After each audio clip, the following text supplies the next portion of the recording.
Come quietly or there will be trouble.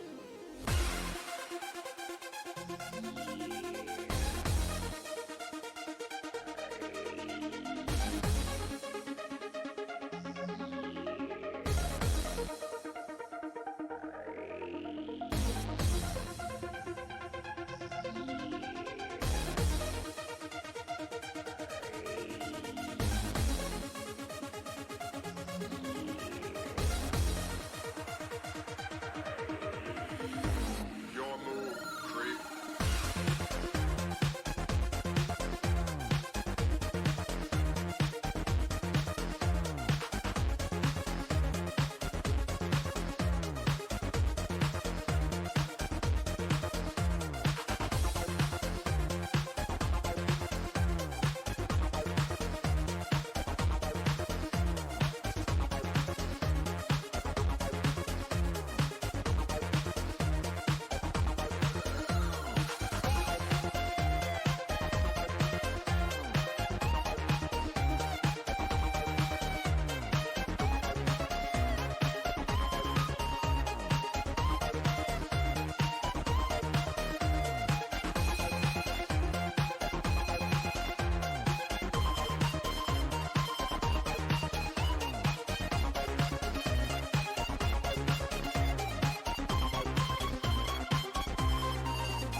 quietly or there will be trouble.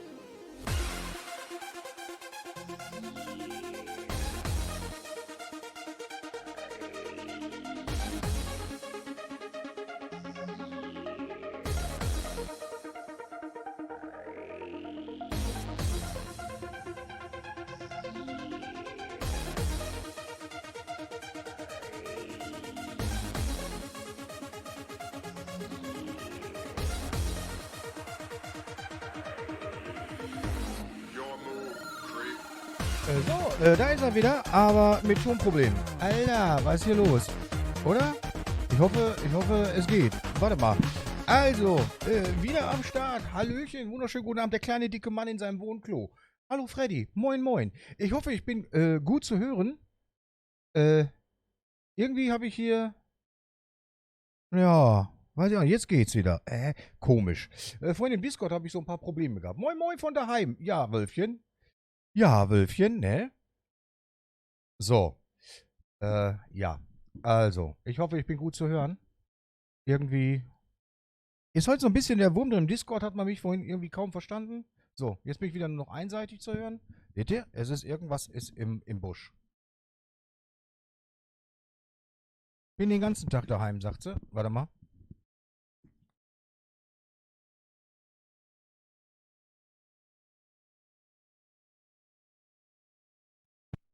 So, also. Irgendwie stimmt hier was nicht. Pass mal auf. Ich mache mich gerade mal mute. Ich guck mal eben kurz auf mein Mischpult. Ich bin gleich verbal für euch da. Einen Moment.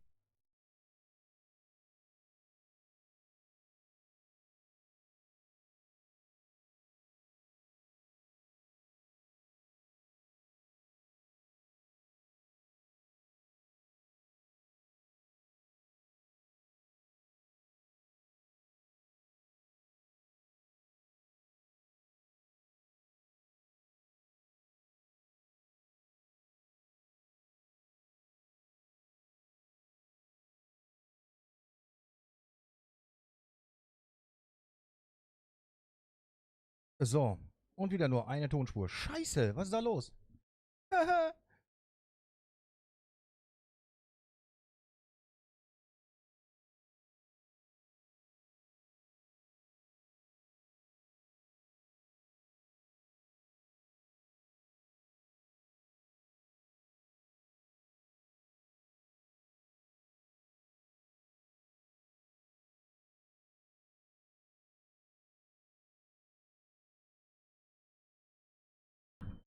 So.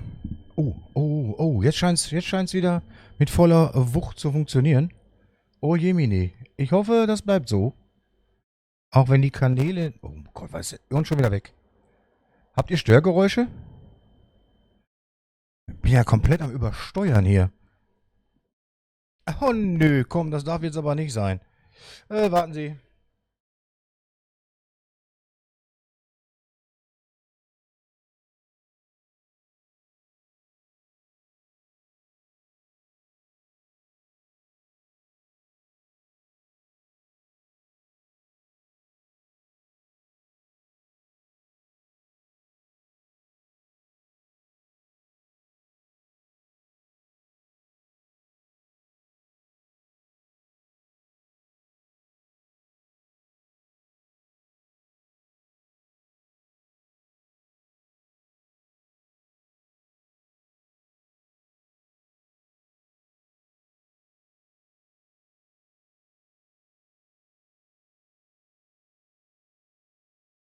Test.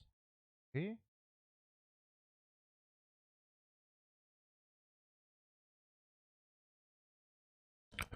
Ach Gott. Okay.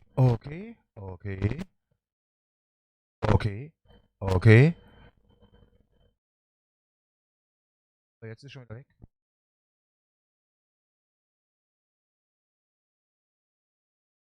1, 2, 1, 2. Okay.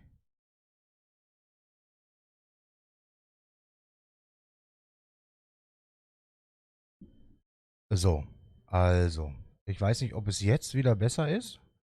Gibt es wieder Störgeräusche oder läuft es? Besser oder gut?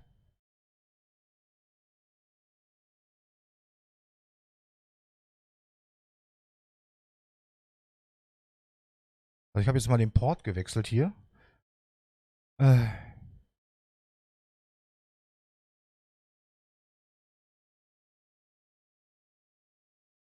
So. Oh Gott, warte. Ich übersteuere gerade. Warte. So, okay. Es ist nicht optimal. Ich kann gerade kotzen. Nein, hoffentlich gibt mir am Mischpult nicht den Geist auf.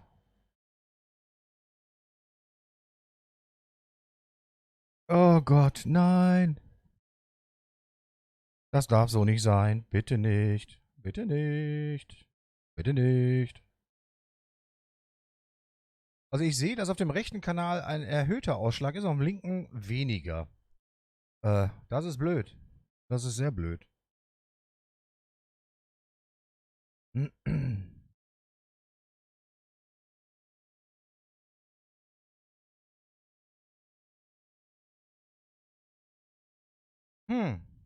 Okay. Also. Mal schauen, wie sich das verhält. Äh. Ah, das ist aber ärgerlich. Gestern alles noch in Ordnung und heute fängt er an rumzuspinnen oder was? Aber es wird immer so unterschiedlich laut und leise. Also irgendwo sehr merkwürdig. Das treibt mir schon wieder gerade den Frustschweiß in den Körper, wenn ich das mal so sagen darf. Wie war denn euer Tag bisher? So, nee. Also hier genau der Regler. Er scheint zu sein hier. Nee, es ist nicht der Regler, es. Gott, zum Kotzen. Ach Gott. Mann.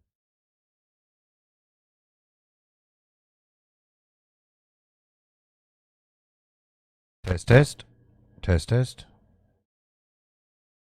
Irgendwas stimmt hier nicht mit den Reglern. Oh nein, ey, das kann doch nicht sein. Ha. Muss ich mir eventuell tatsächlich ein neues. Oh nein, ey, das passt mir jetzt auch gar nicht ins Gemüse.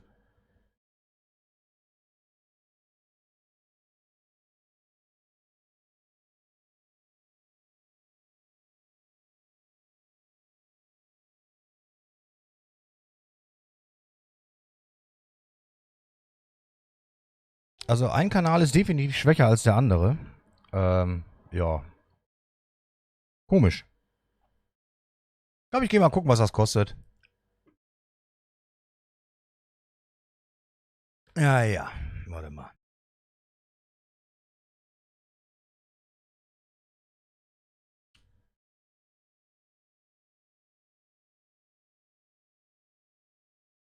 So. Geh ich da mal gucken. Auch noch jemand da, der bitte mir so, ne, sagen kann, wie das mit dem Ton so ist? Wie gesagt, ich sehe da unterschiedliche Pegelausschläge, die so gestern noch nicht da waren. Ihr müsst mir sagen, dass es trotzdem, ob es trotzdem geht oder nicht. Ähm.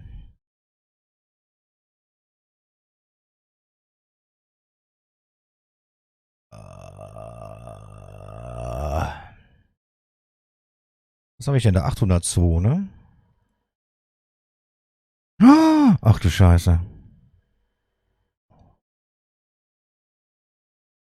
Ah. Es ist gut. Okay. Aber das gefällt mir trotzdem nicht.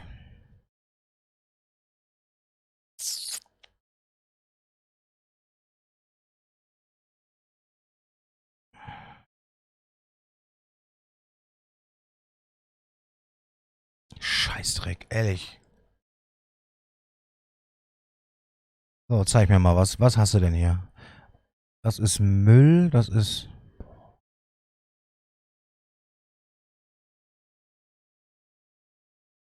Uff. Brudi.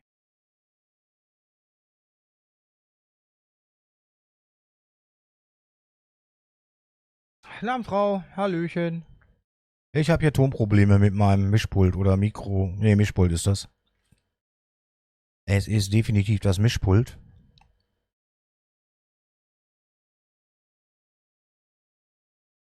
Teuer, verdammte Scheiße. Teuer, teuer, teuer.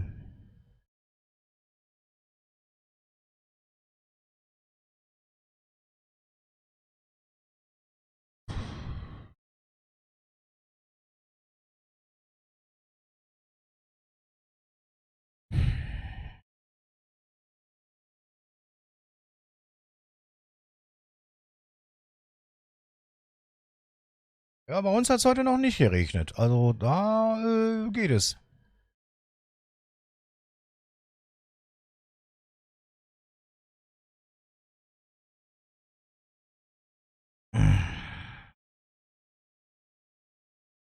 Wie heißen die Dinger? Audio-Interface, oder?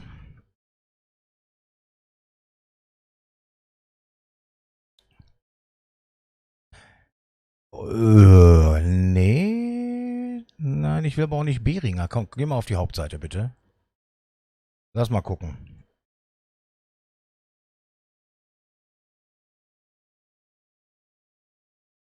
So.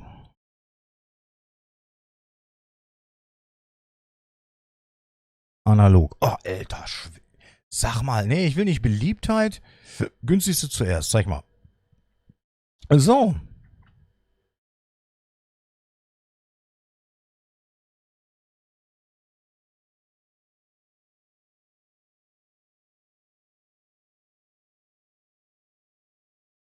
Hm.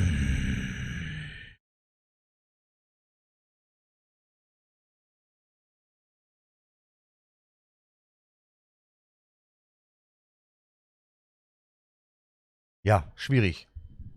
Schwierig, schwierig. So. Ich übersteuere zwischendurch ein bisschen.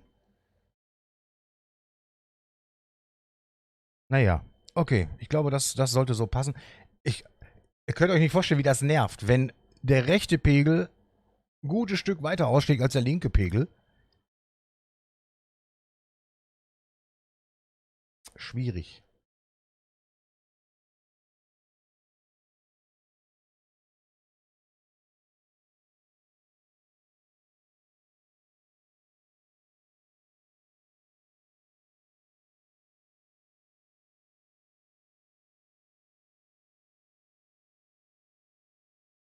Uh.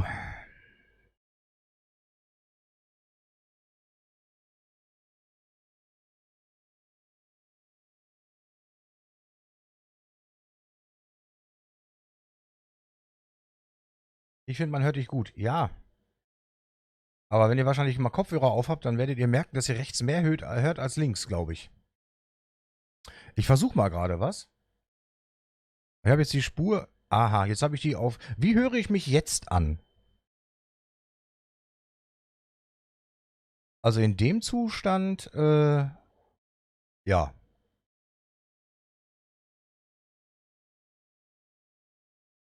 Wölfchen hat Kopfhörer auf. Okay. Ist das jetzt besser? Oder ist das jetzt besser? Hörst du da einen wirklichen Unterschied? Ein wenig lauter? Soll ich noch machen oder ich bin lauter als sonst? Jetzt bin ich rechts von dir, ne? Ist das so okay für euch?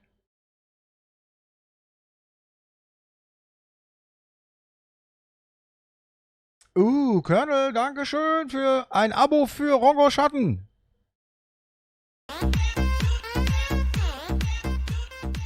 Jetzt hörst du mich nur links. Okay, das ist geil. Okay, so, mache ich das wieder aus. Und dann habe ich es nochmal so.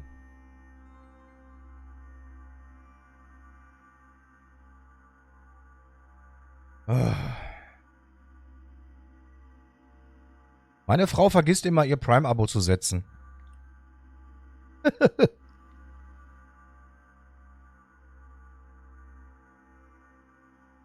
Ja, keine Ahnung, sonst müssen wir es erstmal so lassen. Aber von der Lautstärke ist gut bei dir. Ja.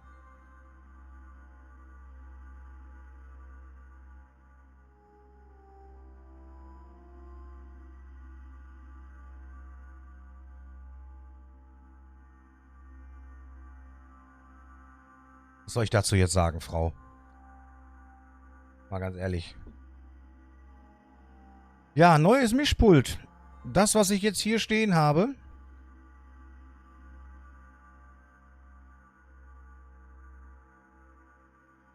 €90. Guten Tag. Scheiß.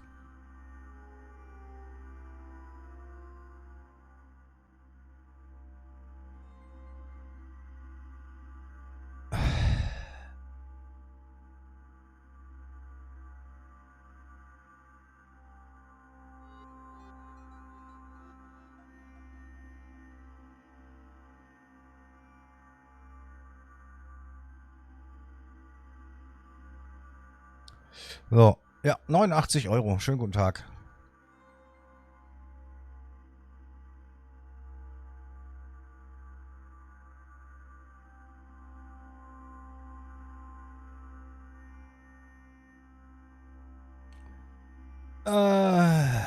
So. Oh, da kriege ich es einmal gebraucht, aber gebraucht würde ich das dann jetzt auch nicht kaufen.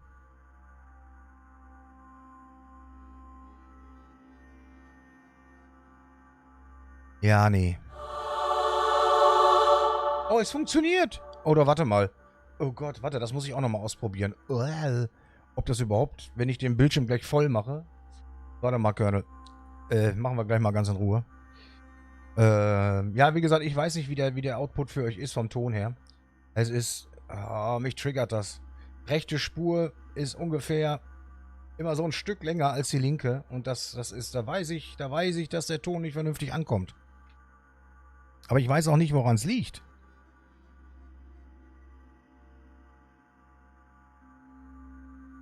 Aber warte mal. Warte mal. Nee, das ist nicht Balance. Nee. Könnt ihr auch nochmal an der Balance umstellen, ne? Könnte ich ja auch machen. So, eine Spur, so. So. Und damit hätten wir das, glaube ich... Ah! Jetzt geht's... Hä? Jetzt geht's auf einmal. Hä? Ich habe jetzt einmal nach links gedreht, wieder in die Mitte gedreht. Funktioniert. Hä? Wie geil du wanderest bei mir. Bitte was? Ach so, du meinst vom Ton. Ja, das war jetzt gerade Absicht. Ja. Ja. So. Jetzt könnte ich das noch ein bisschen runterpegeln. Ja. So. Ja, komm. Ich glaube, das ist okay. Dann muss ich das Mikro auch nicht immer so ganz nah am Mund haben. Ich glaube, jetzt ist gut, oder? Jetzt ist wieder gut. 90 € gespart. Geil!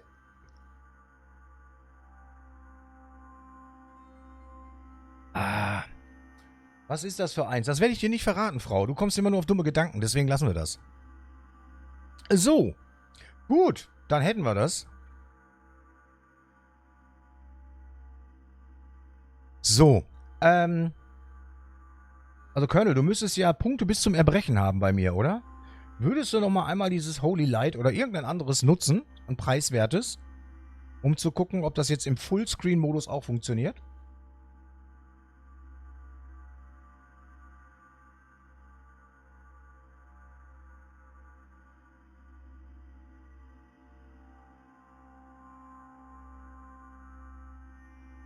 Der ist schon wieder nicht mehr da, oder? Also.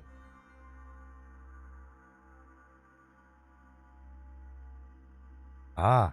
Ja gut, das höre ich leider nicht. Warum auch immer. Haben Sie so etwas schon mal gehört? Kann durchaus Das sind sein. Ton. Etwas Ähnliches ist in der Nähe der Rocky Mountains Ihr hört das. in den Das ist 90ern. schön. Ich weiß nicht, warum ich das nicht zu hören kriege, aber ihr hört das. Das ist gut. Mach schon Eigentlich sollte ich das Platz, auch bin der hören, aber Landvogt. naja.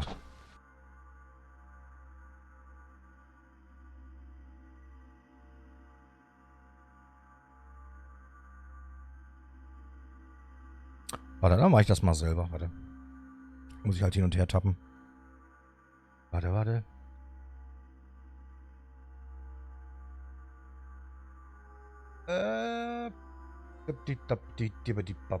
Ist nicht da? Upp.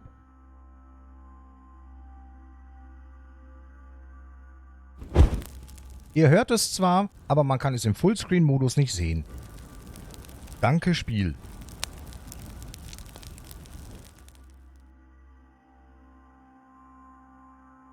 Also machen wir das wieder aus.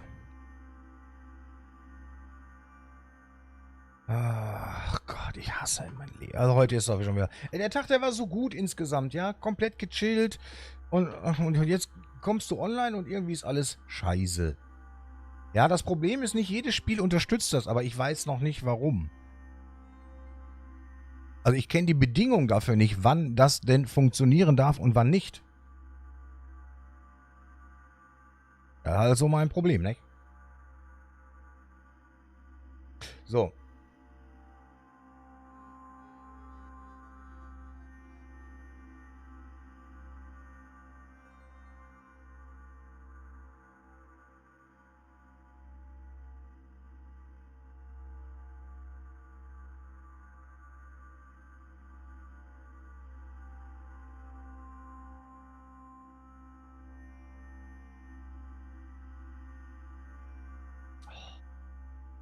Schreiben, ne? Schreiben. Schreiben ist toll.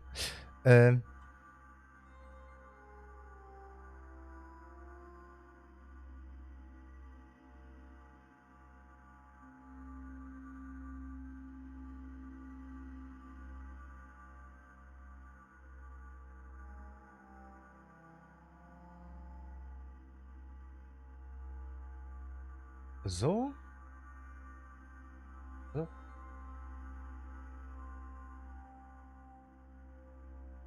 Ich hatte bis vorhin, als ich online gekommen bin, so gute Laune, ne? Also wirklich, er hatte echt gute Laune.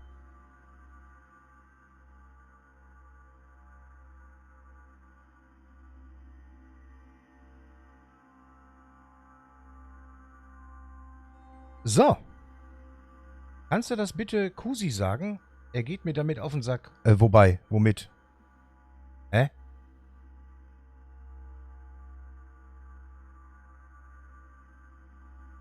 Ich meine, man kann doch selber lesen. Ich meine, man sollte nicht nur blind was installieren. Es steht ja da, dass es eine Liste gibt von Spielen, die das definitiv unterstützen. Das gibt es. Wieso? Mit den Kanalpunkten. Was soll ich ihm denn da sagen?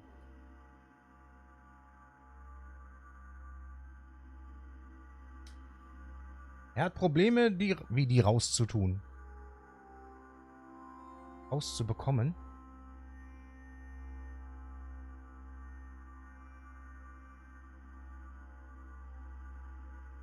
Will er das wieder entfernen alles? Ich brauche ein bisschen mehr Kontext, Leute.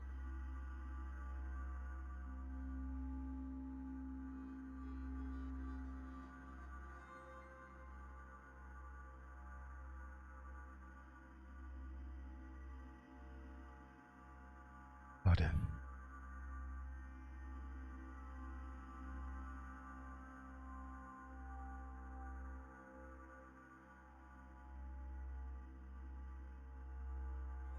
Ja, gut.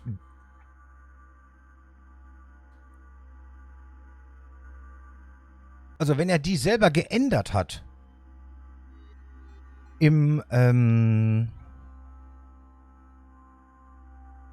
also bei Owen selber, beim Programm, dann muss er die natürlich auch noch, Zuschauerbelohnung, Kanalpunkte, da muss er die auch nochmal bearbeiten. Dann muss er die löschen auf Twitch. Und zwar... Warte, ich gehe gleich rüber.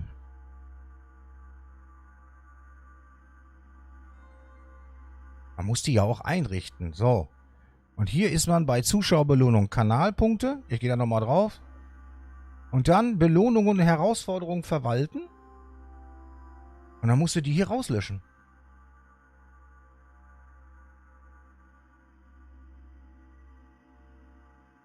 Sag es ihm, wenn er da ist, bitte. Ja, aber ich bin ja nicht jedermanns Mama, ne? Also so ein bisschen mit der Materie beschäftigen hilft.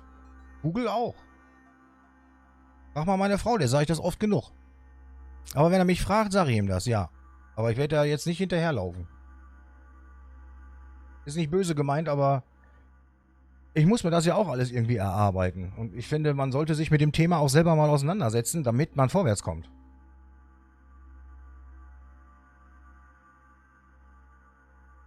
Also ich helfe ja gerne, aber Eigeninitiative ist schon geil, weil dann bringt man sich auch was bei. Ne? Es ist so, als würde ich jeden Tag dir einen Fisch geben, damit du was zu essen hast. Da bringe ich doch lieber das Angeln bei. Da kannst du dich selber drum kümmern. Ich sag Google. Google ist dein Freund. Das muss ich dir auch beibringen. Ja, er muss mich schon fragen. Das meine ich. Ich werde das jetzt nicht ansprechen, wenn Kusi plötzlich da ist. Oder irgendwer, wer das braucht. So meine ich das. Ne? Also. Aber so ein bisschen. Ich meine, Leute, ich bin fast 50 Jahre alt. Ihr seid alle noch sehr. Also nicht alle sehr jung, aber ihr seid alle jünger. Normalerweise müsstet ihr das Internet besser kennen als ich.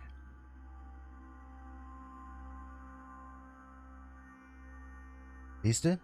Ich finde das immer sehr traurig, dass sich dann die Jüngeren gerade in dem Bereich, wo die Älteren ja eigentlich nicht so fit drin sind, immer die Hilfe suchen. Wie gesagt, ich helfe gerne, aber ich laufe da nicht hinterher. Hallo, schön.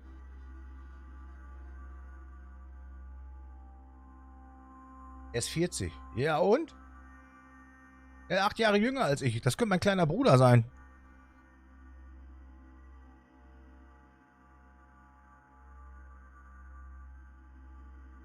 Hätte ich mit 18 wahrscheinlich am Strand bis zum Hals eingebuddelt. So viel Unterschied ist das schon. Ne? Gut. Juti, also, nachdem hier alle Unklarheiten beseitigt sind bezüglich des Tones. Du, Wölfchen, aber wenn er das nicht macht, dann ist das auch nicht deine Aufgabe, das immer wieder anzustoßen. Muss er selber wissen. Ja? Das muss er ganz alleine wissen. Das ist auch vollkommen okay. Wie gesagt, ich habe ihm auch dabei geholfen, wie man das einrichtet. Oder grob gesagt. Alles gut. So. Puss auf. Wir wollen ja ein bisschen weiter rätseln. Jetzt geht doch mal jeder aufs Klo und dann reiten wir los. Das war ein Befehl! Ja, natürlich. So. Zack. Wie gesagt, wenn man mich fragt, ich bin der Letzte, der nicht hilft. Also das ist nicht das Thema. Aber wenn Dritte dann auf mich zukommen und sagen, kannst du da mal? Nee, die müssen schon auf mich selber zukommen. Meine Frau kennt das. Leute müssen mich selber fragen. Das gehört ja auch zu einem Prozess dazu. Also zum Entwicklungsprozess.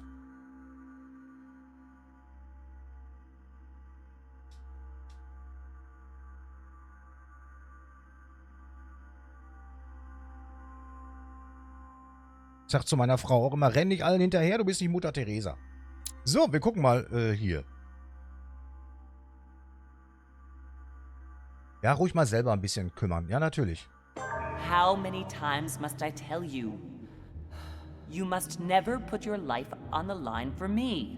Mother has always had a fascination for Lord Mortimer, but has never wanted to tell me why. We are doing our utmost to find your mother as quickly as possible. Without your mother, hundreds of men of the cloth would have... Auf ist das zweite Kapitel jetzt. All I can tell you is I'm looking for my sister. Do you believe your mother capable of torturing a child? An agreement for cannons. Lord Mortimer assured me that you are to take over the project on behalf of your mother. Johann Christoph von Wollner, Minister of Religious Affairs, and Jacques Peroux, French Revolutionary Tribunal Judge. You will find that Lord Mortimer is not what one would call conventional, Monsieur de Richet. Monsieur de Richet, I am arresting you for the murder of Elizabeth Adams. Stimmt. Okay. Stimmt. Boah, Alter. So, jetzt können wir hier mal, Was brauchen wir denn? Punkt in Okkultismus? Belesenheit?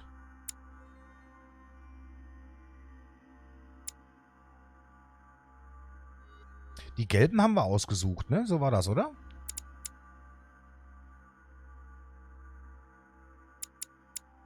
Punkt in Etikette.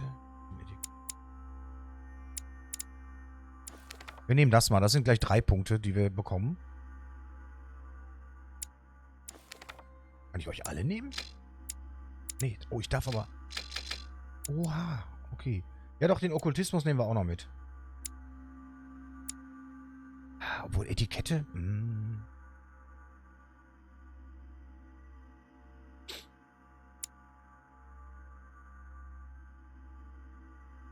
Komm, wir nehmen das so. Das war mein erster Instinkt. Machen wir.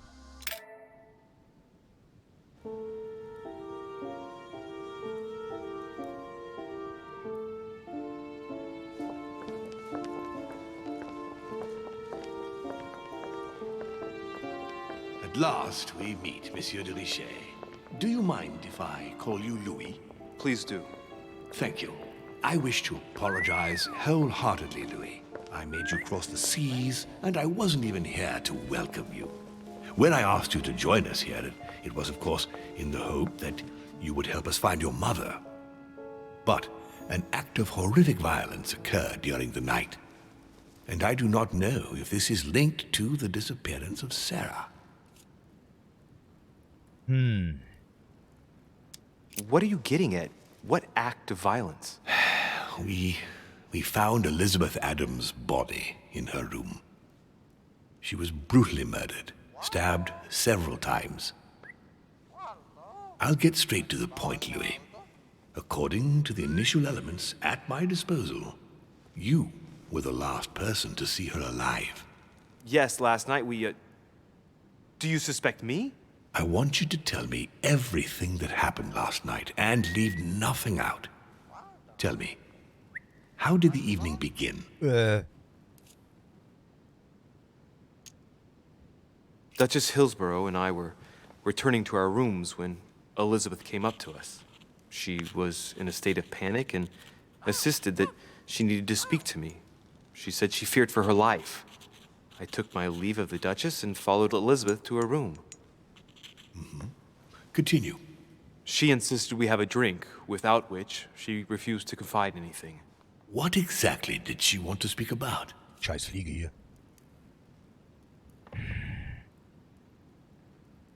She claimed she saw my mother the previous evening on the cliff, if I remember correctly. Interesting. I will send someone as soon as possible. As soon as possible. But Ihr habt auf dieser Insel auch so viel zu tun. I refused to go on drinking with her. She already seemed drunk and her conversation became confused. So, then she ordered me to get out. If only I'd stayed. Don't blame yourself, Louis. How could you have known? But thank you for this new information. Louis, I shan't hide the fact that this tragedy puts me in a very delicate situation. Ach was. I cannot risk upsetting the smooth operation of our next conference. But the case cannot remain unaddressed. Hallo Swissy, moin. I must reassure my guests, and justice will be done. And for that to happen, I must ask for your help. Why is that? You met Elizabeth. You spoke together, I believe. She trusted you. Listen, Louis. Find out who could have committed this murder. I refuse to believe that one of my guests is the murderer. I want to know who is responsible for this. And I trust you. Woher? Wir haben noch You nicht have my ein Wort backing. miteinander gesprochen. You must stop at nothing. Can I count on you? Of course. How would you like me to proceed? Maybe you could start by going to the scene of the crime. Elizabeth was attacked in her room. Läuft Swissy, läuft. Und bei dir?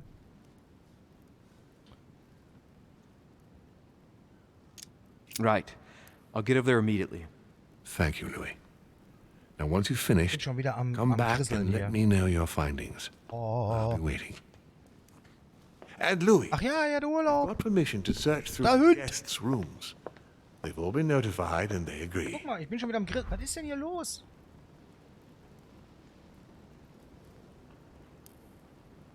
Ja. What the hell?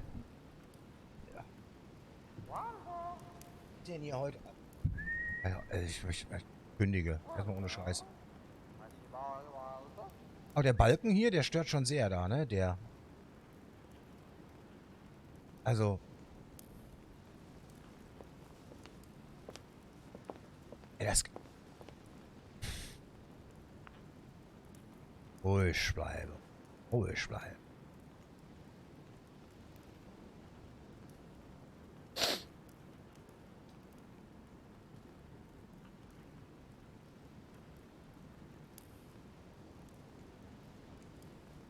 Haien.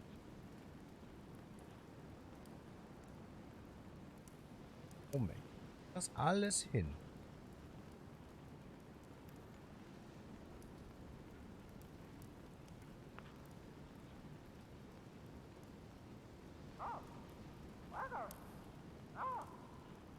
So, grisselt es immer noch? Seht ihr da was? Mich stört's nicht. Da liegt jetzt bei mir ein Rahmen drüber. Ich kann das nicht genau erkennen. Ist das noch da?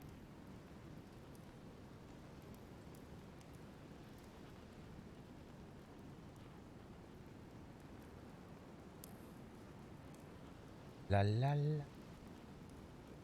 Grisselt nicht mehr. Ist das nicht toll? Diese technische Magie.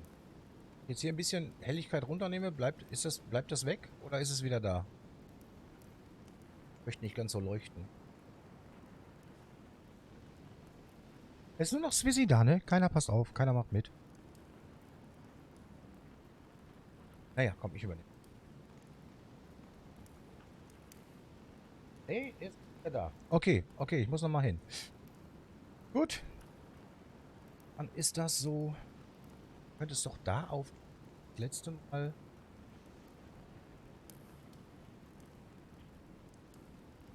Gut. Gut. Aber noch. Okay, dann bleibt das so. Das ist noch. Warum ist das immer so unterschiedlich?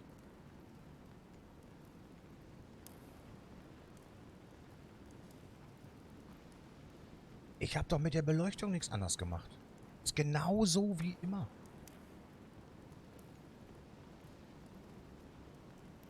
Es ist heute Montag, oder was?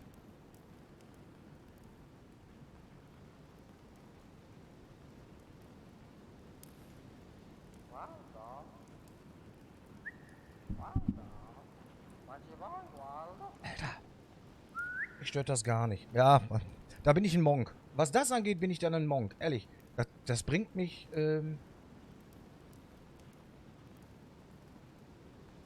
na, fast nicht schlafen.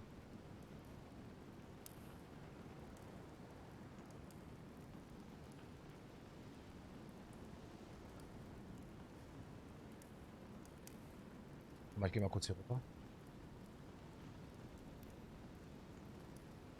Und da ist nichts zu sehen. Seht ihr das? Hier ist... da? Da. Da? Alles tippitoppi. Ist alles gut.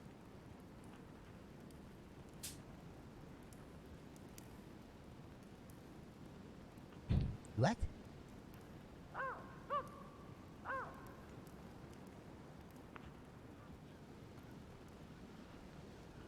Mal?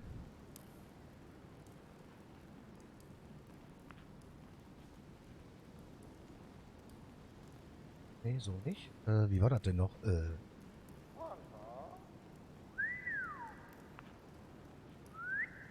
So. Machen wir es. Ja, jetzt ist fein. Gut. Schneiden wir das halt einfach noch ein bisschen anders aus. Es ist ja nicht so, als hätten wir nicht Möglichkeiten, ne?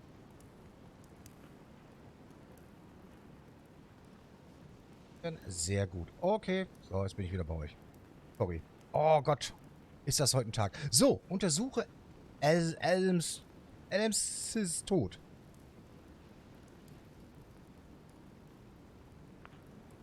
So. Geht's nicht weg, oder was? Busy. Und wie geht's deiner Frau? So. Your Eminence, I imagine that you've heard the news about Miss Adams. What a tragedy, my son. How could such a thing have happened? That's exactly what I'm trying to find out. Did you notice anything out of the ordinary last night? I saw the young French soldier. Ja, was zu essen, der geht's gut. Sehr schön. Hanging around near Miss Adams' room. But I would not want to get an innocent man into trouble, Louis. It's probably nothing. Aber ich möchte kein unschönes...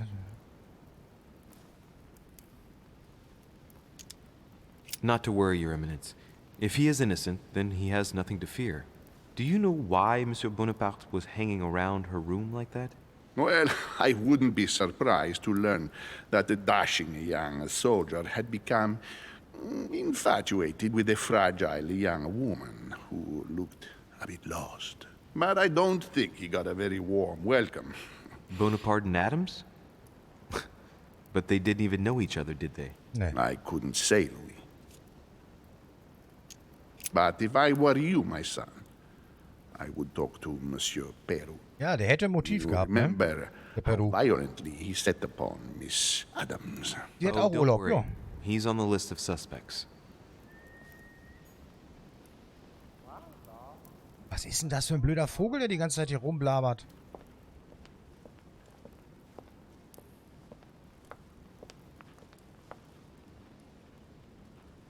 Okay. Was haben wir denn hier? Hab jetzt auch Urlaub. Ja, sehr schön. Leviathan.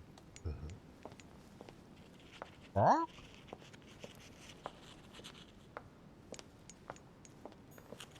The Nightmare painted by Fuseli in 1781. Das ist nicht zu untersuchen. Also diese ganzen komischen, mörderischen Bilder. Also. So, kann ich dir... Ist hier noch was?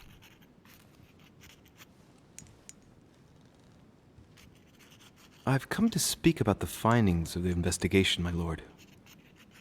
Nein? I'm listening, Louis.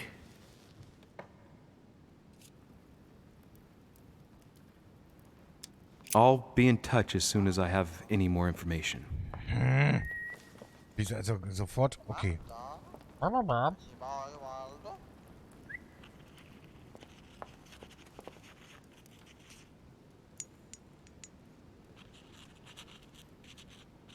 Was ist er für ein Quatschkopf? Naja.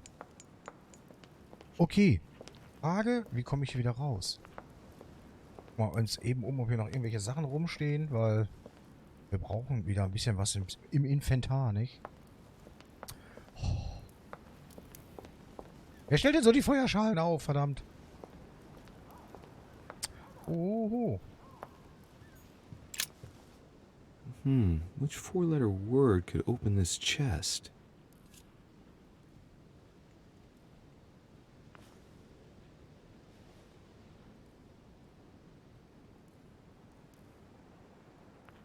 Was? Okay, mit Buchstaben. Und ich darf den so nicht knacken. Okay.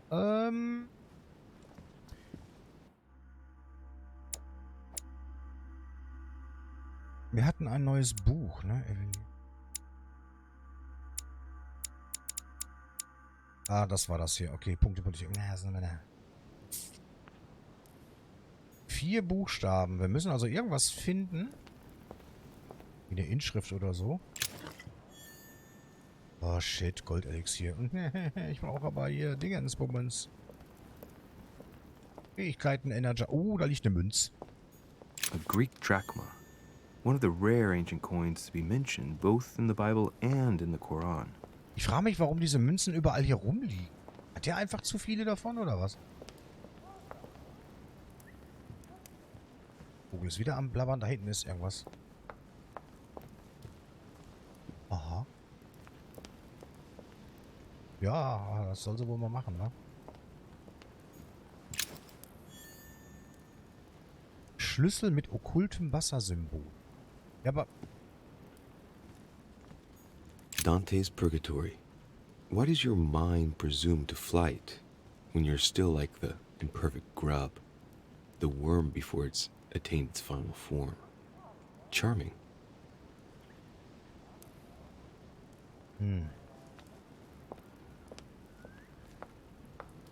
Gibt es hier irgendwo eine Inschrift oder sowas? 4 Buchstaben. Nein.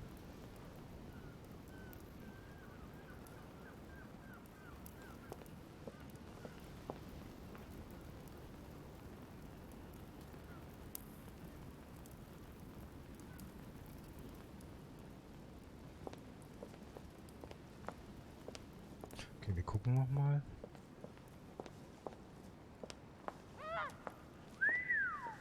Dieser Vogel.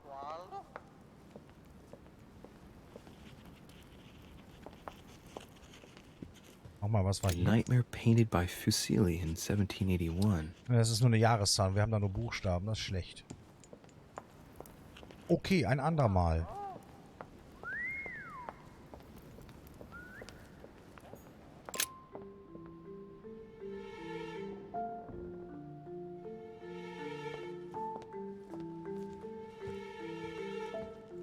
So, jetzt heißt es das Zimmer von Elizabeth auffinden. Und uns umgucken, ob wir irgendwas finden mit Buchstaben. Also mit 4 Buchstaben. Okay, hier sind wir rausgekommen. Ah, alles klar.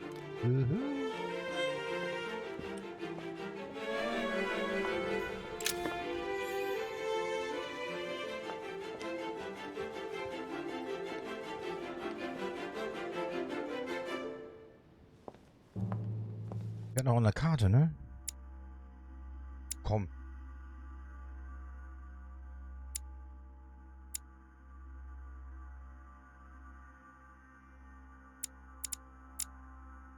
Bonaparte.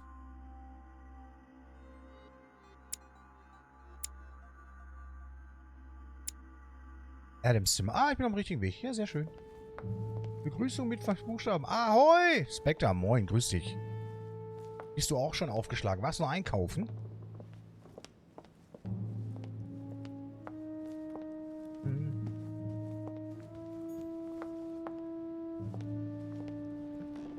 Unser Sondelbärchen werden wir wahrscheinlich erst spät abends erleben.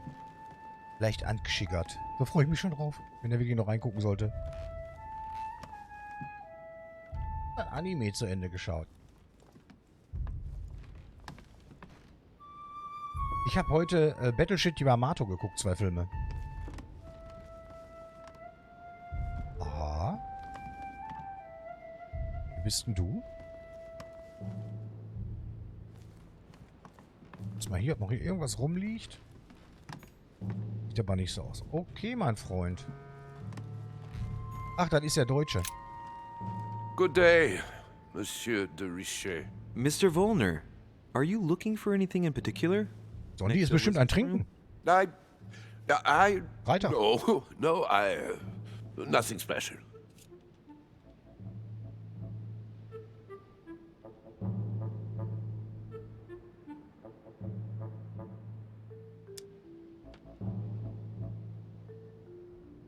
I'd have thought this is not really the shortest way to get to your suite. Yes, I wasn't really looking where I was going. I shall leave you now, sir.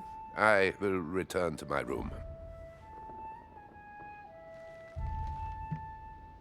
Schade.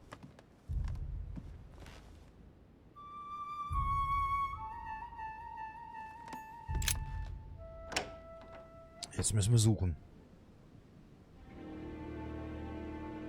Oh, das Blut haben sie schon weggewischt? Die lag doch da im Pentagramm. Ja, ich gucke halt sehr gerne so Science-Fiction-Anime. Alles andere turnt mich nicht so an. Hä? Jetzt liegt die hier? Die lag doch vorhin. Ja, jetzt mal ohne Quatsch.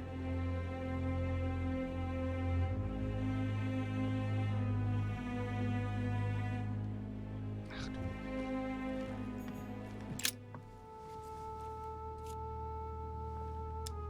The blade is short and thin. Well sharpened, apparently. It's covered in blood. Still fresh. Naja, still fresh ist eine Sache, ne? Das dürfte schon so ein bisschen geronnen sein. The lower part of the handle is unsullied by blood. The murderer gripped the weapon so tight that there's no blood where he held it. The handprint indicates a small and slender hand. Kleine, schmale Hand.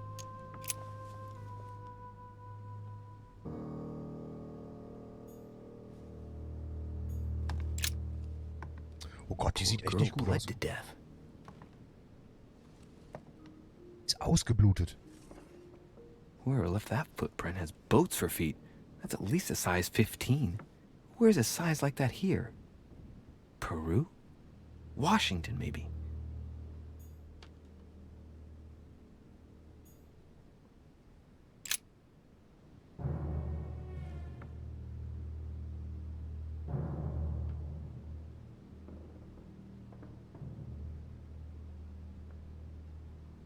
Warum hat die diese roten Augen? Wurde die auch noch stranguliert oder was? Woher?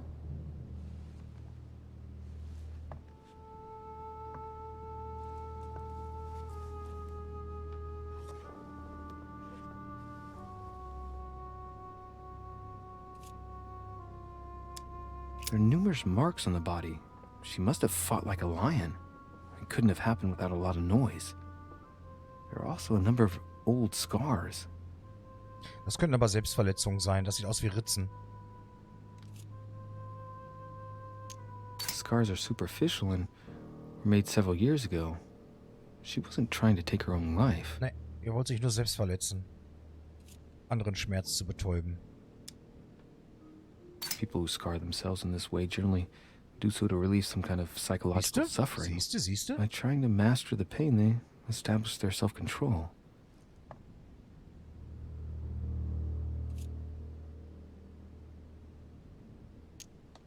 Scarring, ugh. Scarring isn't very regular, but they're mostly from old cuts.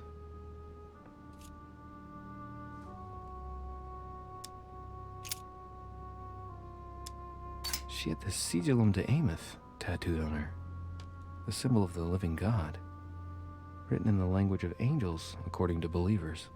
It is rare for someone to know about symbols like this at her age, unless her mother was a tutor. Symbol of Masons? What's that doing here?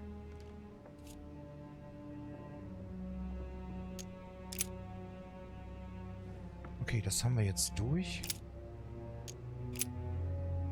I see no sign of bruising on the skull. The only clue is a scar from a previous craniectomy.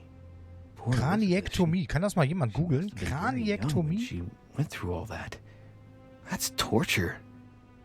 She also has old scars around the neck. Maybe mutilations. Die sieht echt nicht... Kraniektomie. She bled from the nose. There are signs of bleeding, but I don't see any traces of bruising. Krani, K-R-A-N-I und dann Ektomie mit einfach K-T.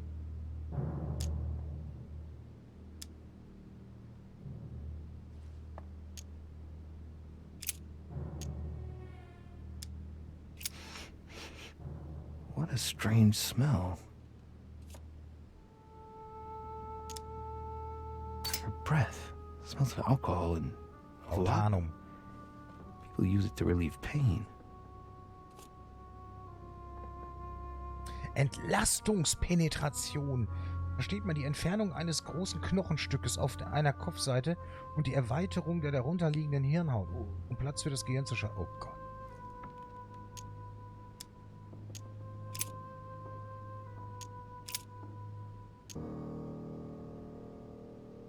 No wounds, but blood on the right hand. Nothing on the left except that tattooed symbol. This pinnacle's a trap. The wearers of the pinnacle thought that they were protected from evil by surrounding it inside the different circles of the pinnacle.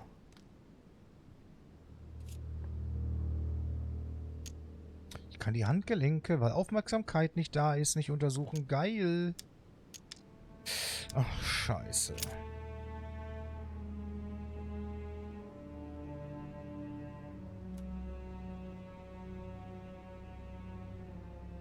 Oberkörper hatten wir, ne? Ja. I count no fewer than 9 wounds on the thorax, with a lot of blood. On first sight, I'd say that's what caused her death.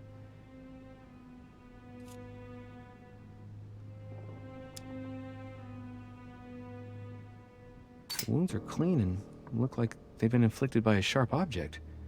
Some of the lacerations have damaged vital organs, the heart, the right lung, which is perforated. Most of them weren't given with much force. She might even have survived. But the stab in the heart, though not all that deep, sealed her fate.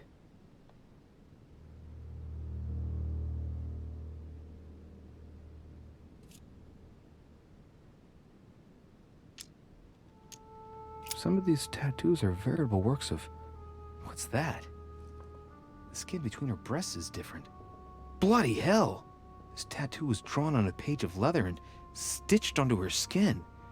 Probably during childhood. If the scars are anything to go by. It's the same kind of tattoo as on the rest of her body.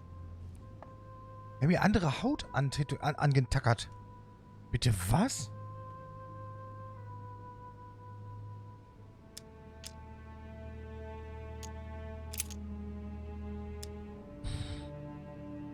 Blood, but no trace of blows on the legs.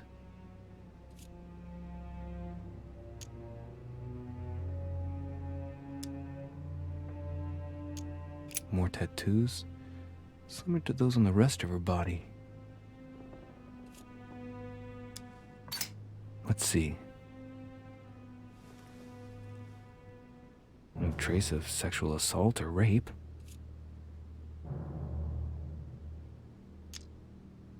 Logik. Ja gut, sie hat gestanden anscheinend, ne? Also sonst wäre das Blut ja nicht runtergelaufen. Das können wir uns tatsächlich selber abfingern. Hatte ich den Arm? There's marks on the body. She must have fought like a lion. Ja. It couldn't have happened without a lot of noise.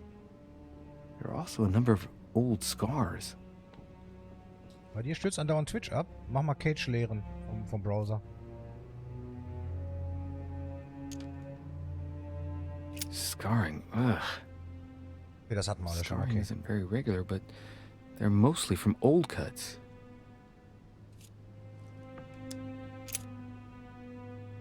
So, jetzt haben wir das alles untersucht, oder?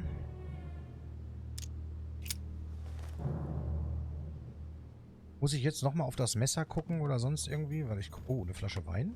Knocked over bottle of wine. Hm?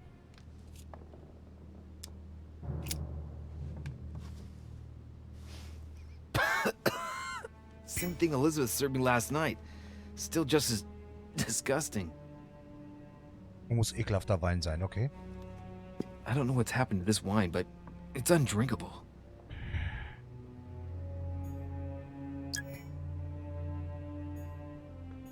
Nochmal das Messer. The blade is short and thin. Well sharpened, apparently. It's covered in blood. Still fresh. Aber er zieht keine Conclusio. Mir fehlt Logik. Toll. Zum Kotzen.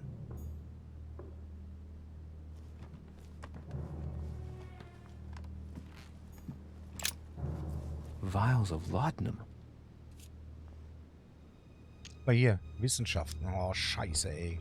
The label shows that this laudanum comes straight from America. I wonder if Washington's involved. Ist Laudanum sowas wie ein Schmerz- oder Betäubungsmittel?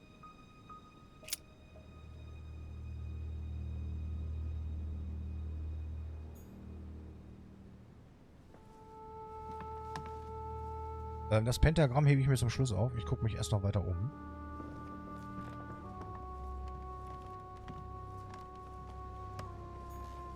Piece of fabric. High quality at that. I'd say it's silk. Going by the texture and the gray hue, it must come from a dress, that kind that women of quality wear.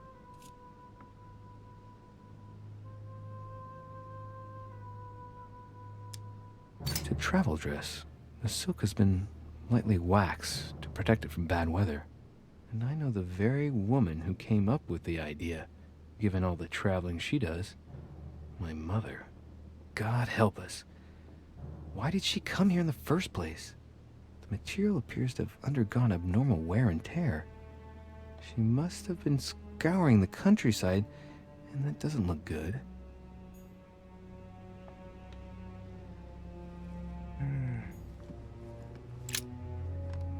Pistol. A Pistol. Oh Gott. Ist das die Waffe aus dem Karton vom Strand? Fairly Vom new, I'd say. And judging by the weight of it, fairly light.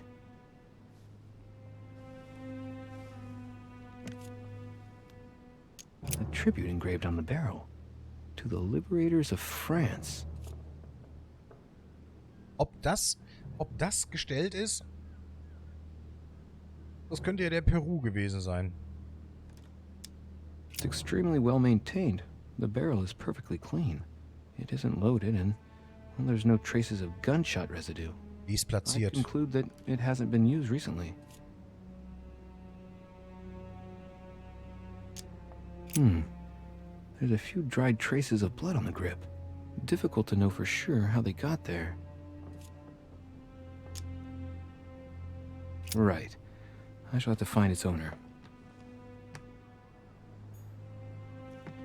3rd New November, 1791. My dear sister, the cancer... Ach, das hatten wir gelesen. Ah, puh. Das kann ich nicht.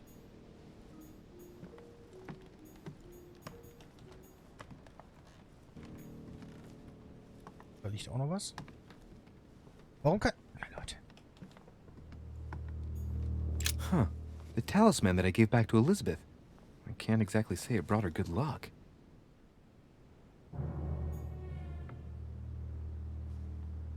Huch, wo kommt denn er her?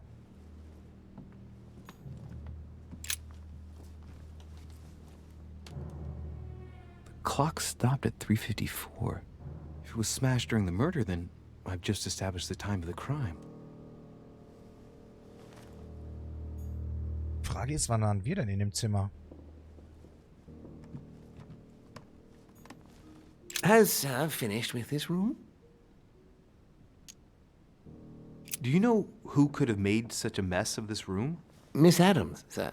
We were given orders to leave the room as it was, so as not to rush her.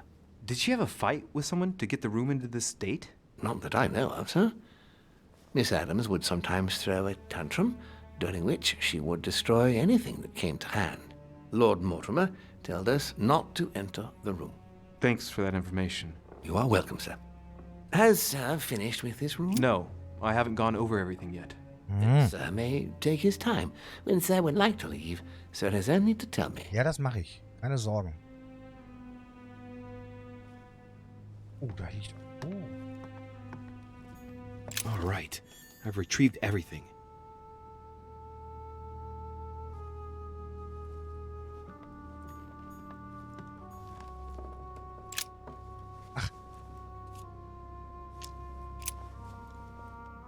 Ja, wir sind... Oh, kein richtiger Detektiv, ne? Wisst ihr. The blood spatter indicates that the murder must have held Elizabeth upright during the attack. Even if Elizabeth wasn't very big, I doubt she wouldn't have put up a struggle. It takes tremendous strength to overpower someone like that. Also es deutet alles auf diesen Peru, diesen französischen Soldaten hin. Auf diesen Riesen. Auf diesen, ich will jetzt nicht sagen... Ich sage wohlbeleibten. Weil muskulös sieht das nicht aus, aber auf den französischen Schrank deutet das hin. So, Spiegelbilder gibt es leider nicht in diesem... Alter, diese kleine... Ihr kennt Fruchtfliegen, ne? Eine einzige fliegt hier rum. Und immer bei mir. Was soll denn das? A pentagram? What the hell's been going on here? Contrary to what most people believe, a pentagram's not there to conjure up, I don't know what evil or demonic creature. With the point toward the top, the pentagram is an ancient symbol of protection against evil.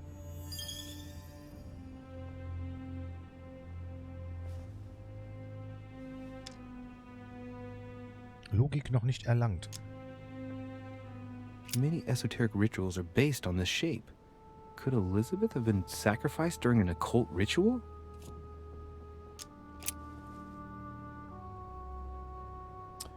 Ach Mann!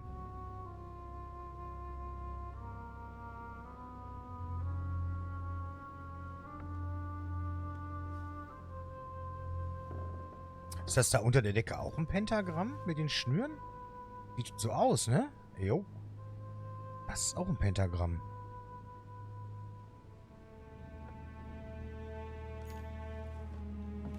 Oh Mann. Aber kann man sich das vorstellen, dass das so einfach ist? Dass das wirklich der Peru war? Das war ja der Typ, der sich mit ihr im roten Salon gefetzt hatte, wo wir zwischengegangen sind. Gestern. Für die, die da waren, die dürften es ja vielleicht noch wissen.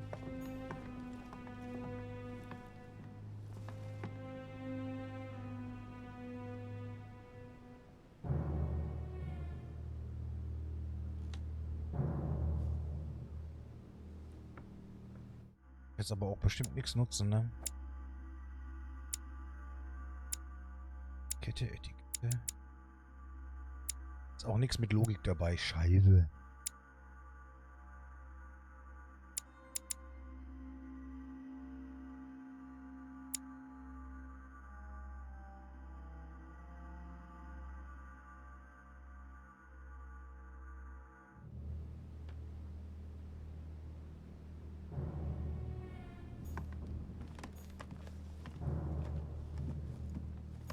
My dear Elizabeth, I'm writing to inform you of some unfortunate news.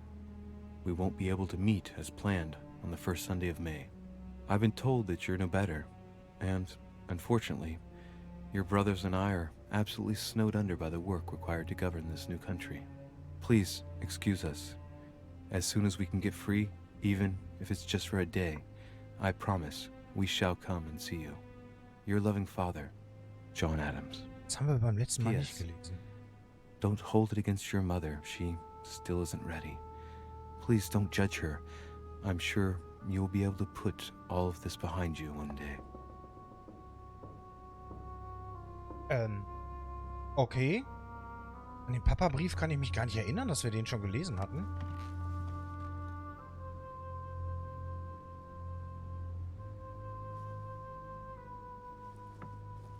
Ja komm, wir gehen jetzt erstmal. Has Sir finished I know with enough this room? now. Thank you. Very well, sir. Sir may return whenever need be. I shall guard the door. Sehr gut. Wir können also jederzeit zurück. Scheibenhonig.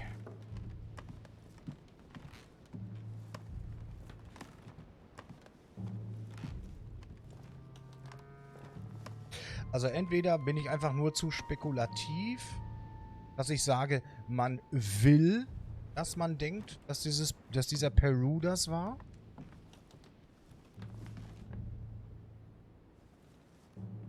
Oder er war es wirklich. President George Washington.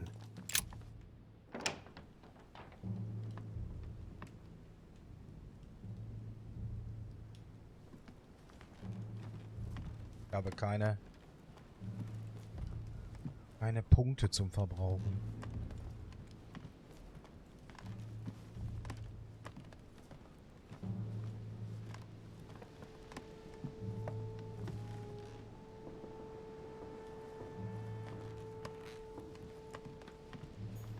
Ah, hier gibt's auch nichts abzu... Oh. Portrait of George Washington. Schön, in seinem Zimmer, in seinem Schlafzimmer ein Porträt von sich selber zu haben.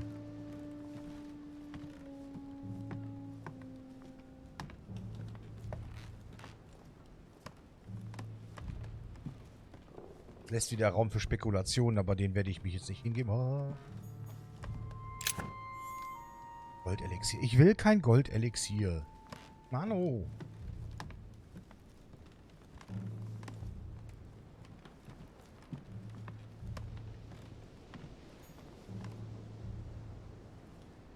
Gut, George.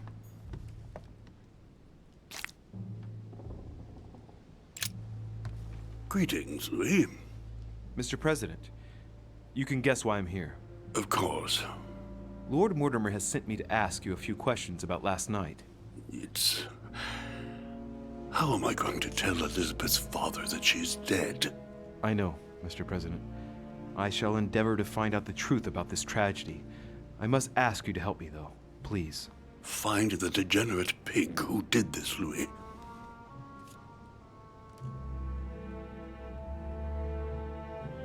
Tell me, Mr. President, had you spoken to Elizabeth since your arrival? You know her father. You thought she was dead. No, I didn't. And I believe I'll be taking my remorse with me to my grave. I wanted to, but I didn't know where to begin. You can't blame yourself. You couldn't have known that her days were numbered. Oder auch doch. Were you aware that Elizabeth took laudanum? Yes, she came to ask me for some. She had finished her reserve, I believe. Moment, ich denke, die hat nicht mit ihr gesprochen. Did she tell you why she was so desperate to get some, Mr. President? She said she had terrible migraines that wouldn't... Also es ist ein Schmerzmittel, okay. More likely for the voices she heard, not the migraines.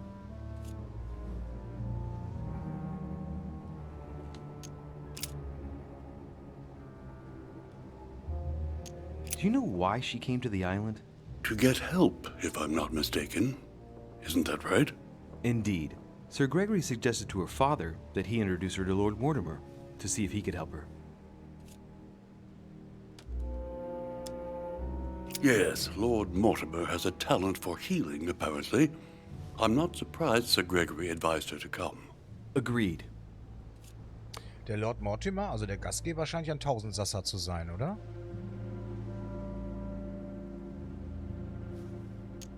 Do you know if she had any enemies, Mr. President? Not that I know of. I heard about her altercation with Mr. Peru, but that case was closed if I'm not mistaken. But if in doubt, I wouldn't leave any door unopened. And I'd go and question your fellow countrymen. Don't worry. Countryman or not, I'm not letting anybody slip through the cracks. Ja, der Fußabdruck. Mr. President, we found a footprint at the scene of the crime. Not a dress shoe, I hope. That's all I wear. No, rest assured. It looks like the print of a big ankle boot. A large size, I'd say.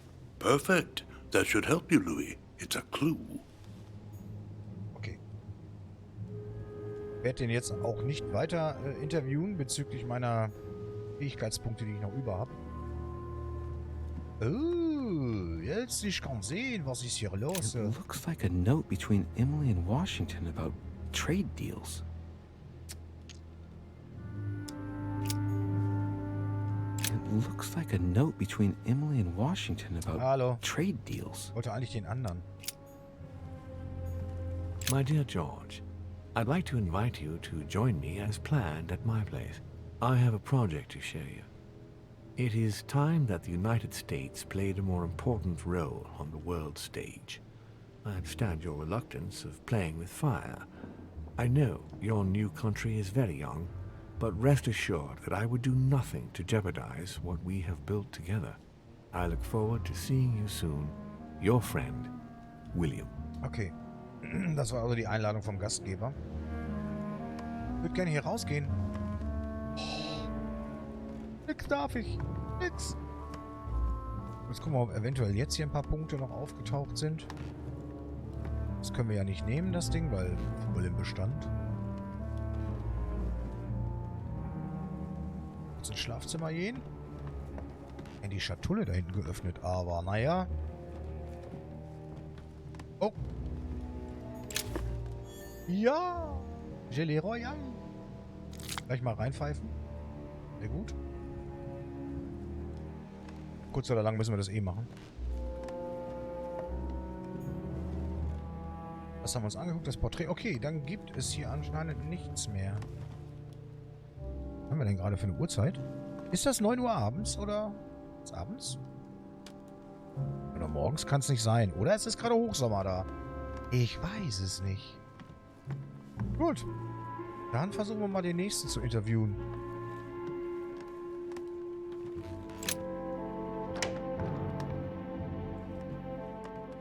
Ich würde gerne mal einmal in mein Zimmer gehen und mal gucken. Wir haben doch immer noch unsere Klamotten nicht ausgepackt, beziehungsweise die unserer Mutter, die da noch standen.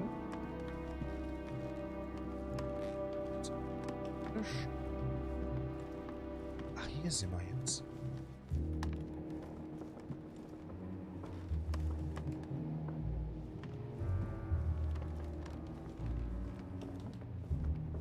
Aber es sieht schon toll aus, ne? Insgesamt so.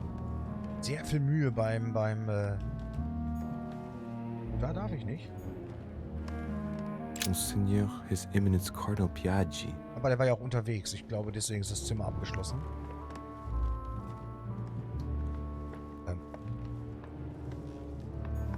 So.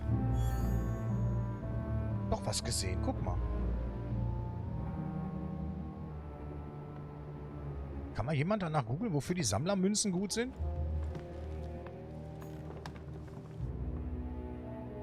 Wie die Richer? Nicht rein?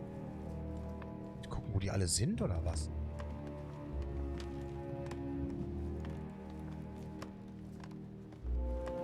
Keine Ahnung, wofür diese Sammlermünzen sind, die wir überall finden. Ich renne jetzt hier nicht durch, weil, ne?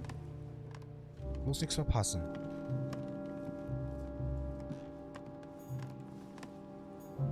Sind die alle ausgeflogen, oder was?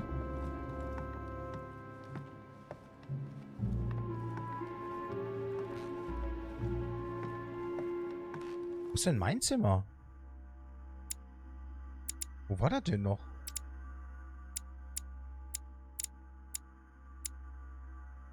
Da darf ich momentan einfach nicht in mein Zimmer rein.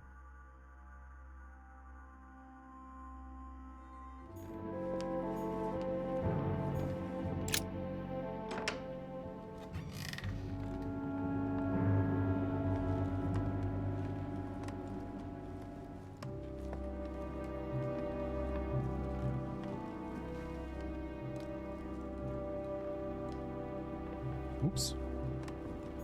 Dear E, I received your last letter. Unfortunately, the Crown informed the Golden Order that our mission should under no circumstances hamper Sir Gregory's plans. Decidedly, they have support from the highest level in Buckingham Palace. So here we both are, hands and feet tied, and little room to maneuver. Keep me abreast of events. Our mission is becoming more complicated. Yours, E. P.S. The French chapter of the Order doesn't appear to know anything about the arrival of our friend Sarah. I therefore cannot comment on it. Ah, okay, danke. My guess is that she has come here for personal reasons. Der Spieler Stufe 3 ist, bringen Sammlermünzen mehr Erfahrung. Ich habe noch nie darauf geachtet, ob die Münzen Erfahrung bringen. Okay.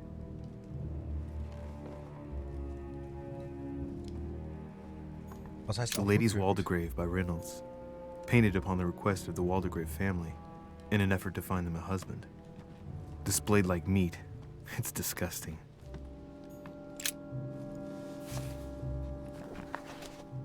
Grammar of Port-Royal.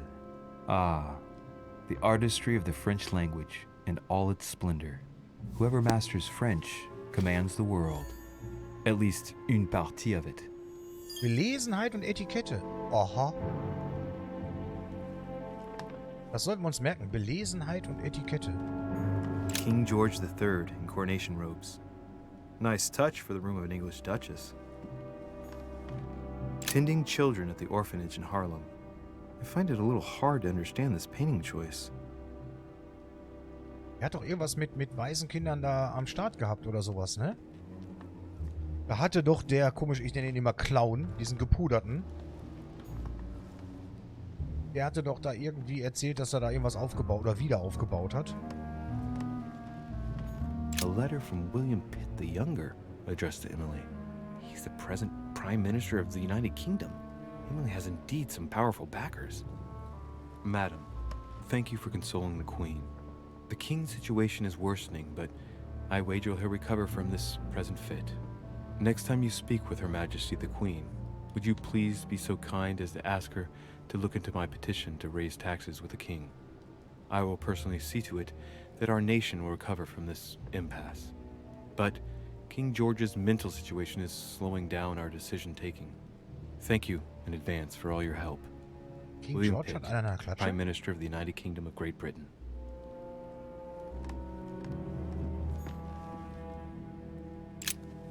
Two coils circle the lock.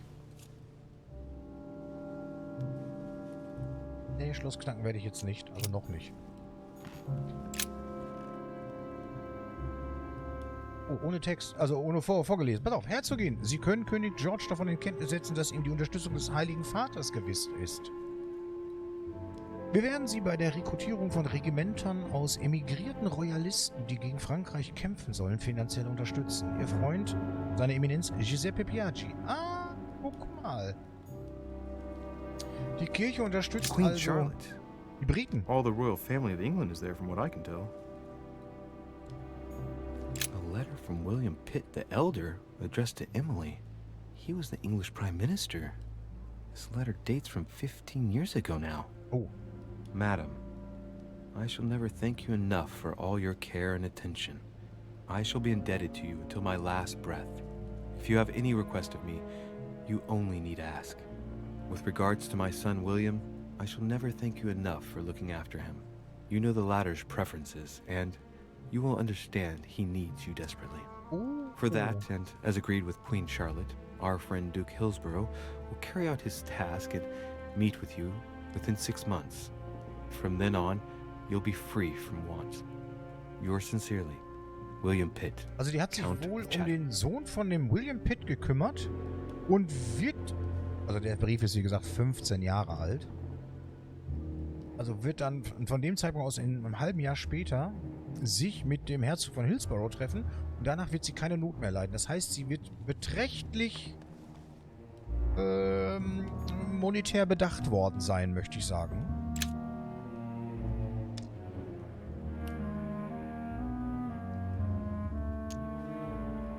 Ich glaube, das Spiel ist wesentlich leichter zu lösen, wenn man Detektiv ist, oder?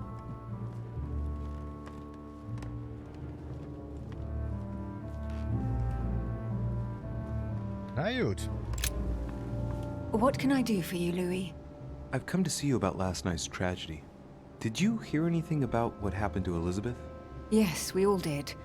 Rumors spread quickly, you know. How awful. I didn't know her well, but I hope at least the poor thing didn't suffer too much.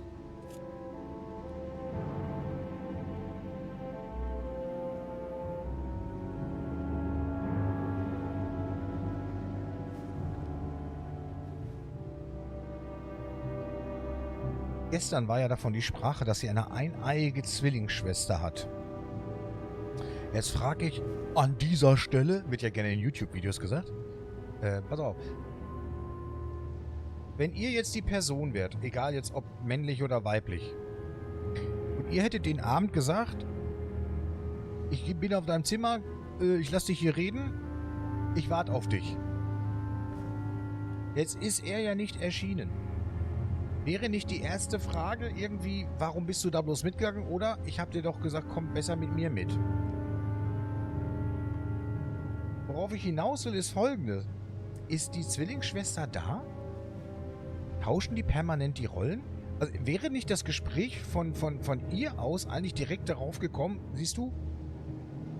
So. So nach dem Motto, Mensch, Gott, das ist alles doof. Wären wir jetzt zusammen auf dein Zimmer gegangen, wärst du gar nicht in Verdacht gekommen und so weiter und so fort. Das ist gar nicht hier, das ist hier so gar kein Thema.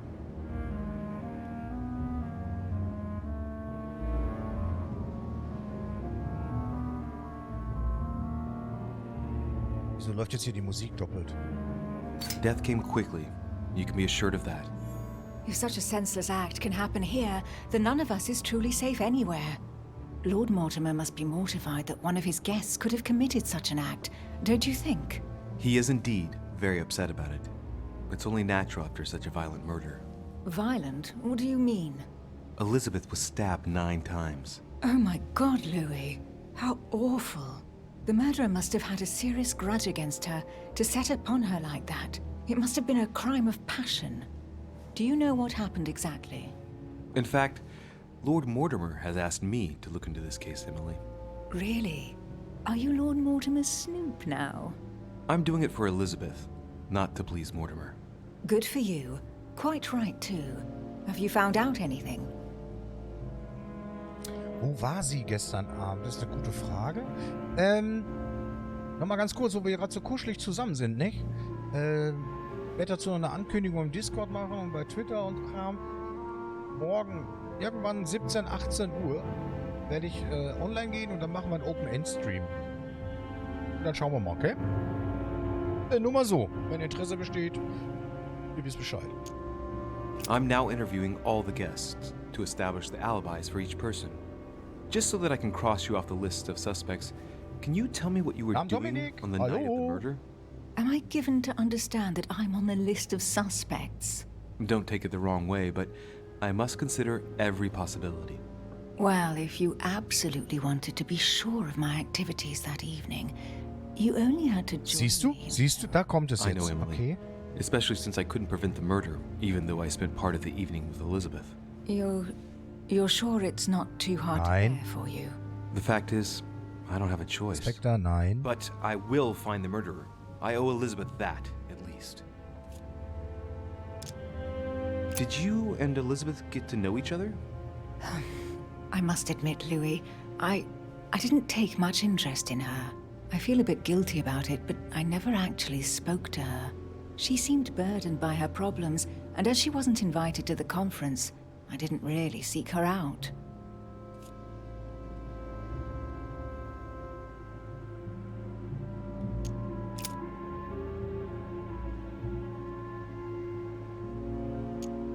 I hear you were in discussions with the Holy See.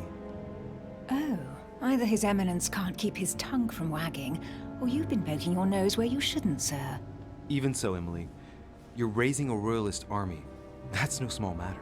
And you are straying from the subject. Is there anything else you wanted to ask me?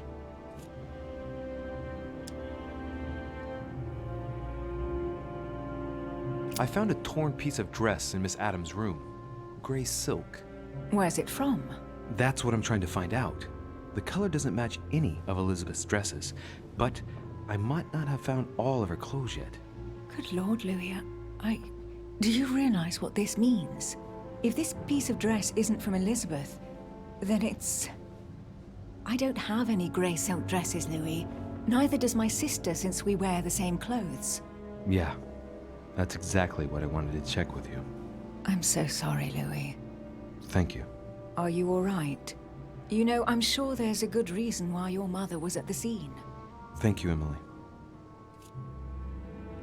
Moment, was? Hat sie jetzt gerade... Was? Nochmal. I found a torn piece of dress in Miss Adams' room. Der letzte Satz. Silk. Where's it from? That's what I'm trying to find out. The color doesn't match any of Elizabeth's dresses, but I might not have found all of her clothes yet. Good Lord, Louis, do you realize what this means? If this piece of dress isn't from Elizabeth, then it's... I don't have any grey silk dresses, Louis. Neither does my sister, since we wear the same clothes. Yeah, that's exactly what I wanted to check with you. I'm so sorry, Louis. Thank you. Are you all right? You know, I'm sure there's a good reason why your mother was at the scene.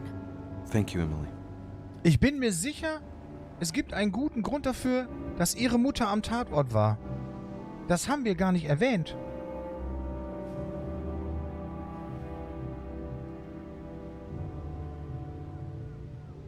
Das haben wir gar nicht erwähnt.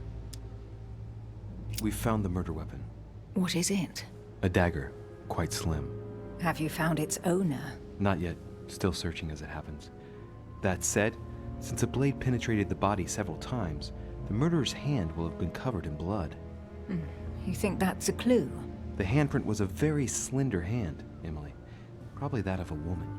Do you realize what that means? There are only 3 of us on the island. Bearing in mind that neither my sister nor myself had any reason to set upon the young lady, that means... I know, Emily. I know. Keep up your courage, Louis. I'm sure there's an explanation. You're bound to shed some light on it all. If what you say is true, Emily, I'm less and less enthusiastic about shedding any light on the subject. Wisst ihr, wer aber noch sehr schmale Hände haben könnte? Mein Freund, der Clown. Der Gepuderte. Der Perückenträger, der hier für unseren Lord Mortimer unterwegs ist. Die Iresias, das ist schön. Ich hoffe, ihr hattet alle einen tollen Tag. Und freut euch auf euer Wochenende.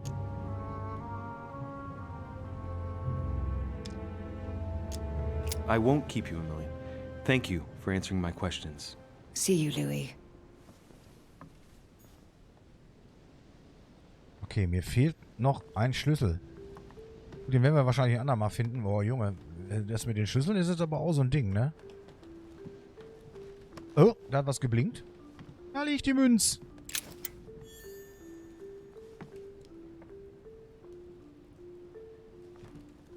Also hierfür brauchen wir einen Schlüssel. Ich meine, ich könnte es jetzt knacken, aber ich möchte da meine letzten Punkte noch nicht für vergeuden.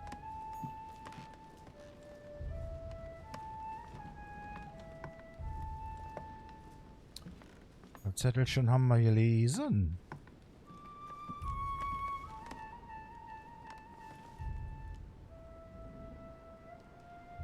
Wofür ist das eigentlich, wenn man das von Ofen stellt? Also hier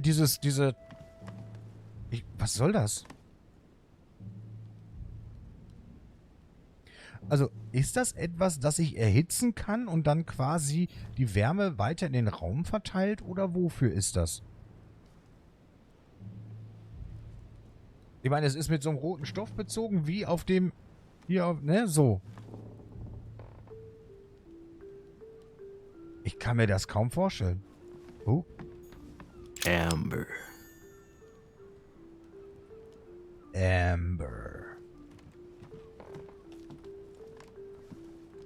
Sichtschutz? Ja, aber wofür? Damit einen das nicht blendet, meinst du vielleicht? Oder? Ich meine, Menschen starren doch gerne ins Feuer. Und seitdem das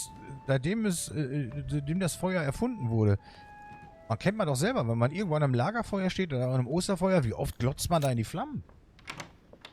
Und es schützt vor Funken. Das könnte ich mir, für diese Holzknallexplosion, das könnte ich mir noch vorstellen, ja. Aber dann nur auf einer Seite, finde ich auch schon wieder ein bisschen komisch. Oder es wird immer da aufgestellt, wo man gerade sitzt. Kann natürlich sein. Das könnte ich mir noch vorstellen, ja.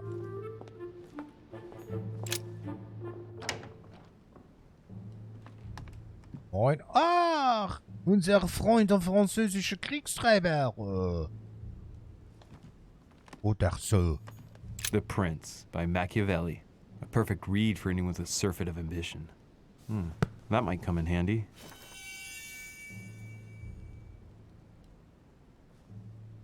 Belesenheit und Etikette, die muss ich jetzt also skillen, ja? Mann.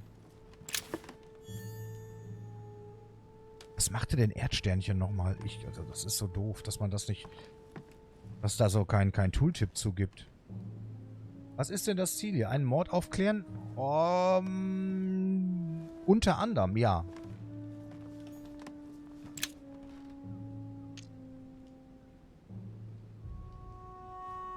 Gewandtheit noch nicht erlangt, deswegen kommen wir da nicht dran. Ja, geil.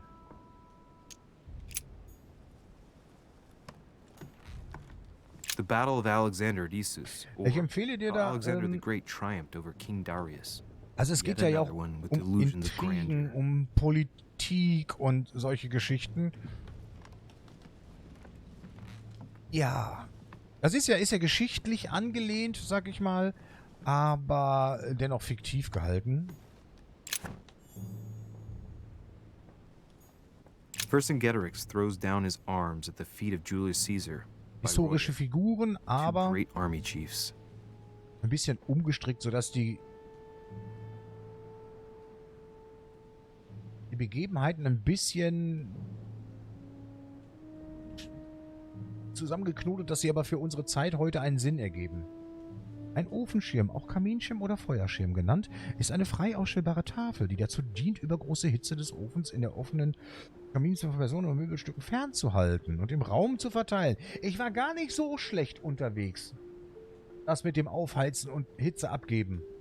Gar nicht so schlecht. Bei offenen Kamin und Feuerstellen schützt der Schirm auch vor Funkenflug. Gleichzeitig der Zugluft ab, wenn kein Feuer brennt und verdeckt die ansehnlichen Feuerstellen. Nee, das war kein Buch. Das war jetzt ein, hier so ein... Wo ist es denn? Das war ein... Hallo?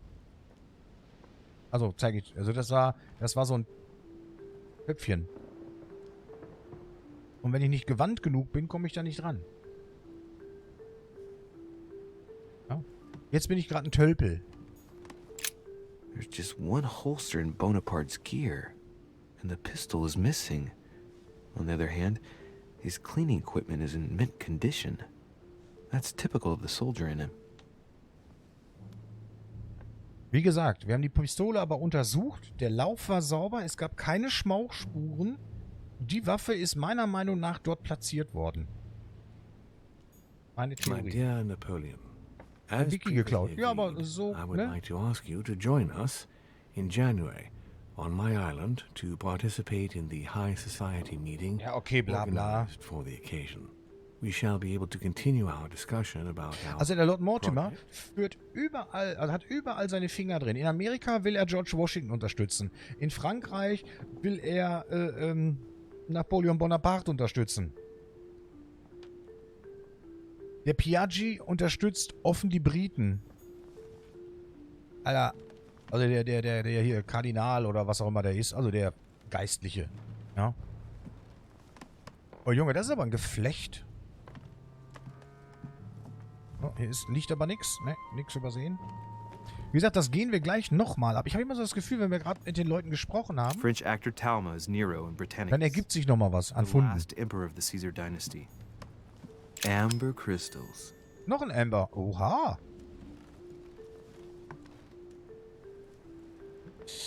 Ja. A Greek drachma. Und noch One eine of the rare Drachme. ancient coins to be mentioned both in the Bible and in the Quran. It's a beautiful weapon. A lovely damask blade.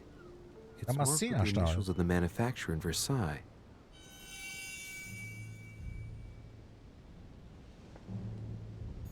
Immunität, Logik? Machst du den nebenher Schritt? Nein, mache ich nicht. Ich versuche das so zu konkludieren alles. Bicorn decorated with a cockade. It must belong to a French soldier.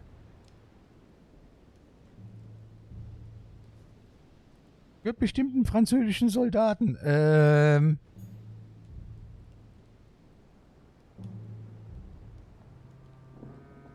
Ja. My dearest son, I'm writing to implore you to act quickly. The situation is rapidly worsening here. Paoli continues to steer our motherland, Corsica, toward open warfare between France and England. His men are everywhere. We are obliged to go into hiding and are unable to remain in the same place for more than 2 days. I wouldn't be surprised if they targeted us soon. Make haste, my son. You hold our destiny in your hands. Ich mache mir Your deswegen loving keine Notizen, weil ich damit Maria immer noch Letizia versuche, so ein bisschen mein Hirn zu trainieren.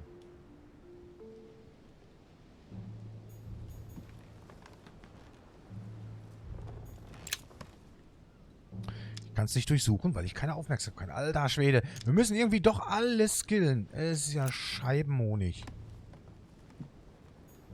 Also von daher ist es irgendwie komisch, wenn man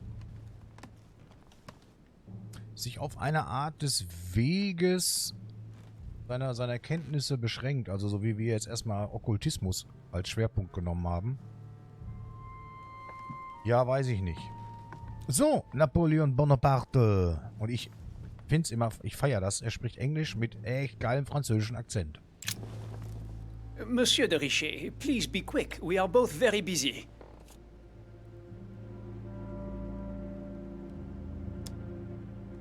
Did you hear about young Elizabeth? Indeed, it is deeply regrettable. Lord Mortimer asked me to... I know. You no doubt want to know my alibi. I spent the night downstairs playing cards. Can you tell me who was present at the game, please? Well, there were Lord Mortimer, President Washington, and Sir Gregory. Thank you. Ah, and His Eminence Piaget as well. Excuse me, I nearly forgot him. Poor soul. Did any of you leave during the game? Not that I know of, monsieur. I didn't exactly spend my time noting the other guests' comings and goings, but I don't think so. Thank you. Oh, da waren 4 Leute, die er genannt hat. Und er weiß nicht, ob davon einer gegangen ist. Die haben in der Kartenrunde zusammengesessen. What time did the game end? I can't say exactly. As for me, I must have stayed until midnight. I was exhausted, couldn't think straight, so I preferred to go up to bed. On your way up to bed, did you notice anything out of the ordinary? No, not in the least. The whole manor was sound asleep. Not really. No. Also du bekommst Erfahrungspunkte, ja. Und zwar gibt es hier Talente, die wir irgendwann freischließen. Auch wenn wir Aktionen oder sowas, ne? Eigenschaften haben wir jetzt hier ein paar. Sowas wie Entschlossenheit, Legitimität, Vertrauensperson, dies und das. Das können wir alles innerhalb von Gesprächen erreichen, sag ich mal. Finde 10 Manuskripte. Weiß nicht, ob das jetzt Erfolge sind. Ja, ja. Und die geben dann auch noch Benefits. Ähnlichkeit. Weiß nicht, wann...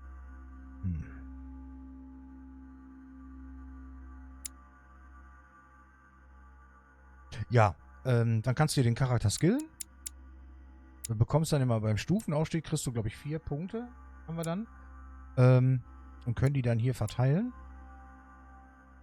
Bin jetzt hier schon auf Stufe 2 und da kannst du dann dementsprechend jeder Balken, den du hier siehst, so wie diesen hellblauen, ist dann immer ein Punkt, der zu vergeben ist.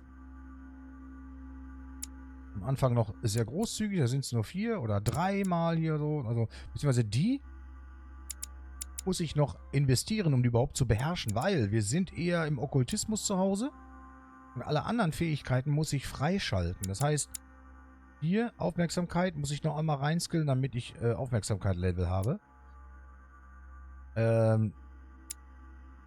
Das hier auch. Fertigkeit noch nicht beherrscht. Das ist halt diese Gewandtheit. Logik. Was hatten wir noch gesagt? Was fehlt uns noch? Sprache, naja. Ablenkung, naja. Politik. Etikette. Überzeugung. Was fehlte uns denn da noch? Aufmerksamkeit, genau. Das waren so die Dinger. Ja. Also halt noch eine Karte. Hier sind die diversen Notizen über die Menschen. Das heißt, die Dame ist jetzt erstmal tot.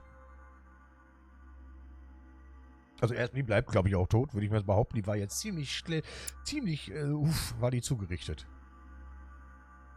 So, das ist unser Gastgeber. Den habe ich noch nicht so durchleuchtet. De Richet. Das ist unsere Mama.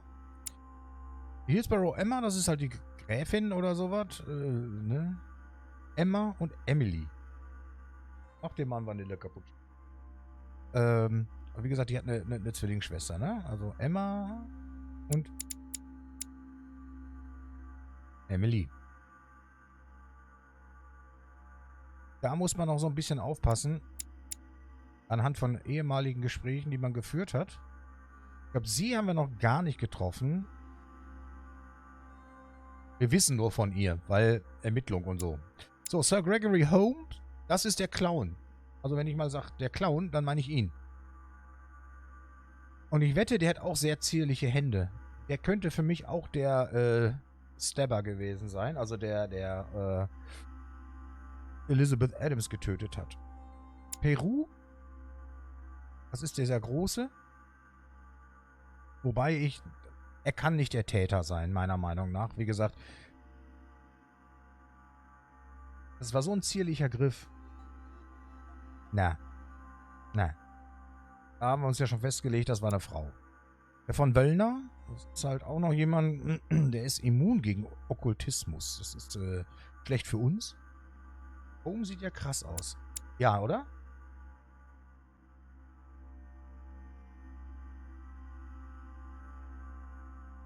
Der ist schon, also optisch schon einfach nur ein Bösewicht. Also, So, Hillsborough hatten wir. De Richet, das bin ich. Yaji. Schwäche, Manipulation, da müssen wir, ja. Es ist halt schwierig, alles abzudecken von den Talenten. Deswegen gucken wir uns auch sehr, sehr gut um. Immunität in Überzeugung und Politik. Seine Schwächen haben wir noch nicht.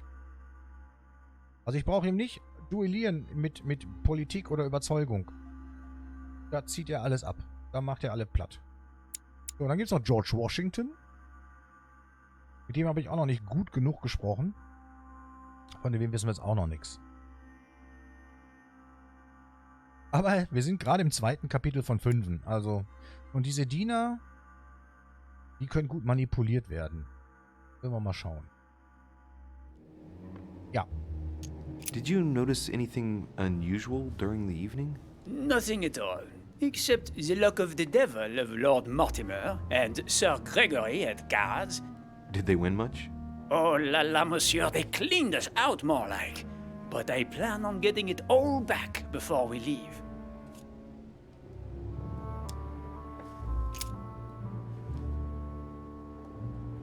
Someone saw you not far from the victim's room. Can you tell me what you were doing exactly, please? I can tell you that someone is an idiot. I wanted to warn her to be careful. You see, on the night of my arrival, I saw someone leaving her room in haste, and I wanted to speak to her, to warn her. Unfortunately, the young lady slipped through my fingers each time. Now I know why. She had every reason to be worried. What an idiot I was not to insist. I could have helped her.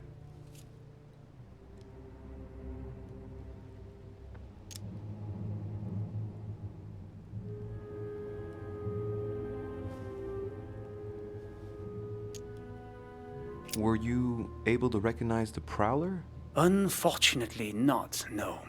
It was dark, and Lord Mortimer was waiting for me. I was not really paying attention anyway.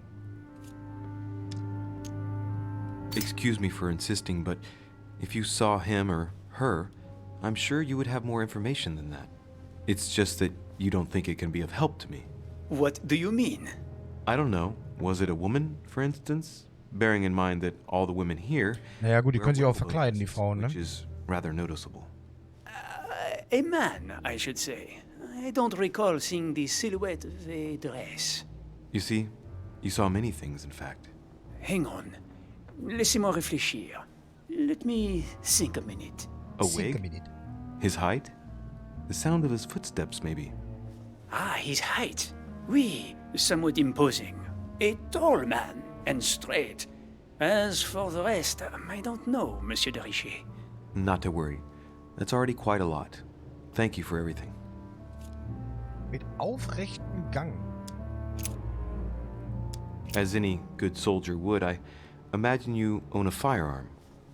May I see it? Oh, well, if you really want to, here is my pistol. Don't worry, it is not loaded. Do you have several of these? In Corsica, oui, but not on me when I am traveling. Only a bandit would carry such an arsenal. Thank you.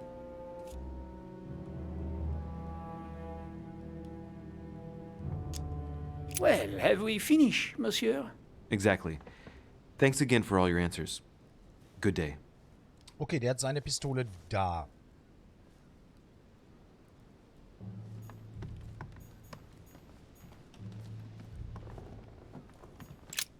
There's just one holster in Bonaparte's Nur ein gear. Halfter. Okay, alles The klar. pistol is missing. Gut, er hat sie am On the Mann. other hand, his cleaning equipment Warum auch is in immer. mint condition. That's typical of the soldier in him. Ja, okay. Dann habe ich dahingehend keine Fragen mehr.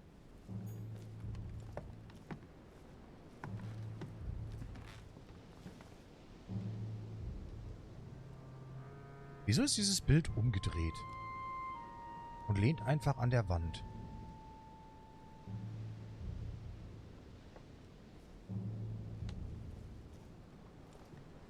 Schon einige spookige Gestalten, aber ja, natürlich. Ich meine, ich sag mal so, das ist ja irgendwie so ein Polit-Cluedo, finde ich. Ich weiß nicht, ob ihr Cluedo kennt.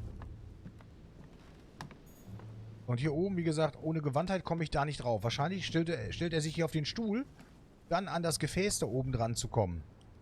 Aber da er ja ein bisschen doof ist, macht er das nicht. Bin als Kind noch nie geklettert. Hannibal crossing the Alps. Another military success. Why do I get nothing but visions of horror in my room? And he gets victory after victory? Das soll ihn motivieren. Das sind seine Vorbilder. Oder zumindest Menschen, denen er militärisch nachahmen möchte. Dann. Und du bist ein Okkultist? Natürlich kriegst du solche komischen Bilder da rein. Was ist denn mit dir?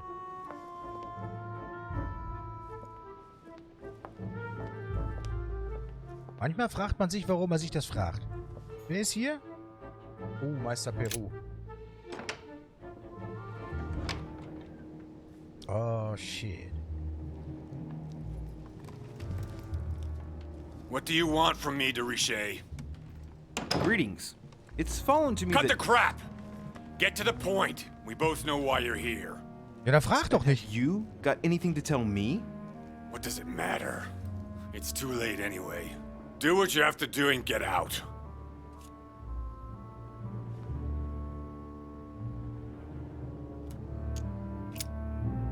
Wir suchen erstmal das... Oh. A pattern with 4 circles. Hier, Kreise haben wir nicht. Scheißdreck. Oh Gott, es gibt so viele Schlüssel zu finden. The Massacre of the Innocents, but by Van Harlem. I think that Mortimer likes to play mind games with his guests. Ja, das sag ich doch. Weiß nicht, ob wir uns wiedersehen. Zum gegenwärtigen Zeitpunkt bin ich ein Gefangener meiner eigenen Entscheidungen. Du musst beschützt werden. Meine Zukunft ist ohne dich verloren. Du kannst noch gerettet werden. Ganz gleich, wie verbittert du meinetwegen bist. Du sollst wissen, dass ich mit dem Teufel, den ich zu bezwingen versuchte, einen Pakt geschlossen habe. Ich dachte, die Monster zu kennen. Aber was ich für Frankreich getan habe, ist nichts verglichen mit dem, wozu sie in der Lage sind. Ich sehe keinen Ausweg. Das Maul der Bestie schließt sich. Ich werde dich immer lieben. Okay.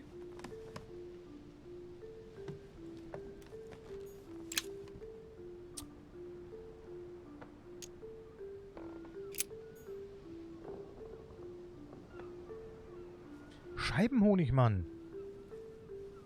Ich habe halt keine... Ich habe keine Ingredients mehr, um mich aufzupuschen. Ich würde ja gerne mal einmal kurz schlafen gehen oder so. Aber nee. Wahrscheinlich reißen die Gäste dann irgendwie ab, die Dreck am Stecken haben.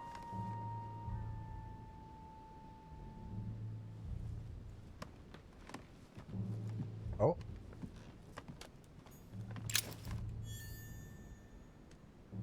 Der 4-Kreise-Schlüssel. Oha. Oh, guck mal. Aber das... Nein! Goldelixier darf ich nicht nehmen. Ist toll. Dear friend, please come and join us. We must meet about the ongoing operations in Paris. A boat will be waiting for you in Calais and will take you to Dover in England. From there, a carriage will take you to the port of Tintagel, where a frigate will be waiting for you and other guests, so you can meet up with me on my island as quickly as possible. Wir wissen auch wirklich nicht, wo wir sind, ne? Was für eine Insel. Lord William Mortimer.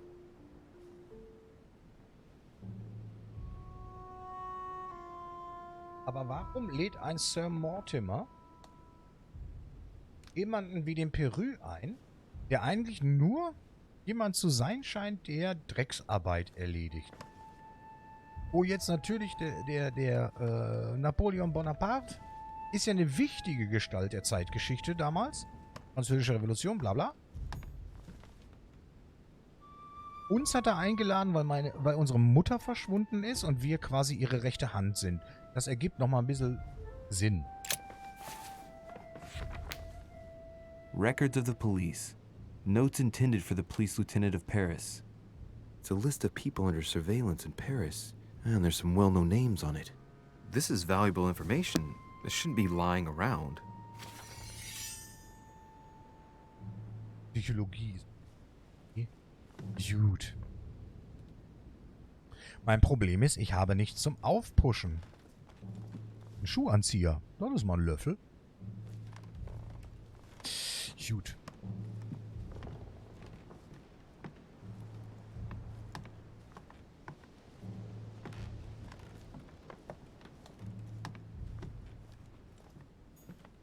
A pattern with 4 circles. Ja.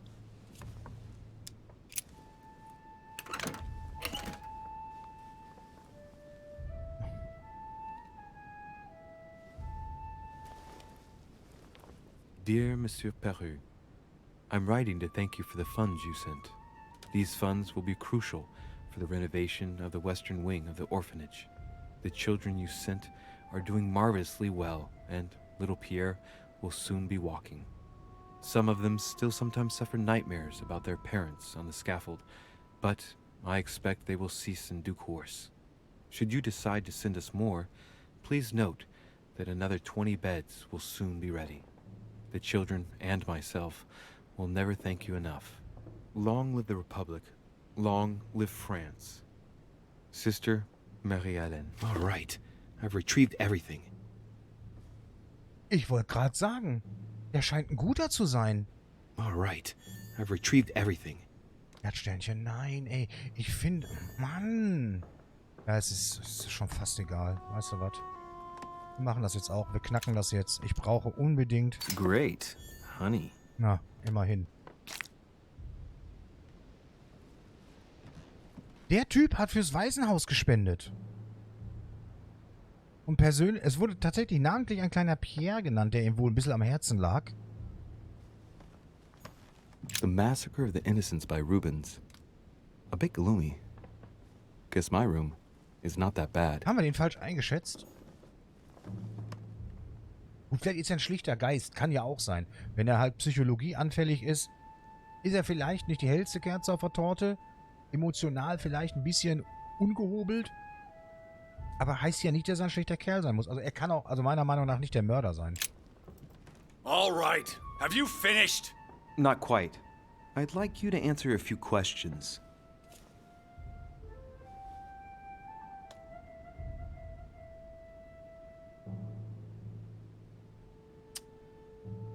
I know you were at the scene. We will save a lot of time if you just tell me what happened. You know nothing at all. Enlighten me then. For now, I have your footprint in a pool of blood. That's right. The only thing you can prove is one of my boots was at the scene. Congratulations, you've wrapped up the investigation.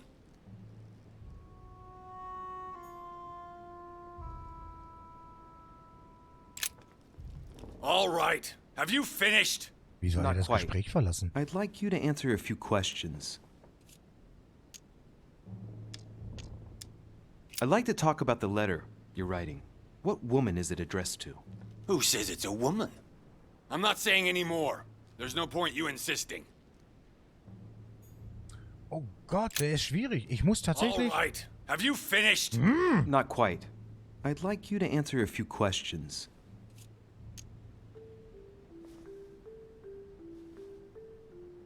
Let's get right to it. Are you Elizabeth Adams' murderer? That is for you to prove, if I'm not mistaken, boy. Ah, war klar. You weren't expecting me to do all the legwork for you, were you? Lazy man. Okay. Ich hab's mir fast gedacht.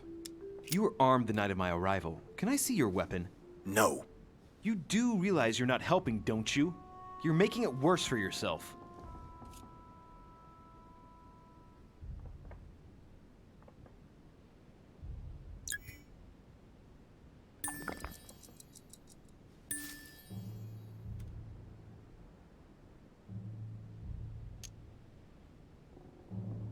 Two days ago, I surprised you having a go at Miss Adams.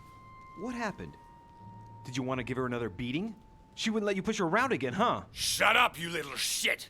You have no idea what happened, and here you are, carping away. You think you're Investigator of the Year. Have you taken a look at yourself, Deriche? Didn't you get enough beating her black and blue the last time? I did not! Go on. Keep going. Finish what you came to do, then get out of Scheiße, my ich room. hab die falsch... Oh, der ist ein harter Brocken, ey.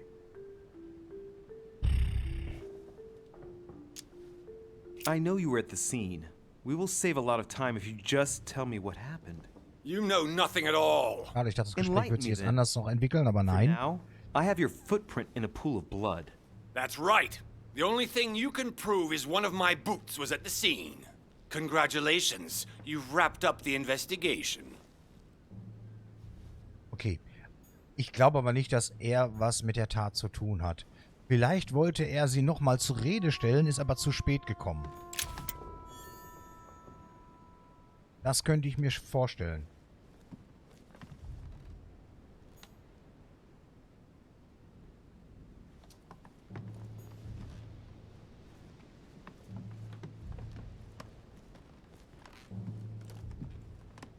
Verdammte Axt, ey.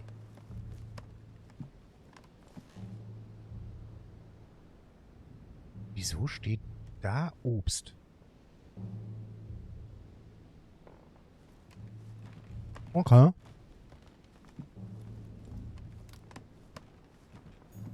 Dear friend. Achso, ja, das hatten wir ja. Entschuldigung. Jetzt können wir das nehmen. Golden Elixir. Ja, Golden Elixir. Ja, immerhin.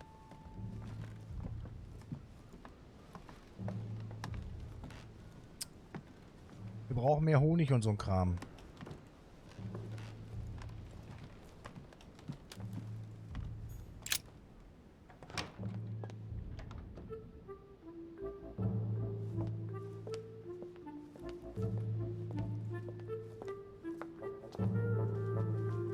Also bis jetzt, ja, weiß ich nicht.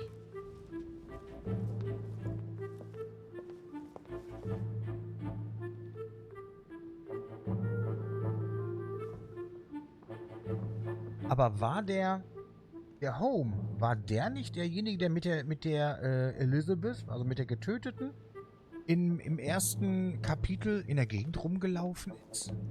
Hat der sich eventuell ihr Vertrauen erschlichen, um sie dann eventuell zu beseitigen?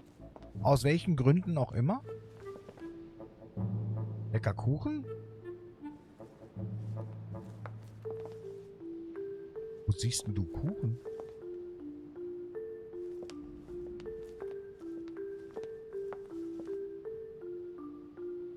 Ach, da! Ja, ich gucke immer so auf diese blauen Punkte. Du hast den Himbeerkuchen oder sowas.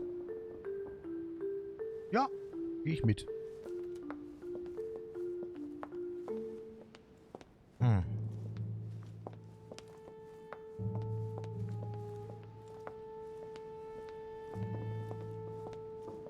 Da geht's wieder nach oben. Okay, das war jetzt nur eine Reflexion, ne? Was liegt denn da? Würstchen? Nein.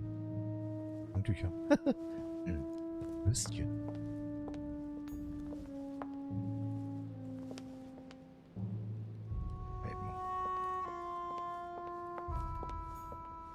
Monsieur Johann van Wulner. Nimm die regelmäßig deine Notizen zu sagen. Ja, ich weiß.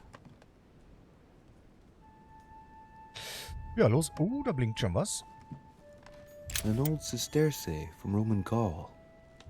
Wieso finde ich davon so viel? Mensch, ich will aber gerne hier meinen Honig finden tun. Hortus delicarium. Was?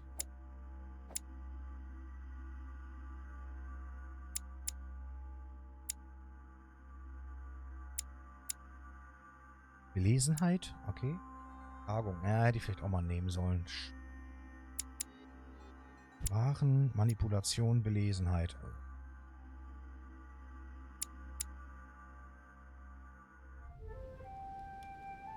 Ich denke, Etikette werden wir viel beim Mortimer brauchen. Also beim Gastgeber.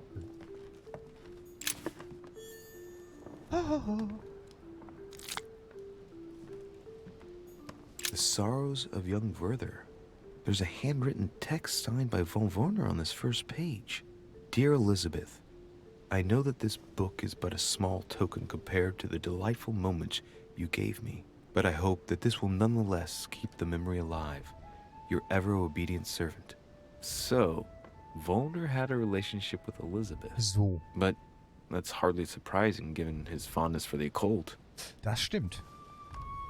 Und damit ist er einer, der sehr immun ist gegenüber uns. Table of alchemical symbols. Someone circled the zinc symbol. Okay, warum das? Und wir sind schlecht in Wissenschaft. Scheißdreck. Aufmerksam. Ich darf es nicht durchsuchen. Also wirklich. Also ganz so dulle kann man doch nicht sein. A chest locked with a 4-letter code. Surely a word close to the owner's heart.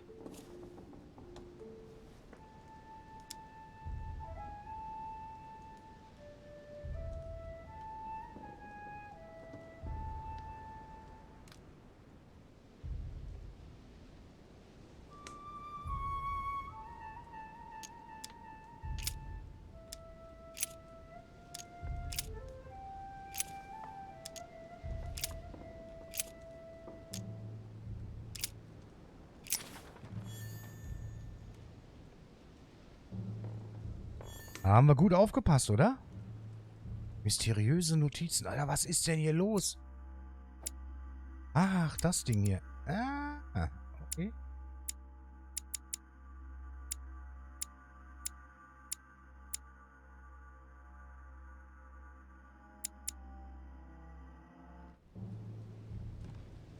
Oh mein Gott.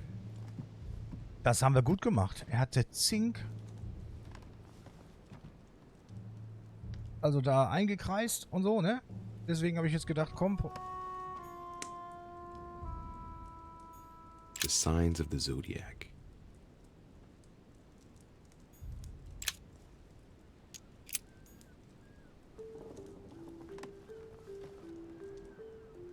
Oh Mann, das ist echt nicht so leicht, wenn man sich auf Okkultismus spezialisiert hat. Also das ist echt, man hat sehr, sehr viele Einschränkungen jetzt dadurch, dass wir diese Wahl getroffen haben. Ist cool, weil ich glaube, jetzt müssen wir noch viel mehr selber denken, Alter. Moin. Ich gucke mir erstmal oben, ne? Weiß Bescheid.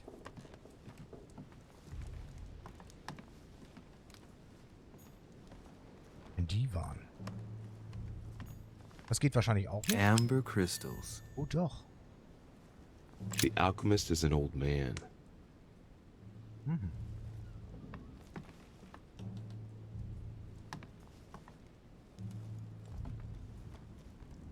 Da steht offen, dürfen wir aber... A devil's thorn. To be used to uncover the best disguised traits.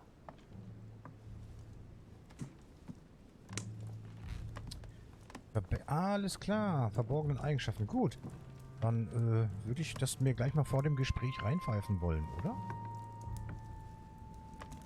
Das machen wir doch mal. Hören Sie sich nie an mir. Also ich bin gar nicht da.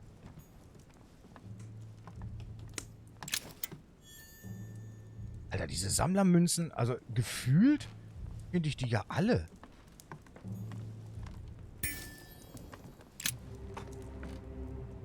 What can I do for you, de Richet? Monsieur, Lord Mortimer has appointed me to investigate the tragedy that befell us last night. Oh, yes. It's horrible. Yes. How can I help, monsieur?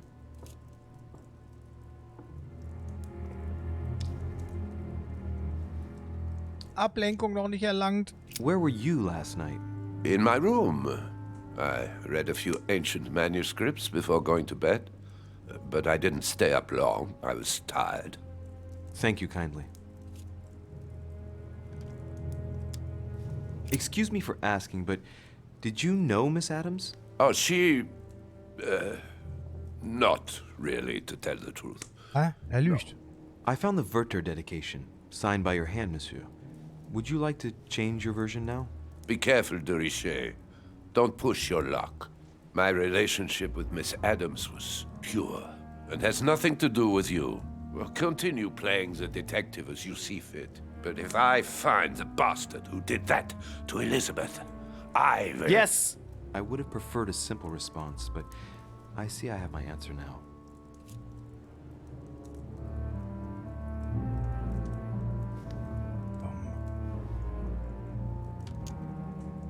I get the impression that your romance was over. Am I right? So? What does it matter to you? I would never have attacked her, if that's what you're insinuating. Who put an end to the relationship? You or her? It was her. It was her. But what does that matter? We both agreed.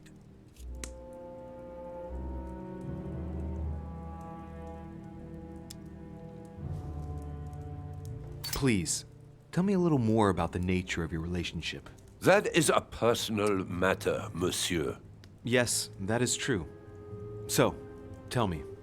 All right. It was passion. That's why we couldn't stay together. It scared her.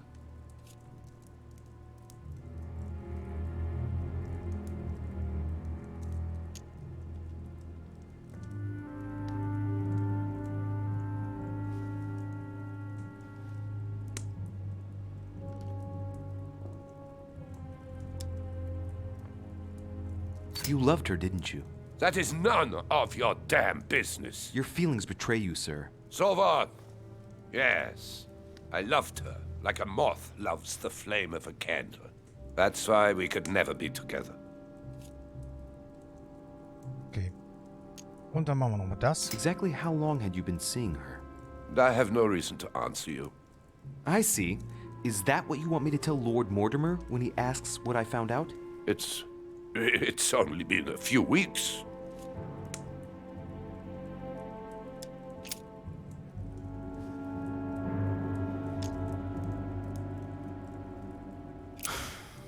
We finished. I'll have a look around and then take my leave. Do whatever you have to do. Aus dem bin ich jetzt nicht schlau geworden, so richtig. Aus dem bin ich jetzt nicht richtig schlau geworden. Gut, sie hat das jetzt beendet. kann jetzt nicht sagen, ob er wirklich fein damit war.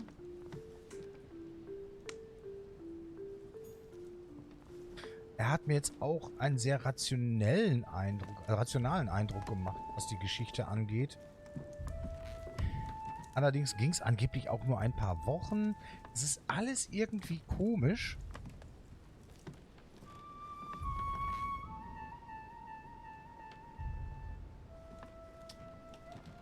Aber nichts wirklich, wo ich ihn darauf festnageln könnte.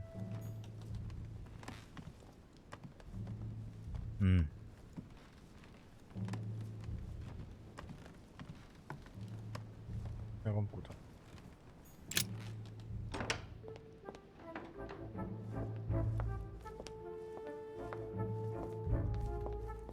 Wir gucken, ob wir runtergehen können. Geht sich also alles ihr ab.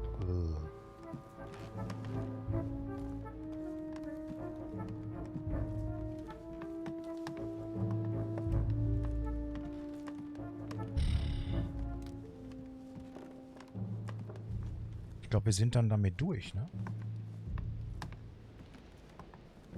Was sagt denn die Karte? Da, okay.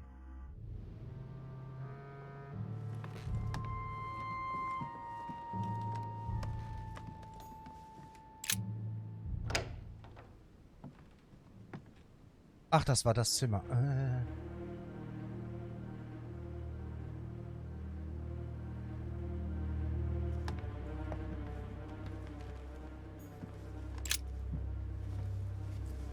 Es war kurz vor... Clock stopped at 3:54. If it was smashed during the murder, then I've just established the time of the crime. Kurz vor 4. Aber wahrscheinlich morgens muss das gewesen sein. Kurz vor 4 Uhr morgens. Weil am Abend zuvor war er ja noch kurz da.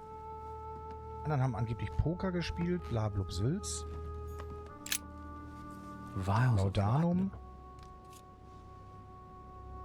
The label shows that this laudanum comes straight from America. I wonder if Washington's involved. Ja, der hat ihr das ja gegeben. Das hat er ja uns gesagt.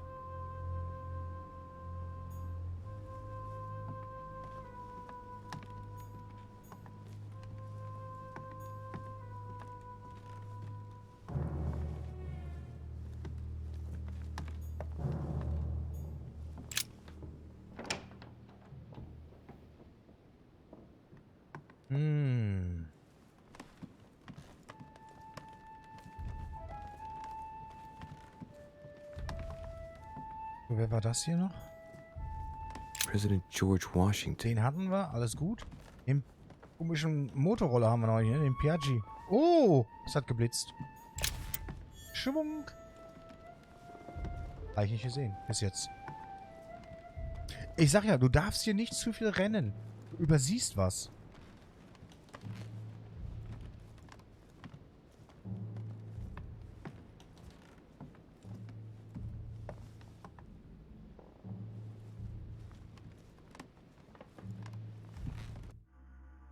Da darf ich nicht rein.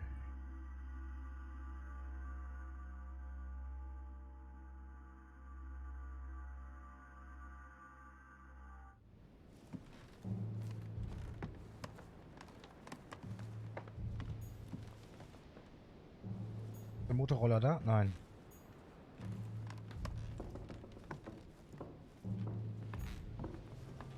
Huh, that's me. Ich darf da nicht rein. Lass mich doch mal in mein Zimmer. Mal einmal kurz hinsetzen, ein Essen. So.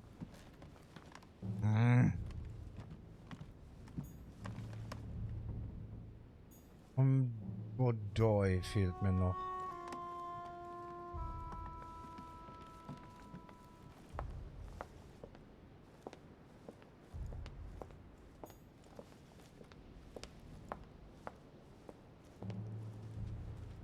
Runter darf ich nicht. Okay. Auf der Karte ist nur noch... Das geht hier runter. Hier geht es... Was ist das denn hier? Gas.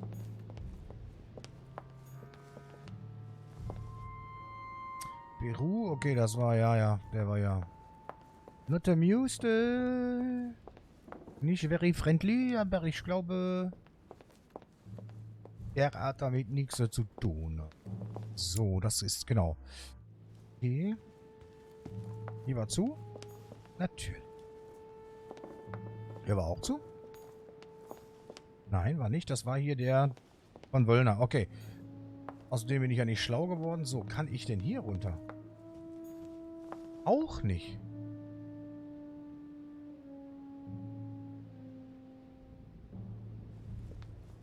Puh.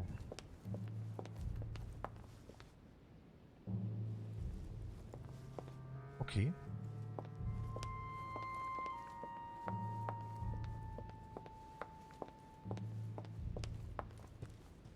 Knubbeli, Knubbeldu, Knubbeldei.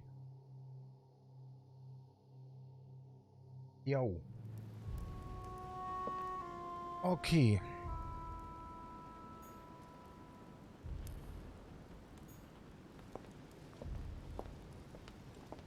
Da ist der Motorroller.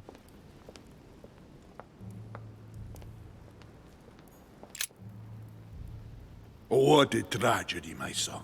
How could such a thing have happened? That's exactly what I'm trying to find out. Did you notice anything out of the ordinary last night? I saw the young French soldier, Bonaparte, I believe, hanging around near Miss Adams' room. But I would not want to get an innocent man into trouble, Louis. It's probably nothing. But if I were you, my son, I would talk to Monsieur. Schade, man kann da nicht im Anschluss mit denen nochmal... How violently he set upon Ich habe mit dem Miss gesprochen, mit dem Peru. Der hat das don't und das worry. gesagt. He's on the list of suspects. Schade. Also da gibt es keine erweiterten Dialogoptionen. Das finde ich echt...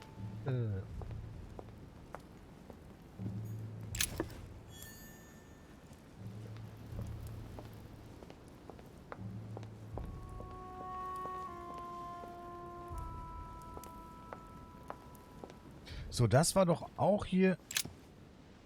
Which four-letter word could open this chest?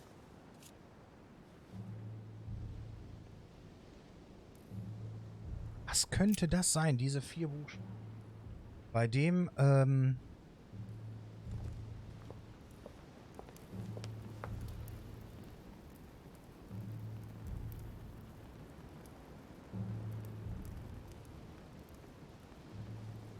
ich mach mal was total Bescheuertes. Also ich guck mal, ob das funktioniert. Which four-letter word could open this Ich chest? weiß nicht warum, aber mir fehlt bezüglich... Ne.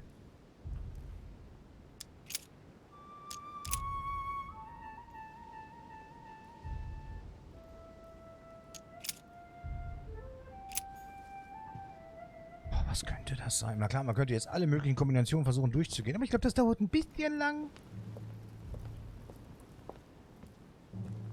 Würde ich mal behaupten. Und zu wem gehört die Schatulle wohl? Zu Mortimer?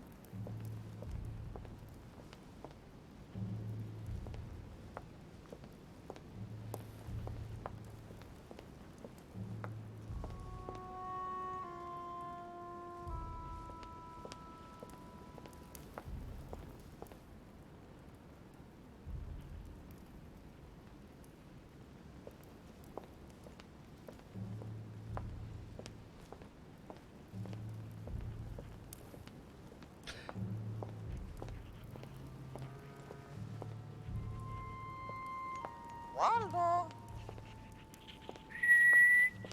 Vogel, lass mich. Waldo! Was you want, Waldo?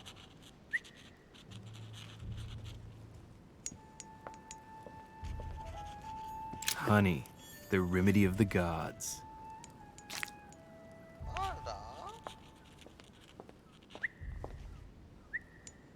Wie haben wir das denn übersehen können? Karmelitengeheim. The nightmare painted by Fuseli in 1781. 1781, ja?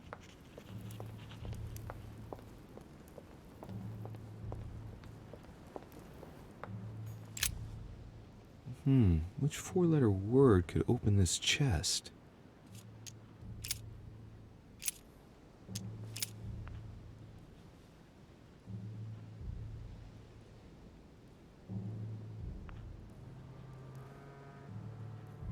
Passt nicht. Schade. Passt nicht. Was ist mit rückwärts? Warte.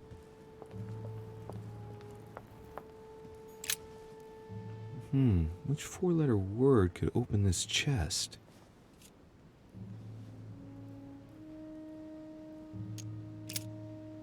Passt auch nicht. Okay. Dann ist es doof. Verdammt nochmal.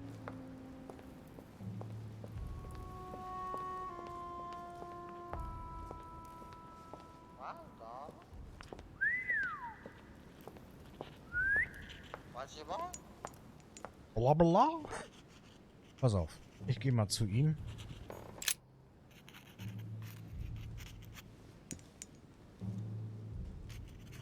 I've come to speak about the findings of the investigation, my lord. I'm listening, Louis. Will you remind me of the facts we already know about? Elizabeth Adams Kokolin, was wunderschönen guten Abend. killed Hallöchen. last night. Geht's But denn? Piaggi was with Holm and I until late at night. As for Bonaparte and Washington, they left us after midnight, both tired.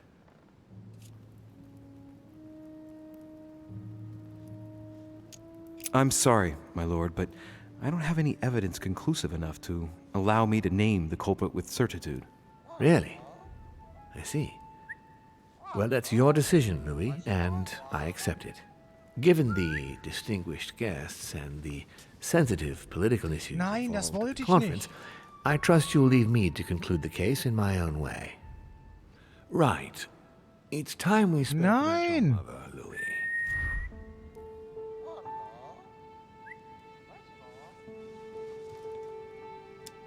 She isn't missing, you know. What? What do you mean? My mother has left traces in every nook and cranny of your island, my lord. She's definitely Scheiße. here. Now, what worries me most is why she doesn't show herself. That doesn't make me feel any better, Louis. What was the official reason why my mother came to your island? I knew about your mother's activities, and yours, in the Golden Order. I thought we had everything to gain by working together. You mean the cannon deal with Monsieur Bonaparte? Among others, yes. How did you hear about that? Monsieur Bonaparte came to speak to me about it yesterday, during lunch. I see. So impetuous. He was supposed to let me speak to you about it first. Our friend Napoleon desperately needed financial backing to properly equip his army. I took it upon myself to back him because I have a firm conviction that he can go far. We shall see. However, there's one thing that surprises me.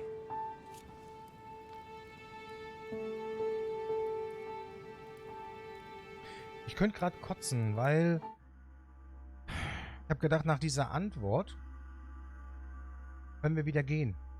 Ich möchte noch niemanden beschuldigen. Jetzt ist die fest im Eimer. Nichts dafür hergekriegt.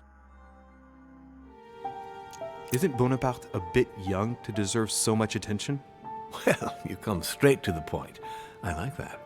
Indeed, if you knew just how much you remind me of him. Trust me, I'll wager that Monsieur Napoleon will soon prove himself. I'm working on it, at least. Once this deal was closed, I had big plans for Sarah. Such as what? You see, I've invited several influential figures on my island to present them with a project at the conference. It will be presented later today. I thought that the Golden Order had a role to play, and I still think so. I was hoping Sarah would be able to join us. I see. Indeed, if by chance your mother decided not to return to us before the conference, would you do me the great honor of attending? If only to follow the deliberations while waiting for her to duly take her seat. Why not? We shall see. Ah, thank you so much. In this way, you'll be able to keep your mother informed of what is said. There's something else I'd like to briefly go over. Earlier, you asked me the official reason for your mother's presence here. Is there an off-the-record reason why your mother came here? If only my mother had trusted me, but she remained very mysterious. I'd have been delighted to answer your question. Is this usual for her? As head of the Order, secrets are her bread and butter, as you can imagine. That said, it's the first time she hasn't let me in on the reason for her trip. And it intrigues me, to tell you the truth. Well, I am sure that Sarah will explain everything once she reappears. There's something I still don't get. In your opinion, why would your mother remain in hiding over several weeks? Ich habe keine Ahnung.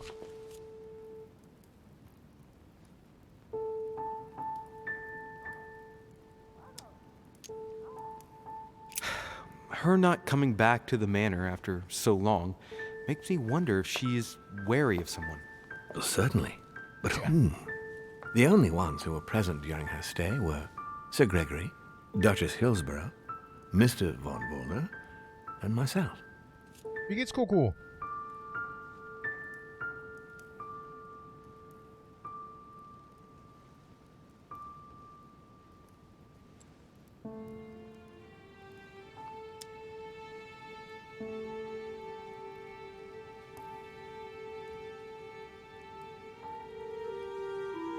It seems you're close friends. What can you tell me about Sir Gregory?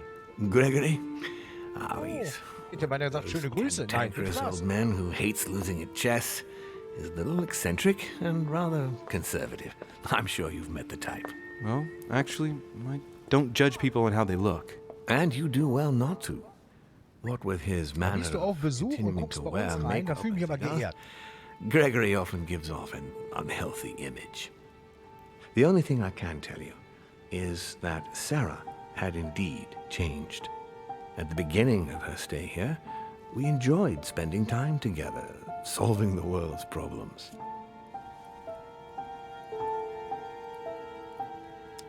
You seem to know my mother very well, my lord. What did you talk about together? Oh, as soon as we had a little free time, we liked to share points of view about practically any subject. We would find ourselves embarked on interminable discussions that could go from Monsieur Blanchard's flight in a hot air balloon to the Treaty of Jassy, or the adoption of the metric system in France last year, or even Mr. Eli Whitney's invention in the United States.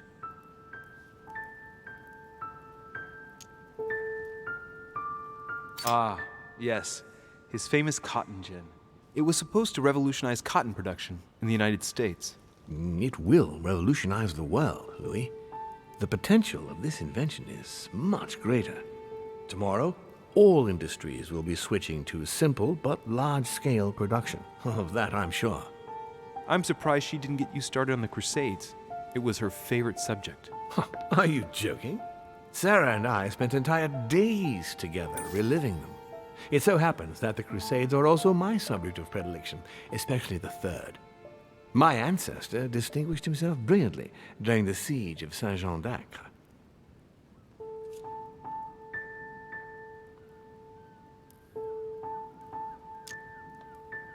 Mother lulled my childhood with tales of the Crusades. How Richard the Lionheart and Philip Augustus had to battle it out to achieve their ends. And how Guy de Lusignan, having broken his word, launched the siege of Saint-Jean d'Acre. Oh, I see Sarah's lessons have inspired new enthusiasts. Good on you, because not everyone can claim they know as much at your age. Your mother is a very well-read woman. You're quite lucky to have her as a model, Louis. Yes, I know, but I'm still very worried. I must admit, there are worse things to worry about now, Louis. What do you mean? Since she disappeared, your mother has been seen once. Her behavior on the evening of your arrival greatly surprised Gregory and myself. She resurfaced to attack Emma, Emily Hillsborough's twin sister. And she shot her with a pistol. Then, before Gregory could intervene, she ran off and disappeared again. I beg your pardon? Hang on. That means my vision on the wharf, it was actually happening inside the manor. Mother shot Emily's sister? The very person she came looking for? Why would she do that? Excuse me. But between that and the childhood of Lady Adams, it's all a bit much for me to cope with. I need to piece it all together again to see things more clearly. You said that you spent a lot of time talking together at the beginning. What happened for that to change? I'm afraid I haven't much to tell you. The more the days went by, the more she withdrew into herself. She never gave me an explanation. Until the day came when she purely and simply disappeared. Huh. Where did she go when she wanted to be alone?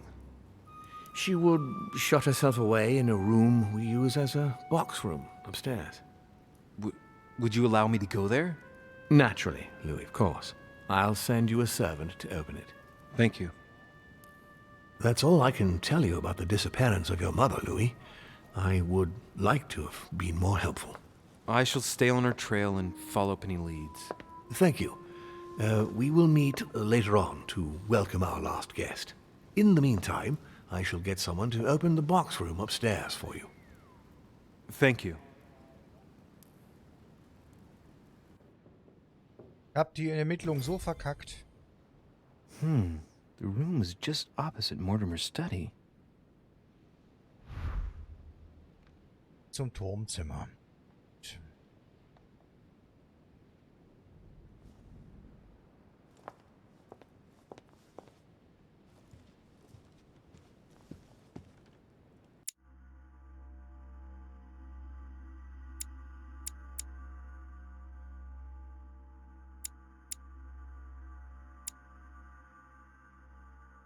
Das heißt, müsste der hier sein, oder?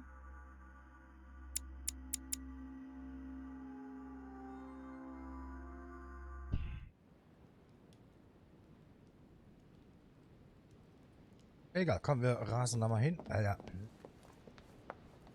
Ah nee, das war ja nach unten, ne?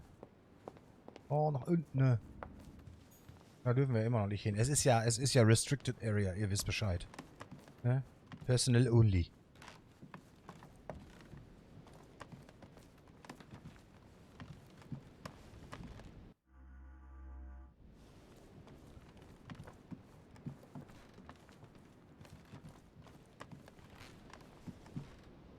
Verdammte Axt, Ellie. Also irgendwie...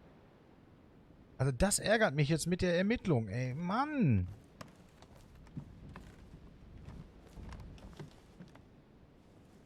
Willst du mich verarschen?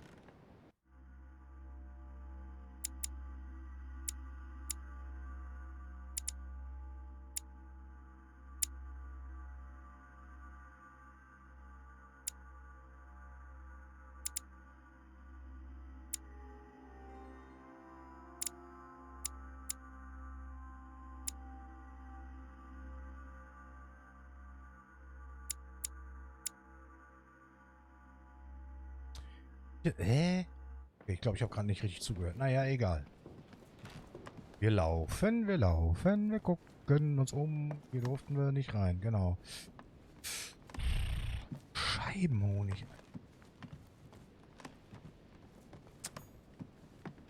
Aber so verkackt jetzt. Aber ich habe nicht damit gerechnet, dass diese Gesprächsoption die Ermittlung beendet.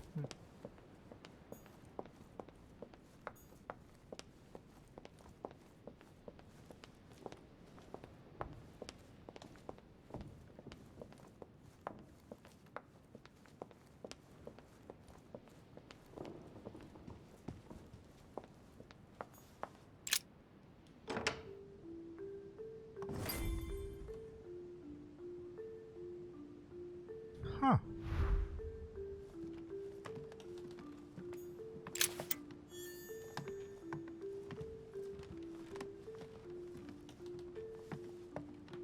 Das ist eine Abstellkammer hier einfach nur, ja, wie er sagte. There are burnt papers in the chimney. There's a legible fragment left. Hey, I recognize my mother's handwriting.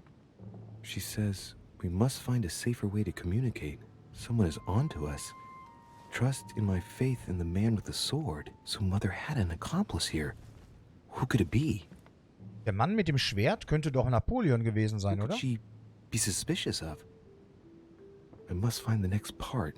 Faith, sword. I recognize her love of riddles there. Oder sie meint jetzt irgendwie eine Statue hier oder so. Oh.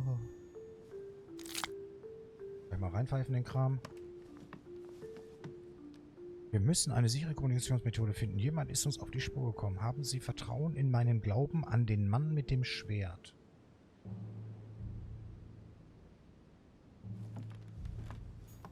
Ich schätze mal, das ist eine Statue für einen Geheimgang oder sowas. Dante's Paradise. Raise your head and be reassured, for what comes up here from the mortal world must ripen in our rays. Oh. Ja, komm, ja, nee. What is this disc?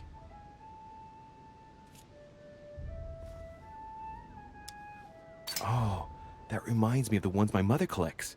It's magnetic.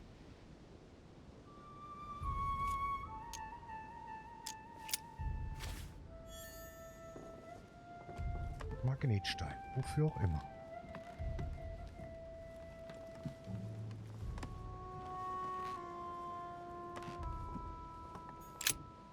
St. Paul on the Road to Damascus by Caravaggio.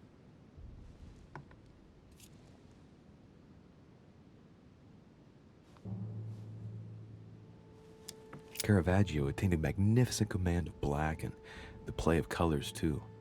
Paul facing an ordeal, the curtains of his illusions being raised, and receives the light from his Savior.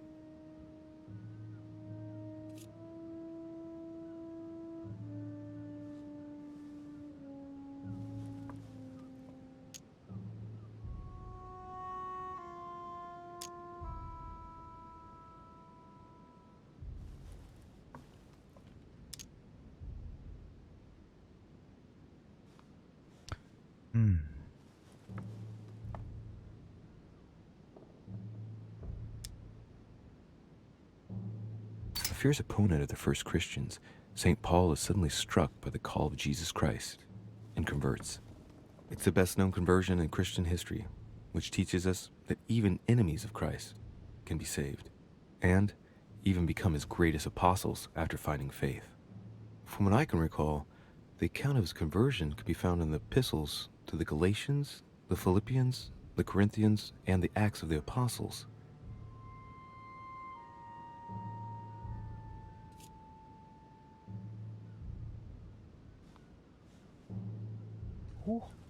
Caravaggio attained a magnificent command of black okay. and the play of colors too. Paul facing an ordeal, the curtain of his illusions being raised, and receives the light Viel from his Spaß Savior. morgen.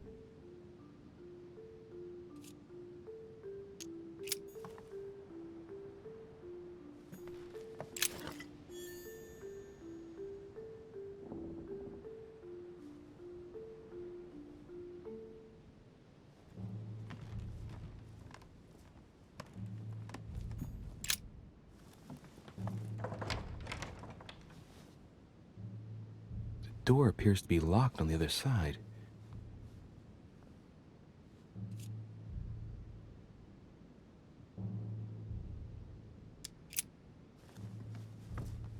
Ja, alles klar. I think I heard something fall to the ground. A metallic sound, like a key falling to the floor. Oh. Elbe benutzen. We'll see if it works. LOL.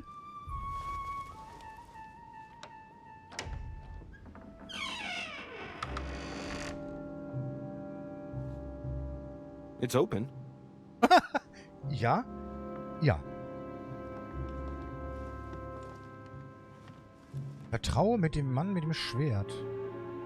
Vertraue dem Mann mit dem Schwert. Das ist er. St. Paul painted by Guido Reni.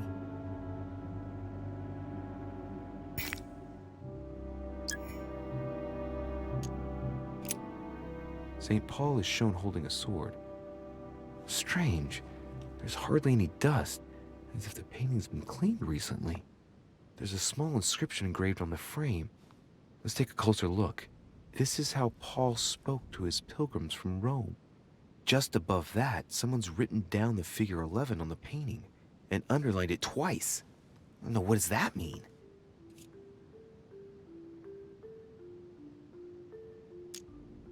So we have the figure 11 twice underlined. And a story of a group of pilgrims who it looks like Paul is speaking to. Maybe it's a code. There must be a connection. A text on Paul must be somewhere, and it must be associated with the figure 11. But what's the story with these pilgrims? I mean, a connection with the figure, maybe? Man müsste wissen, wie viele Pilger der Paulus hatte. Zweimal unterstrichen könnte entweder heißen, die Zahl 11 muss doppelt genommen werden vielleicht. Nicht sicher? A devil's thorn, to be used to uncover the best disguised traits.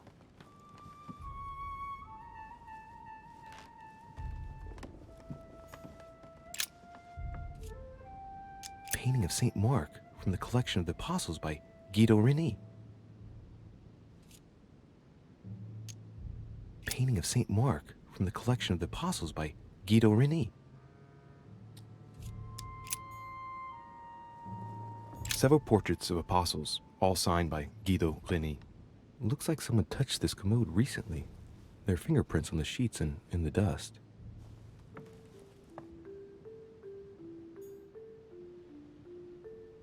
Also das ist wirklich sehr viel Investigativarbeit. Sophistrie. Ist eine sichere... Und jemand ist auf die Spur gekommen. Haben Sie Vertrauen in meinen Glauben an den Mann mit dem Schwert?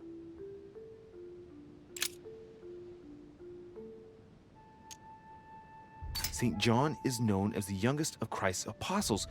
Well, we often give credit to St. John for having written about the apocalypse in the last book of the Bible. Gut. Bevor wir hier am Gemälde weitermachen, liebe Leute, mein Hirn wird langsam eingestrengt durch den Wasserpegel. Ich würde sagen, ich schicke euch mal einen Moment in die Pause. 1-2 Minütchen. Und dann geht's hier gleich weiter. Was in der Pause? Ja, er kommt. Oh. Wenn er halb hoch ist, dann komme ich von hinten und dann können wir ihn auch. Also gut, dass man dir nicht zuhört. Wenn er halb hoch ist, komme ich von hinten. Ja. Aha. Nehmen können und einen Erdbügelversuch machen können, auch wenn ich es noch nie gemacht habe. Wie fährt keiner? Wie? Den savest du? Leichter Grafikfehler, würde ich sagen.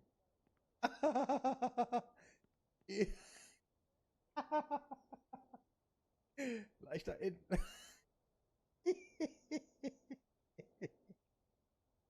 Aus. Einziehen würde. Hä? Was war das jetzt?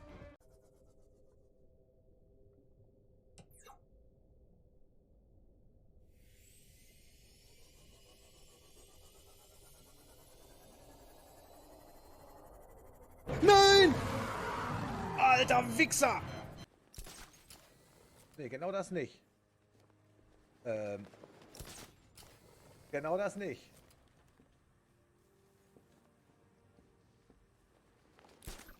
Nein, genau das nicht.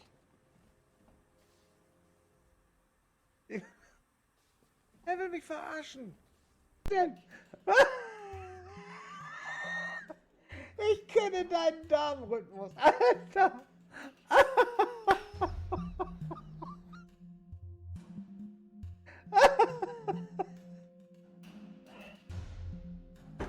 Ich kenne deinen Darmrhythmus. Ich bin kaputt.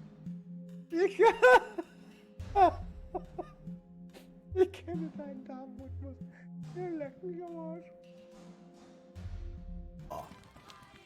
Ist er drin? Dann hat er ja gleich Spaß. Pass mal auf, Kevin. Alter, wenn du dann auf uns zugelaufen kommst, dann musst du die Maus immer so ein bisschen im Kreis drehen, dass der Kopf sich schüttelt, ja? Mhm. Und dann immer rufen, ich bin der Kevin! Ich bin der Kevin!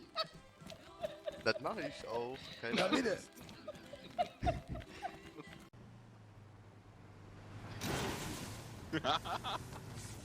So, da ist er schon wieder. Ulala.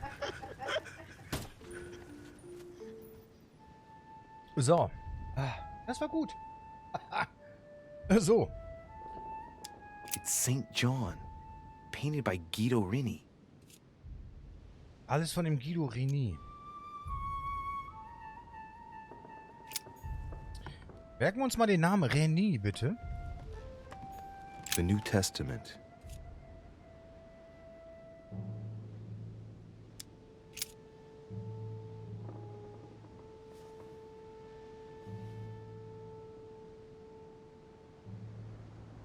Bitte was?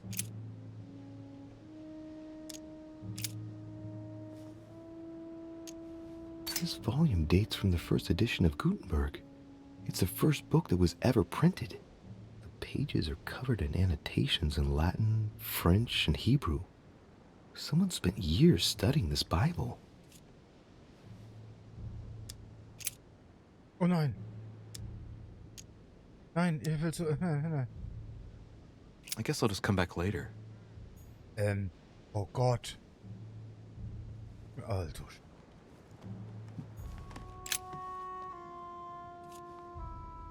A drawing of the Apostle Matthew, painted by Guido Rini.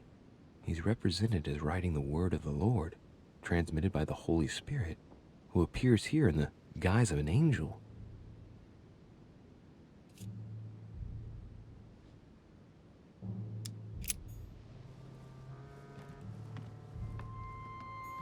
A chest with the occult symbol representing air.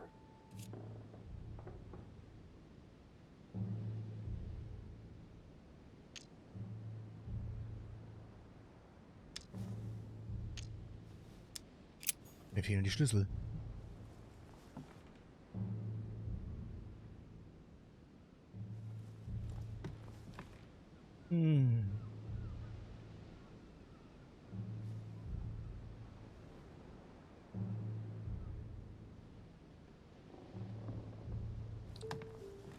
Oh Gott.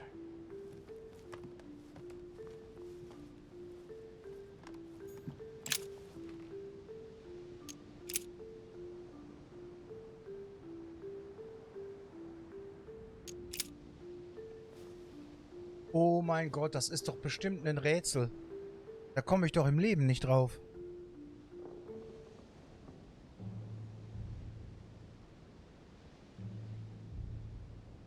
Ach du Scheiße.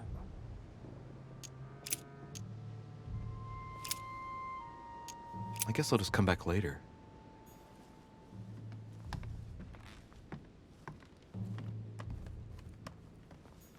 St. Paul, painted by Guido Rini.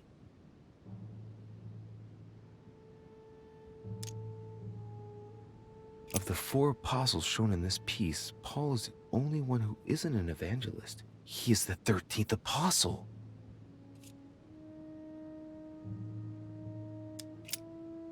St. Paul is shown holding a sword.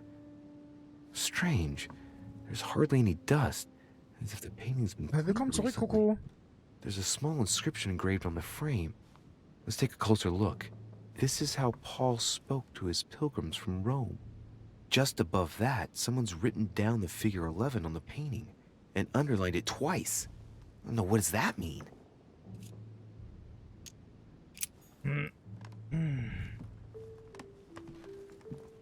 Ich hänge jetzt hier gerade echt an einem derben Rätsel.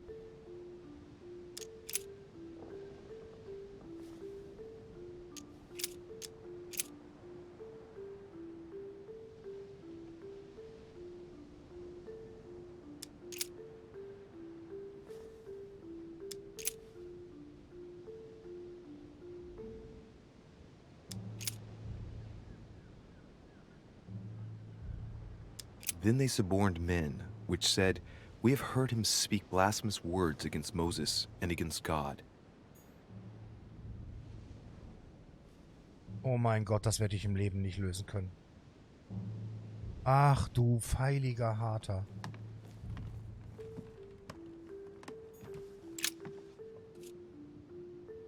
Painting of St. Mark from the collection of the apostles by Guido Rini. Das ist Markus. Several portraits of apostles, all signed by Guido Rini. Looks like someone touched this commode recently. There are fingerprints on the sheets and in the dust. Markus. It's St. John, painted by Guido Rini. Markus, Johannes. Markus, Johannes. A drawing of the Apostle Matthew, painted by Guido Markus, Rini. Johannes, Matthäus. He's represented as writing the word of the Lord, transmitted by the Holy Spirit, who appears here in the guise of an angel. Markus, Johannes, Matthäus war das jetzt, ne?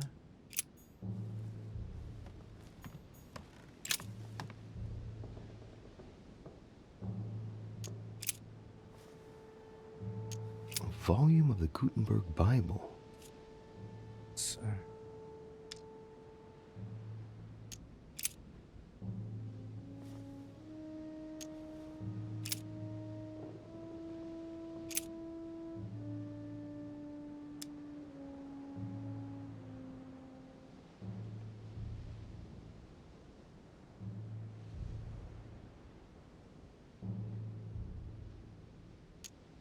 And it came to pass in those days that Jesus came from Nazareth of Galilee and was baptized by John in Jordan. Warum gehst du da immer raus?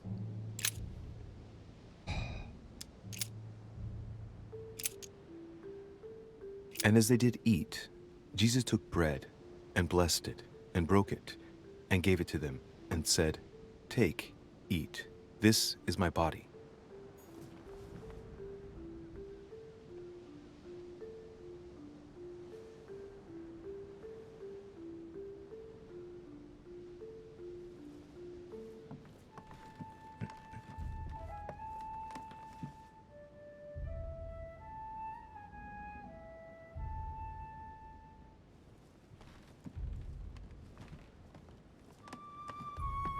Ich habe keinen Schimmer, wie ich dieses Rätsel lösen soll. St. Paul on the Road to Damascus by Caravaggio. St. Paul is the only saint to be presented twice in these paintings, contrary to the other apostles. How come?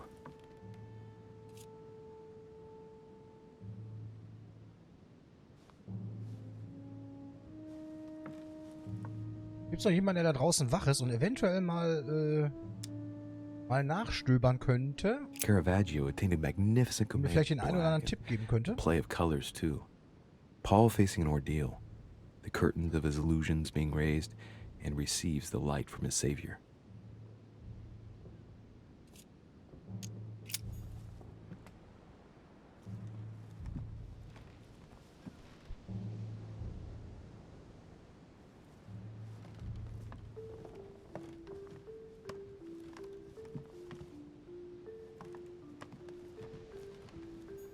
Dante's Paradise. Raise your head and be reassured, for what comes up here from the mortal world must ripen in our rays. Alter.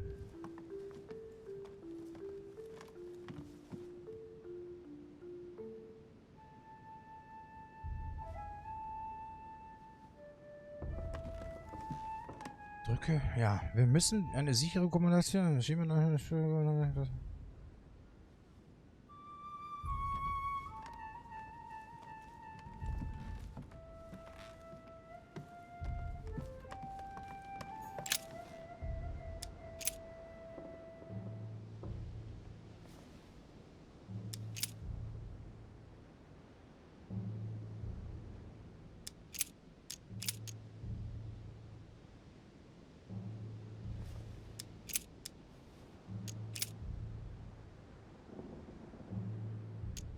Warum ist die 11 da zweimal unterstrichen bei dem Porträt?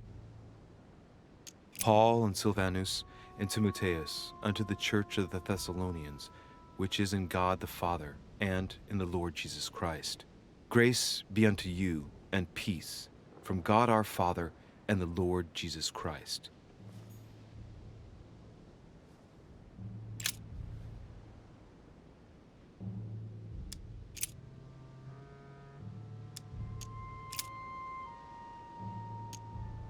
Then they suborned men, which said, We have heard him speak blasphemous words against Moses and against God. Immer geht er wieder raus. Es ist schlimm.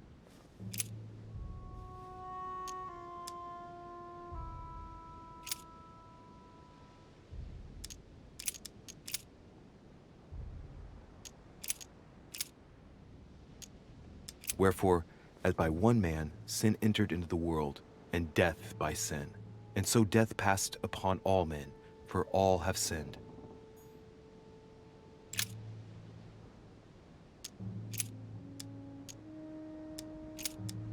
There is none that understandeth, there is none that seeketh after God.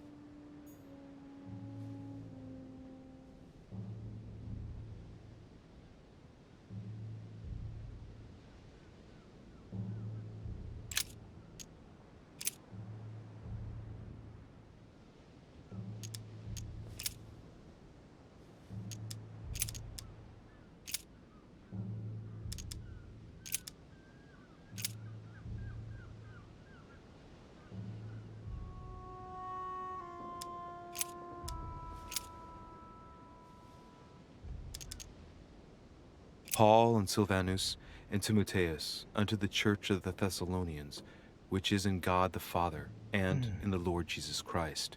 Ich muss da mal be unto you, nachstöbern. and peace from God our Father and the Lord Jesus Christ.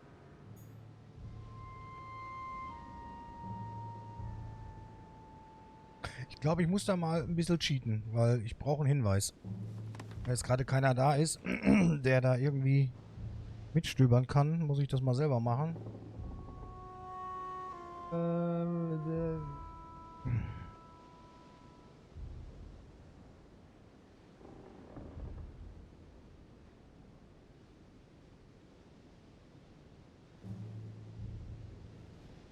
Okay. Lalalala.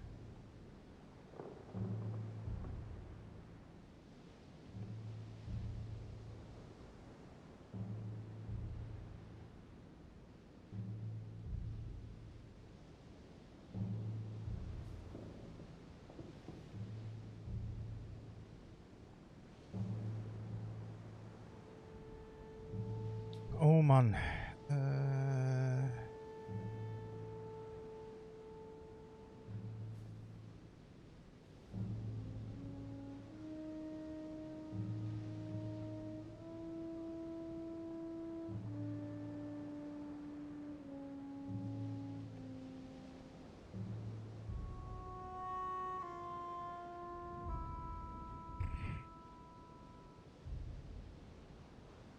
Eben was zu finden ist echt schwer. Uff, das zu schreiben wäre übel. Hab ein Video mit 4 Minuten. Ja, ja. Hey, ihr habt gerade ein Walkthrough offen. Was suchst du? Nummer 11 doppelt. Ja, das habe ich ja geschnallt. Aber ich weiß noch nicht genau, worauf sich das bezieht. Das ist so... Ja.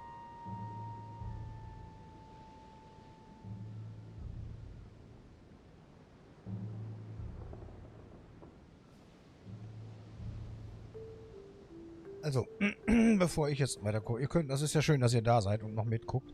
Ja, wir haben jetzt hier zweimal unterstrichen die 11 auf dem Rahmen bei ihm hier. Das, okay. Dann haben wir den Hinweis, wir sollen dem Mann den Glauben schenken, dem Mann mit dem Schwert. Das ist eindeutig Paulus.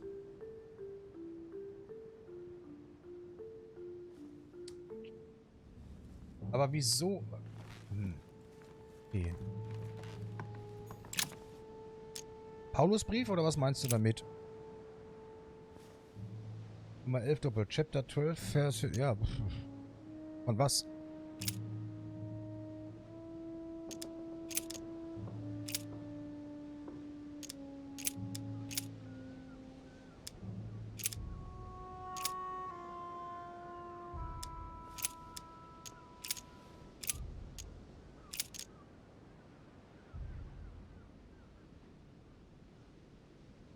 Paulus ist 11 doppelt. Ich habe auch versucht, ein Video anzuschauen. Ich verstehe es immer noch nicht. Schön, da bin ich ja nicht alleine. Was willst du? Was? Chapter 12, Verse 14. Ja, aber von welchem Buch? Das muss ich jetzt erst finden. Oder welchen Brief oder was auch immer. Da. Follow peace with all men and holiness, without which no man shall see the Lord.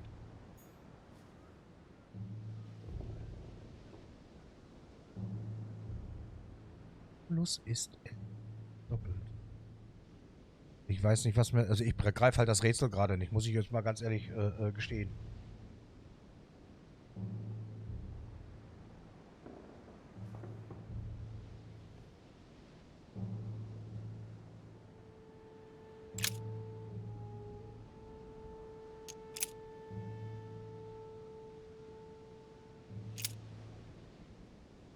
and the woman was given 2 wings of a great eagle, that she might fly into the wilderness, into her place, where she is nourished for a time, and times, and a half a time, from the face of the serpent. Hey, a new note. It's been folded carefully in the corner of this page. The writing, it's not my mother's. S. I found the book in your effects. I've concealed it where no one can get their hands on it. I can assure you, awaiting your instructions, I will hear your reply like he who hears the angel. Hears the angel? What does that mean? Oh, it's probably the place where she was expecting to get the location of the next note. Sie schreibt, wir müssen eine Serie, bla. Pastoralbrief und die Offenbarung des Johannes.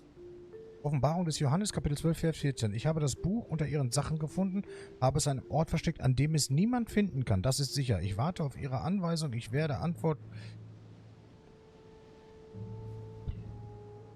Ihre Antwort hören, so wie der den Engel hört.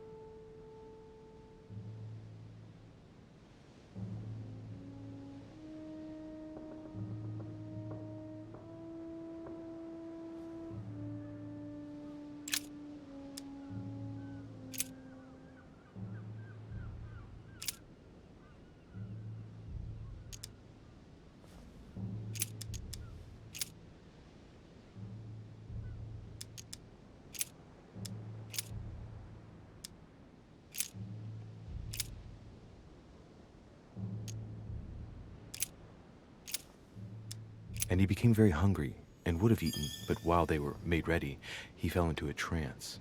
Hey, there's a note here. Aber wie kommt man da drauf? In reply to E. We must leave urgently, but first I absolutely must go beyond the nightmare. Watch out for Volner. He figured out I was avoiding him. Allay suspicion. See you tomorrow evening. Stand ready. For now, let's cease all communication until we meet. Take care of yourself. I suppose this must be the last message. What happened afterward? If it's what I suspect, I fear the worst. What did Mother mean by, I absolutely must go beyond the nightmare? I must go beyond the nightmare. What does she mean by that?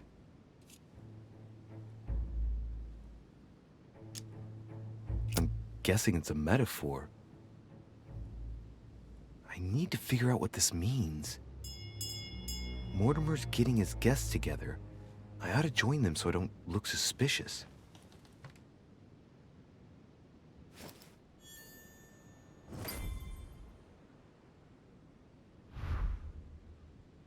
Jetzt mal ohne Scheiß.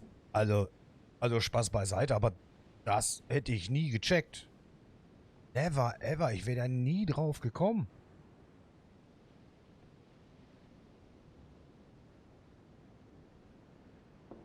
Also,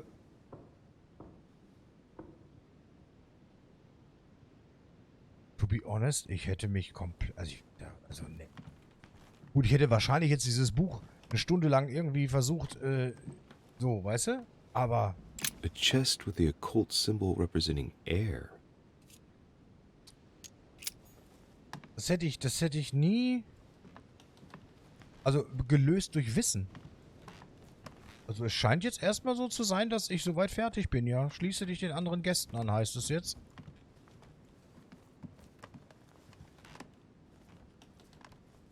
Also.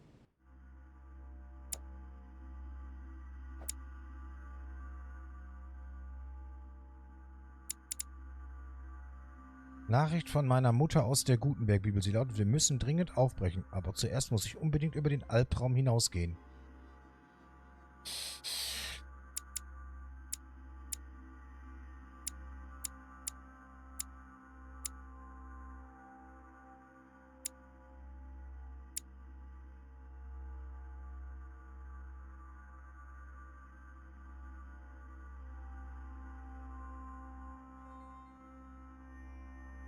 Biologiestudium, ja, auf jeden Fall. Also, solche Sachen hattest du das letzte Mal auch. Als Problem. Naja, da ich ja schon mal irgendwie gespielt habe, ja, aber wie gesagt, das ist jetzt über 3 Jahre her. Da erinnere ich mich da an gar nichts mehr.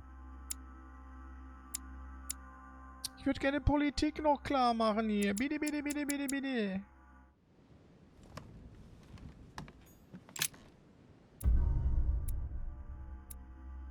Ich habe die Nachricht meiner Mutter nicht verstanden.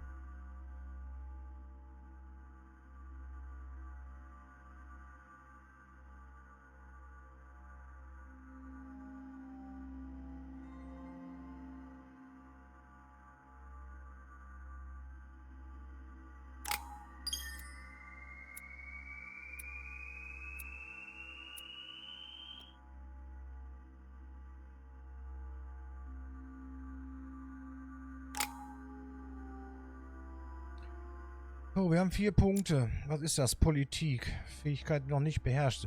Die sollte ich vielleicht jetzt mir aneignen, oder? Wenn wir da schon zusammensitzen.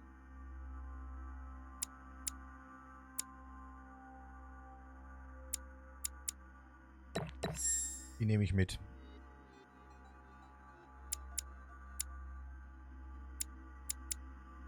Nehme ich mir Befragung mit oder Aufmerksamkeit?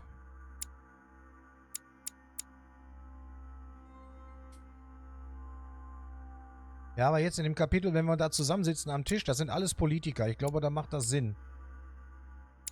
Da ergibt das Sinn. Belesenheit, Etikette. Ja. Aber ich bin ja hier... Ja, guck dir das mal an.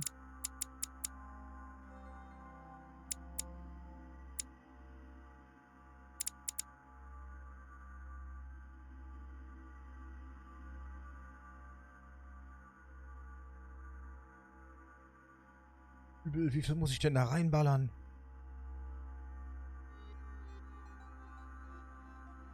Waren das Belesenheit und Etikette, ja?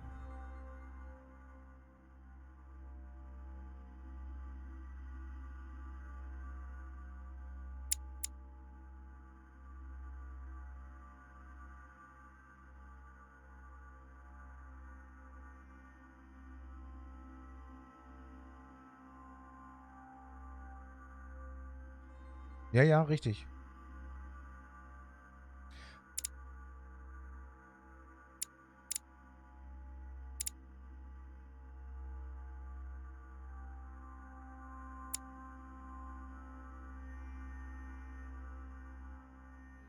Oh, Kuckuck. Schön, dass du reingeschaut hast. Ich wünsche dir auch ein schönes Wochenende. Wenn du morgen Langeweile haben solltest, zwischen 17 und 18 Uhr Nachrichten gibt es auf Discord und auf Twitter und auf Insta. Machen wir einen Open-End-Stream. Ansonsten ein wunderschönes Wochenende und danke, dass du da warst.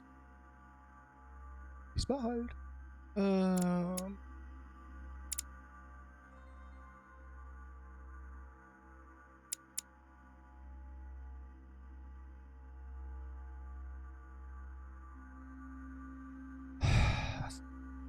Boah, das ist gar nicht so leicht.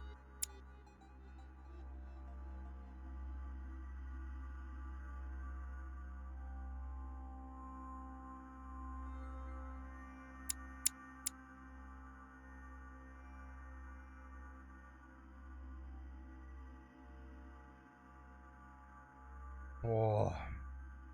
Sagt der Kuckuck bitte tschüss. Was ist denn da los bei euch?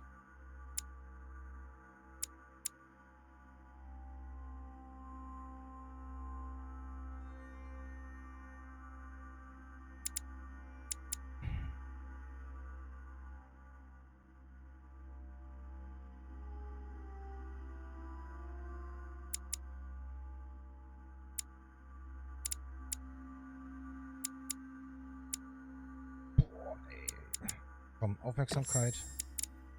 Wissenschaft. Habe ich das voll. Wie, darf ich kein Buch nutzen? Aha.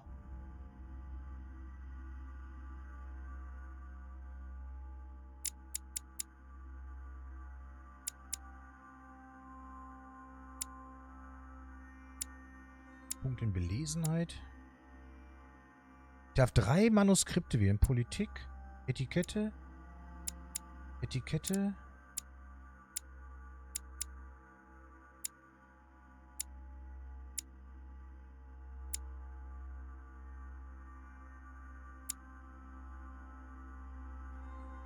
Die Politik habe ich jetzt gerade erst gelevelt. Hätte ich das gewusst, dass ich die noch über habe, dann ja, gut.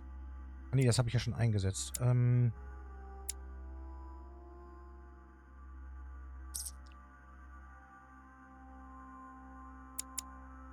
ich jetzt 2 in Etikette reinsetzen?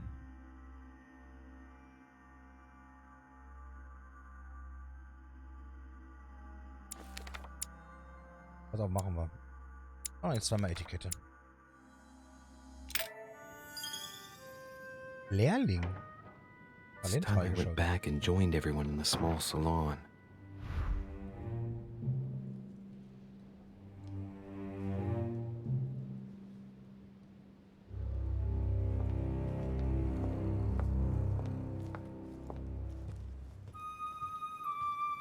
You are expected in the small salon, sir.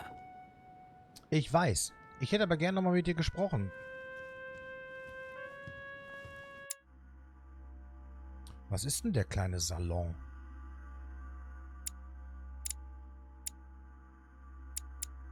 Ist der unten?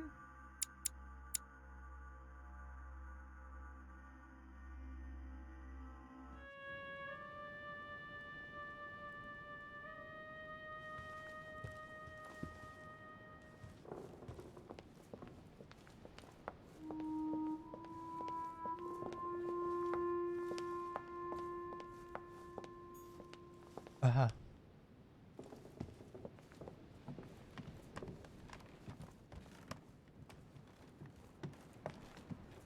Wo zum Teufel ist denn das kleine Wohnzimmer?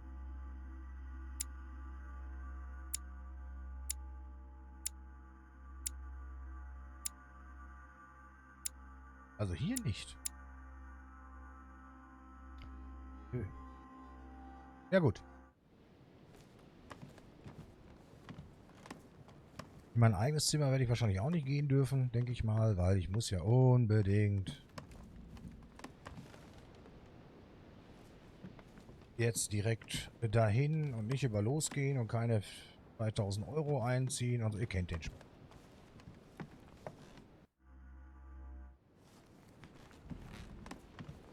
Warte mal, wo war die Richer? War das hier meins? Nein, Hillsborough, Bonaparte, Peru. Hier. Nächste Tür links. Ich versuch's mal.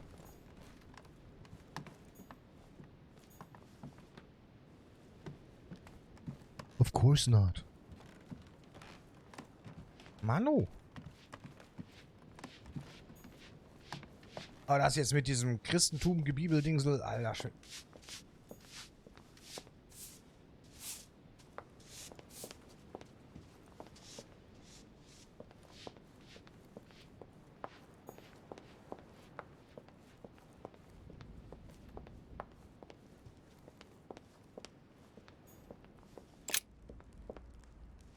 Uha, okay. Emily, I must speak to you. What's the matter, Louis? I have news about your sister. What have you found out? Look, I've started piecing together the events leading up to my mother's disappearance and your sister's. Did my mother know about your secret? Yes, even though I belong to the English chapter, her rank in the Order gives her access to a good deal of personal information. Mehreres, würde ich sagen, Dominik. Emma I saw in my vision. I was given to understand that my mother and your sister bonded during their stay.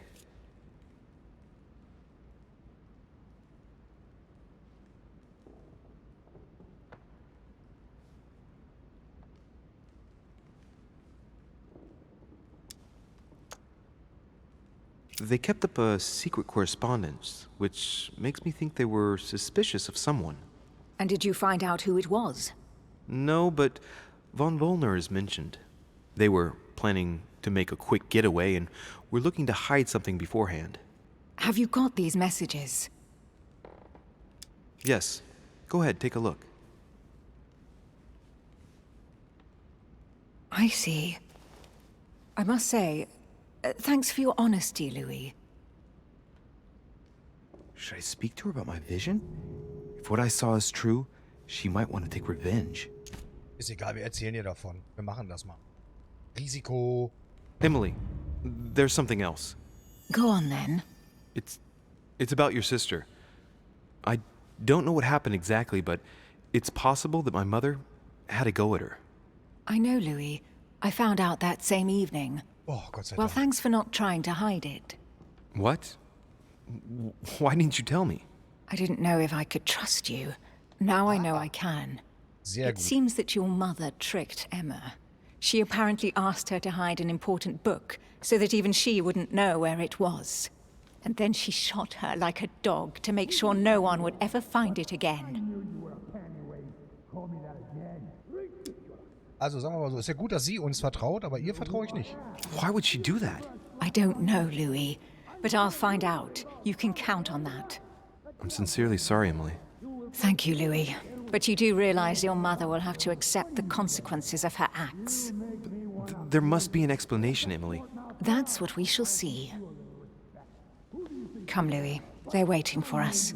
Schön, dass sie immer nur ein Kleid hat. Finde ich ein bisschen schade, dass sie nicht unterschiedlich kostümiert sind. You will pay dearly, Peru. I'm sure you were involved somewhere along the line. That's right. Pretend you don't know.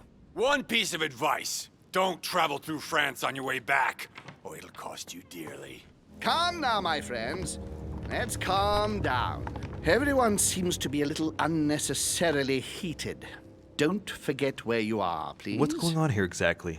Sir Gregory called us together to introduce the last guest. But hardly had we arrived when he set upon Monsieur Peru. And what has Mr. Peru done to once again provoke someone's anger? We don't really know just yet. I get the feeling it won't be long before it gets out. How could you dare do such a thing? Dios mio, you are all out of your minds! Dios mio, sagt das ein Franzose? What made you kick up such a fuss? What? Have you not heard? Well, let me inform you that yesterday morning at 10:22 a.m. precisely, in the middle of the Place de la Révolution in Paris, by decree of the National Convention which Monsieur Peru works for, King Louis was guillotined. What? Oh, no. The King of France is dead, gentlemen. Our monarchies are in danger. I have said it before. How dare they? Oh, dear. Oh, as if it... Gracious. Friends, let us calm down. Don't pretend to be surprised. He got a fair trial. Ridiculous! Bastard! He was sentenced to death by 361 votes to 360. Oh, das war You demokratische beheaded a Entscheidung. king for one vote! Is that your democracy? What an obnoxious act. Until anything was possible. This political coup will have grave consequences. France is lost. Gentlemen, please. Let us take a step back a moment. In the name of holiness. He was the highest representative of God in France, Emily. Gentlemen, Duchess, we're all among people of reputable company here. We should be able to manage the conflicts of our nations in a respectful and orderly manner. I fully agree with you, sir. But That's enough, sir. with whom do I have the pleasure of speaking? Louis Maras de Richet. Are you related to Sarah de Richet? Ach, der ist ja Sarah gar nicht is his so mother, dumm. Duke. Ist es, was ich gerade gesagt habe. Gentlemen, this news affects us all, but I must ask you to remain calm. It's not the first time history has taken us by surprise. Let's ensure that our respective countries are allowed to respond appropriately to this news. Oh, rest assured. The response will not fall short, my friend. Good for you. Well, Your Grace, here I was preparing to introduce you as is proper, and you've beaten me to it.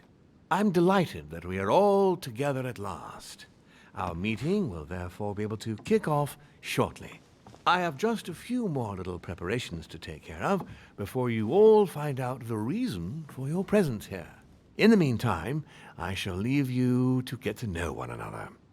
When you hear the bell, please proceed to the conclave room on my left, behind that door. I'll see you later.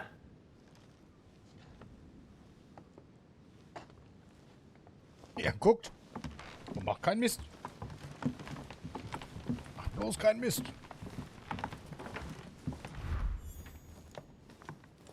Manuel? Could you spare a moment, please, sir? I'm glad you asked. I want to talk to you, too. Of course. I heard about your mother's Einzige Chance. He looks concerned.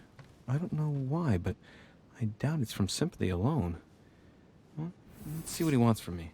Any news of her? Have you found her, maybe?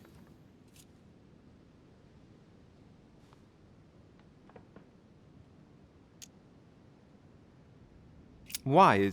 Is there something you particularly wanted from her? No, not specially. My questions made him feel uneasy, but he's keeping his emotions under control. Your mother and I used to often speak together. I have rarely met someone so learned.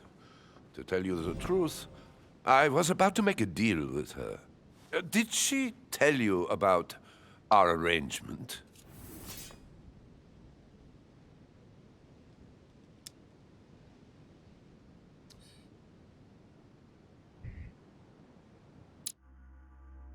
Nee.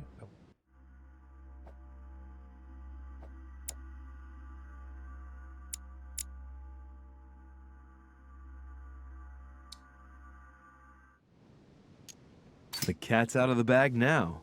More or less, but please do refresh my memory. Yes, of course.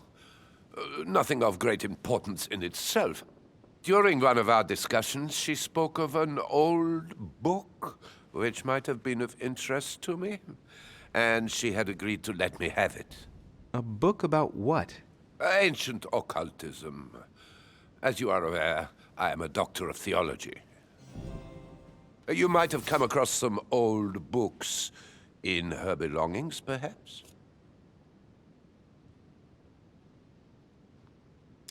I found one. Quite old? With locks on every chapter? Oh no. I'm sorry, sir. This one is the Mysterium Cosmographicum, a book she is particularly fond of. Oh, no. That's not the one. Poor man's disgusted. I shouldn't play with his nerves. I'll look again. You seem very upset. Is it so important to you, this book? Well, it's the search of a lifetime. What can I say? Every time I move closer to it, it seems to slip away at the last minute. Hat dann deswegen vielleicht die Dings umgebracht? War er der Mörder? Mother had it in her Elizabeth? possession. I thought Wegen it dem was Buch? with a certain von Borchardt in Weil er gedacht Paris. hatte, sie hätte das? Do you know him?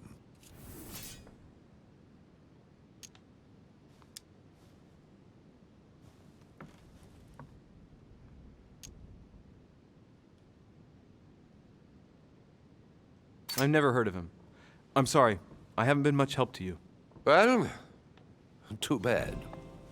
I hope I've been able to satisfy your curiosity, Mr. von Wollner, and that you succeed in finding what you're looking for. Oh, and so do I. And now, what if you told me who you really are working for, instead of keeping up this pretense? I beg your pardon? We both know what you're looking for, von Wollner. You're the one who von Burchard was planning to sell it to. For centuries, all those who have come into contact with the Al-Azif have bitterly regretted it, Monsieur de Richet. You are playing a dangerous game. Please know that I am working for someone who does not appreciate anyone poking around in his business. Let me guess.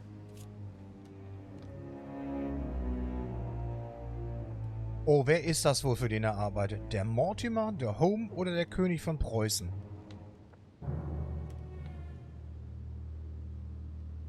Alter.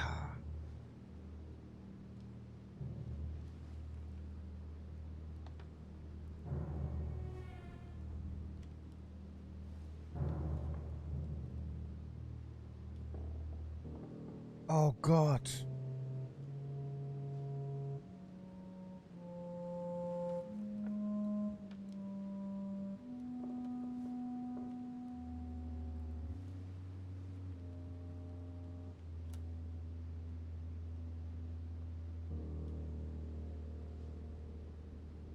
Ich würde ja immer den Home nehmen, weil ich den nicht leiden kann. König von Preußen? Wüsste ich nicht, dass der was mit Okkultismus zu tun hatte früher. Und wir nehmen den Home. It's Sir Gregory. Correct. You ought to know then. He is not a man who likes to be duped. Oh. You are walking on thin ice, sir. Oh, es ist der Home, für den er... Ah, okay. Wo ist denn der Spanier hin? Banauke! Wo bist denn du? Bitte? So, ich muss hier... Oh. A drachma.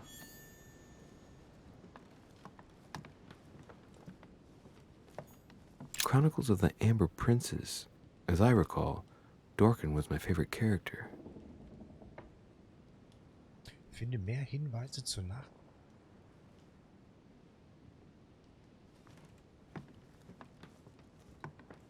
Das ist echt...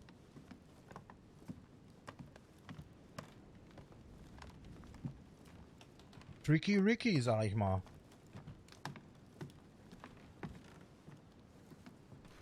Komm, Napoleon Bonaparte. Monsieur Bonaparte, may I speak with you a moment? May we? Oof. Would you have any more information about the conference Lord Mortimer spoke of? Nothing at all. Mortimer is very committed to secrecy when it comes to his conferences. But given the presence of Monsieur Peru and ourselves, I think it must concern France to some extent. Otherwise, I doubt he would have invited 3 Frenchmen to his table. Huh? 3 Frenchmen. What do you think of Duke Godoy? Well, I'd rather not express any opinion of him. Why is that? His reputation is enough for me.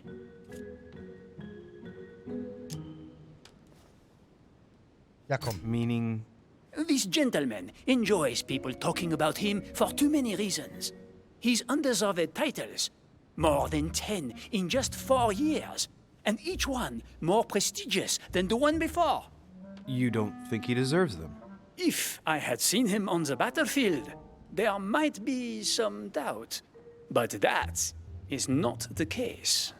The Queen would rather not risk losing him, so she consoles him with awards and titles. Okay. So you don't have a very positive opinion?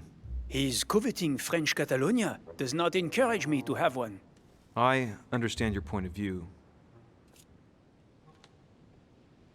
Does expression go beyond the nightmare mean anything to you at all? Well, metaphorically, yes. It sums up the career of a soldier quite well. I doubt that is what you want to hear, though. Indeed. That's surely not what I'm looking for.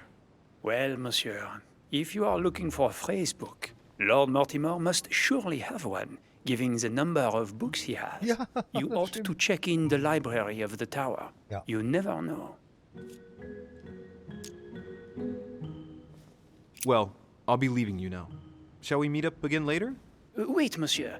Any news of your mother? Unfortunately not, no. I hope to speak with her about my deal before I leave. Let me know if you find her. À plus tard, monsieur. Also er ist ja grundsätzlich interessiert immer an der... Alter, was über deine Mutter gehört? Aber so wirklich interessieren für die Mutter tut er sich nie. Es geht ihm wirklich nur um das Geschäft mit den Kanonen.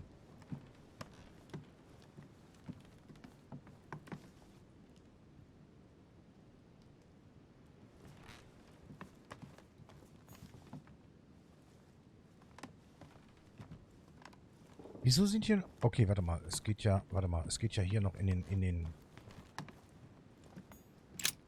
Die große Halle, sag ich mal. Oder? Ja.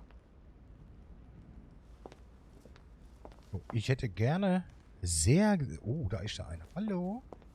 Kamerad? What can I do for you, sir? Ja, I am at your service day and night, sir. Das ist schön.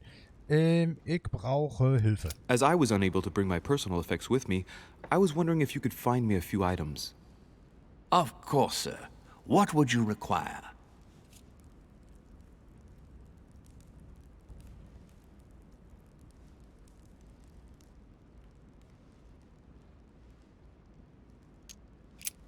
What's that book you're hiding in your jacket?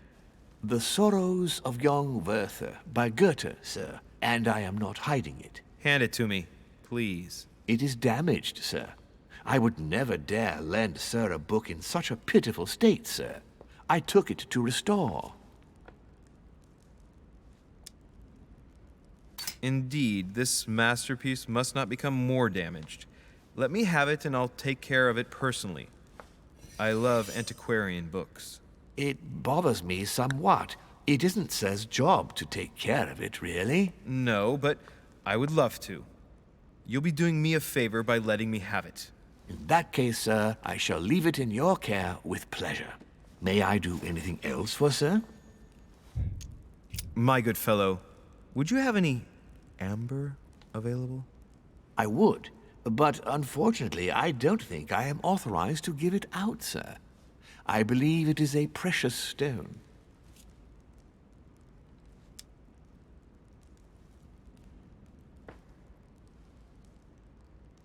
Look, you aren't going to kick up a fuss about a vulgar piece of resin, are you?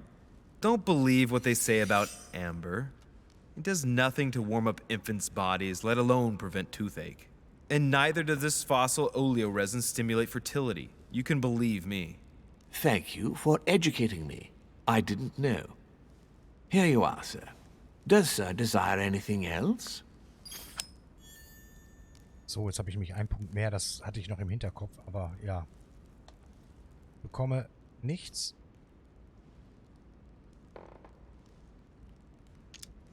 Ah, I still haven't quite recovered after that boat crossing. Would you happen to have any devil's thorn by any chance? I am sorry, sir, but the devil's thorn may be just a plant, but it is also a powerful psychotropic drug that causes undesirable diuretic effects. I would advise against Sir taking any. Don't worry, my good man. I know the effects of devil's thorn very well. I've been taking it for years without any adverse effects. I've never had cause to complain. You can believe me. That is well, sir. Here is Sir's herb. What else can I do for you, sir? You wouldn't have Wenn wir a von dem schon golden Sachen kriegen, elixir nehmen wir to sie. use, would you?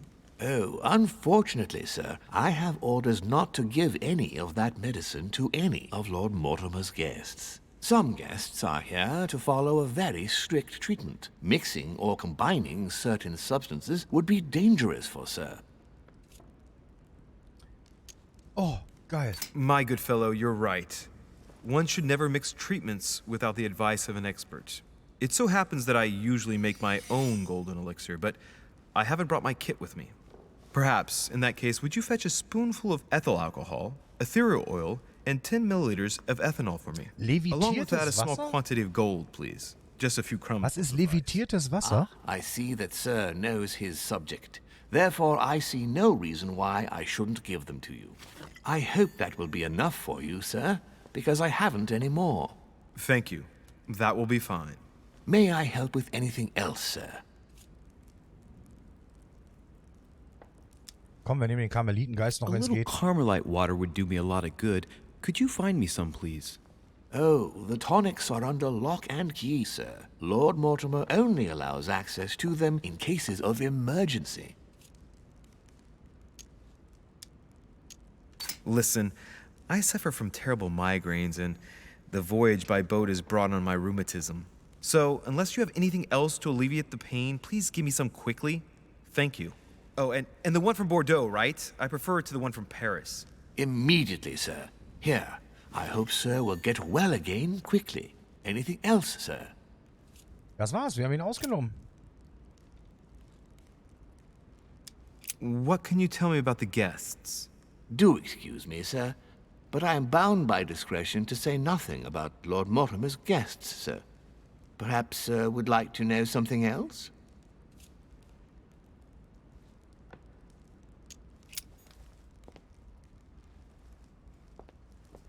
Scheibenhonig. Ich hätte gerne noch mehr erfahren, aber gut. Wo sind denn die Leute?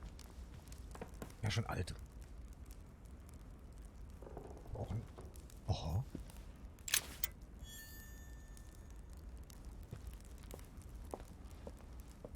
Ich hätte schwören können, dass diese Münze da vorher nicht gelegen hat. Wir doch nicht übersehen, oder?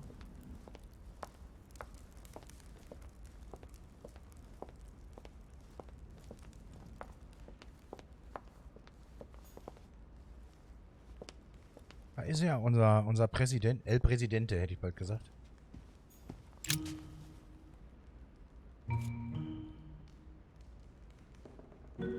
Mr. President, what do you think about your counterpart, Duke Manuel?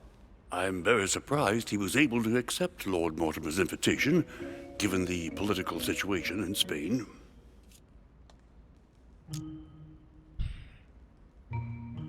What do you mean?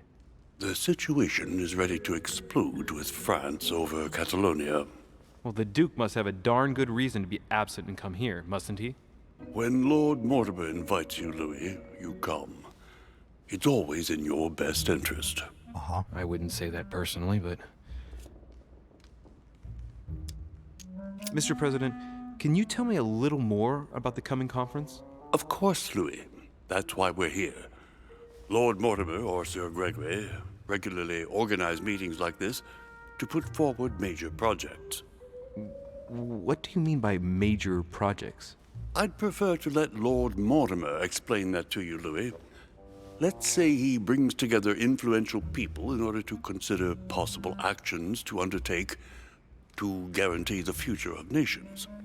Do you know the theme of the conference? Not in the slightest. None of the guests know the theme before arriving. But you'll see, everything will turn out fine. Don't worry.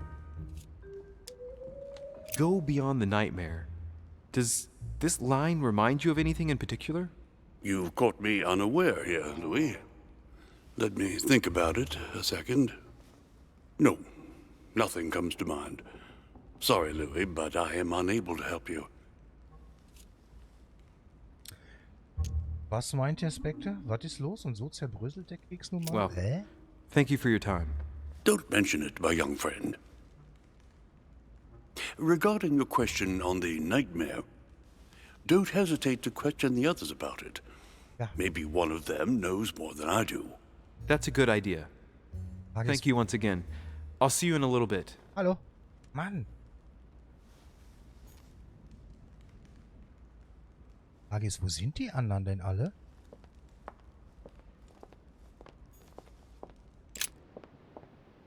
Okay.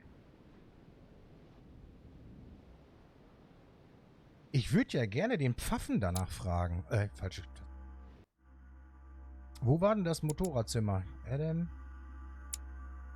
Washington?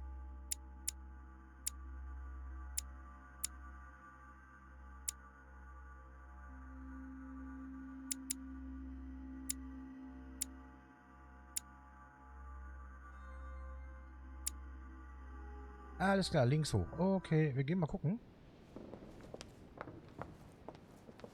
Sitzt hier einer?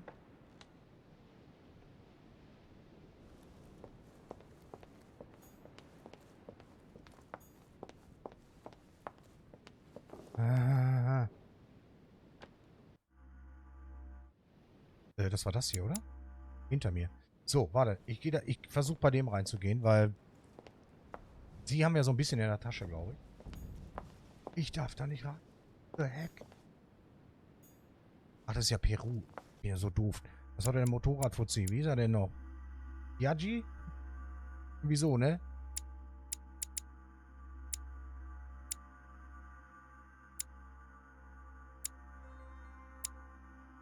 Wo ist denn das Zimmer von dem?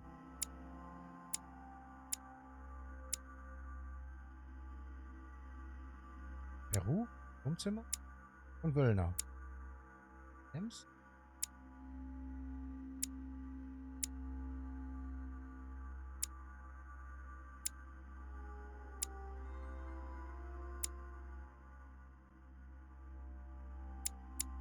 Blind? Na gut, komm, sprechen wir mit ihr. What do you want, Louis? What do you think of our last guest? Well, I never thought I would get the chance to meet that Hispanic Casanova in the flesh. His reputation is well known. The gentleman collects lovers, including, would you believe it, the Queen of Spain.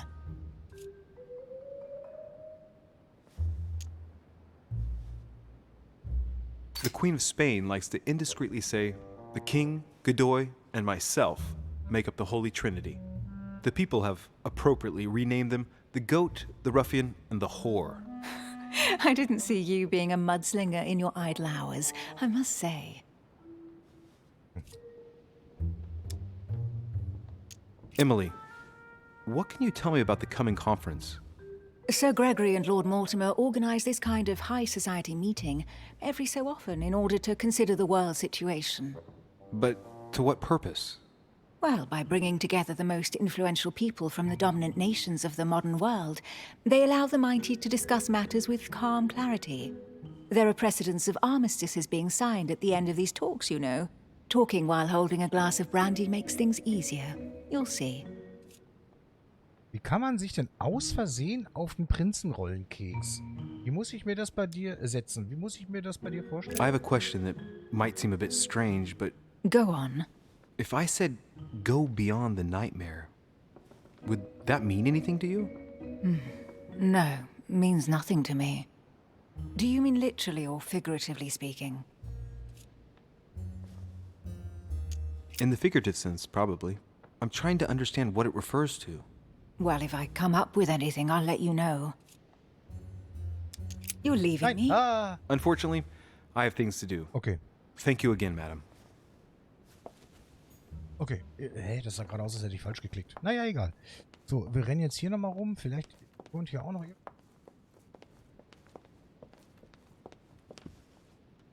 Wir gehen mal nach da oben.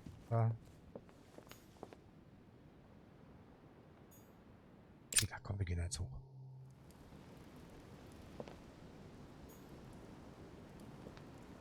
Na, wo ist er denn hin?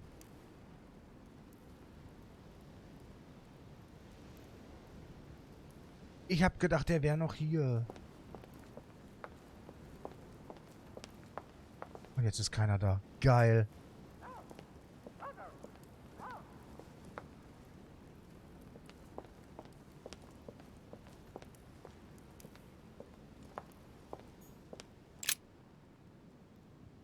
Let's take a closer look.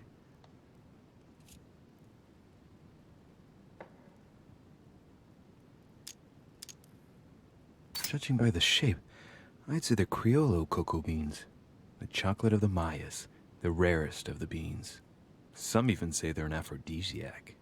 When a product is in fashion, people attribute all sorts of virtues to it. Das stimmt. Not to be given to animals. Dark chocolate beans. Very bitter. They're greatly prized in high society.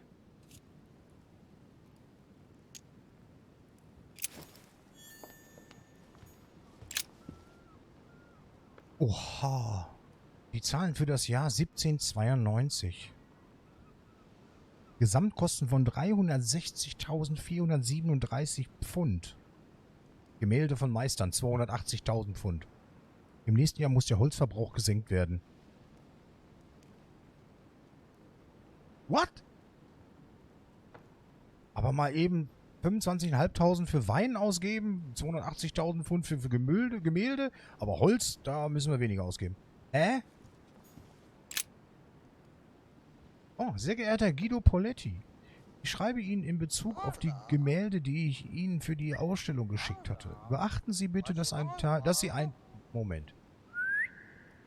Beachten Sie bitte, dass sie Teil meiner Privatsammlung sind und die dazugehörigen Jahreszahlen dem damaligen Kalender der Freimaurer AL entsprechen.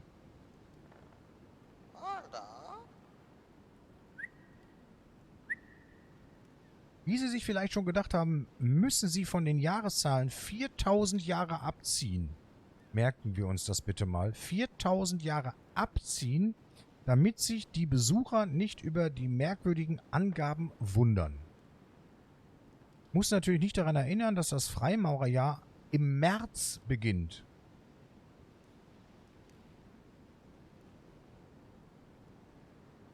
Beim Longinus-Bild habe ich mir die Freiheit genommen, die Lanze etwas anzupassen, damit sie besser der Originallanze entspricht. Das sollten Sie bei Ihrer Version ebenfalls unbedingt veranlassen. Hochachtungsvoll Lord William Alexander Mortimer, Markgraf von Westfordshire. Also, das Jahr beginnt im März und 4000 Jahre früher.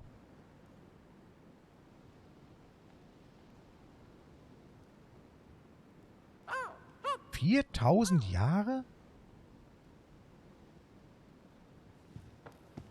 Confused. No, what have we got here? Oh, it looks like a model of a lock.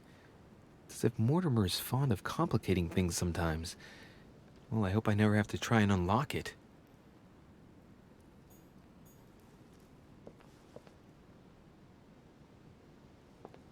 Hang on. What's this painting?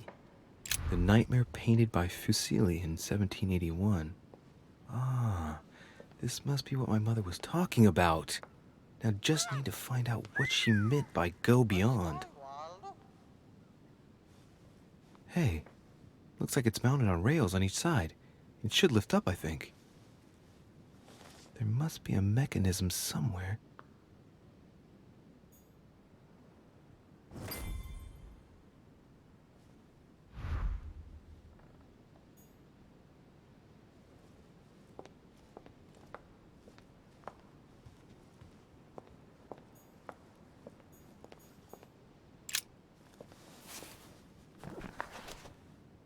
I don't think this book can help me.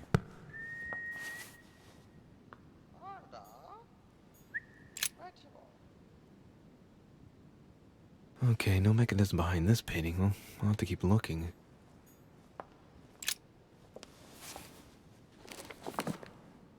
I don't think this book can help me. Okay, was will der von mir?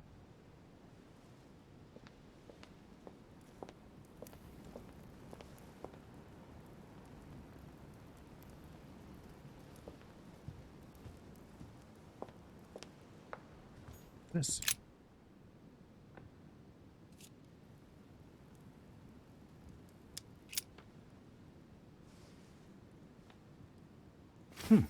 Might come in handy. Ich gebe dem Vogel jetzt einfach mal die Bohnen. Oh, was ist das hier?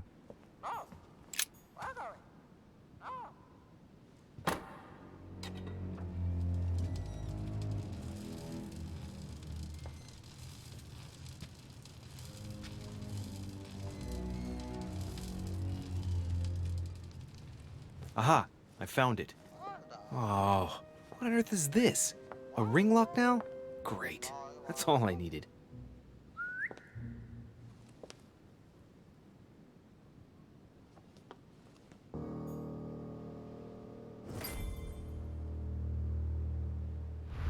Finden Sie den Code für die Geheimtür. Ja, danke.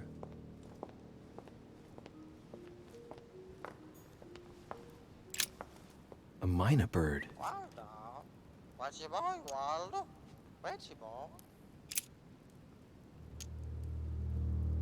Well, Waldo, is your master good?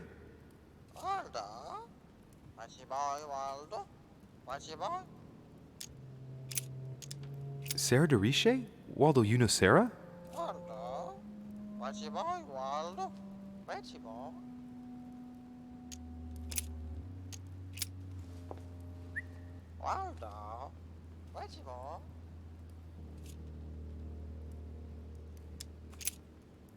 Tell me the door code.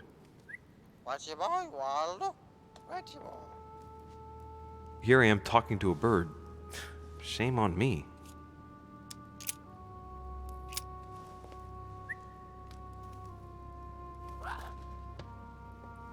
Oh, what have I done? It looks like I've killed him. Oh, shit. I better not hang around.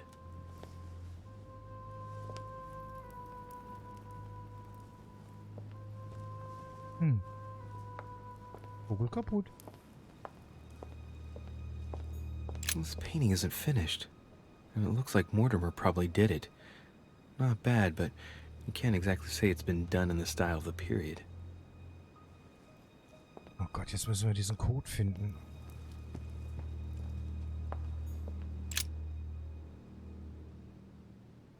A painting depicting the Third Crusade. It's titled Winter Before the Fall of Saint-Jean d'Acre. The Siege of Saint-Jean d'Acre was a major conflict during the Third Crusade. Richard the Lionheart and Philip Augustus fought to take the town back. It was the Crusaders' first operation to take back the Kingdom of Jerusalem.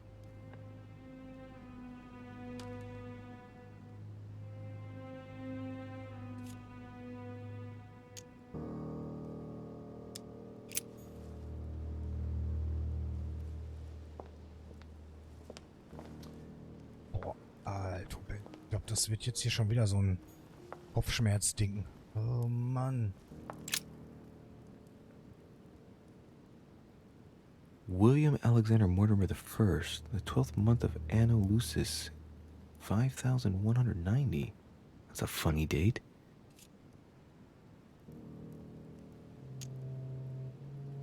Das ist kein Funny Date, das haben wir doch vorhin gefunden. Was hat er für ein Datum genannt? 5100 was? William Alexander Mortimer I, the 12th month of 1190. Lucis, 5190. Probieren wir mal. Wir müssen ja 4000 abziehen. AL ist ja Freimaurer.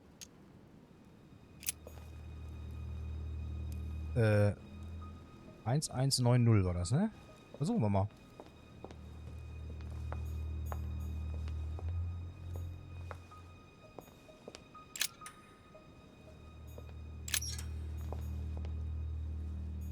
Oh. Hallo?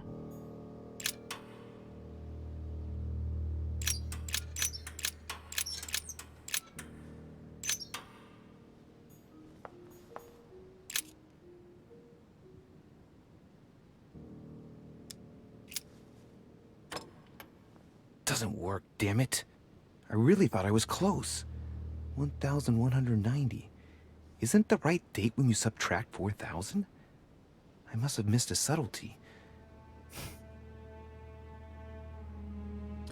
Ach, okay. Jetzt 4000 abziehen.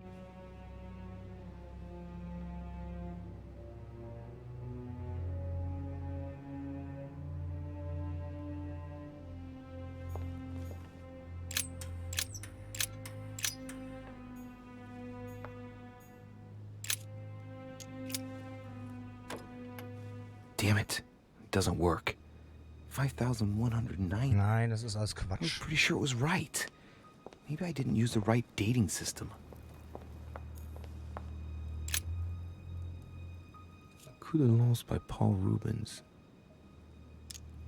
It's Christ on the cross as Longinus pierces his side with his spear. Rubens. He was a great painter.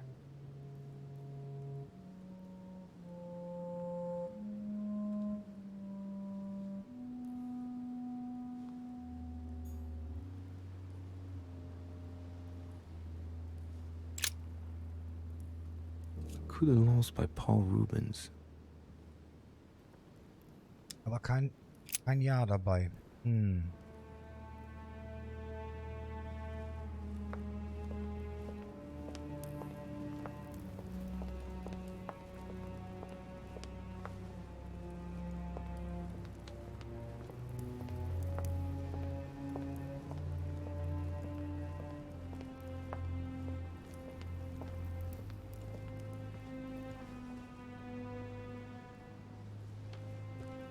Hier scheint aber auch nichts mehr zu sein. Ich werde jetzt Folgendes tun, wenn ich... Ah ne, kann ich nicht. Das ist ja diese Buchstabenkiste gewesen. Oh, leck. Ist das Buch lesen? Oh, warte mal.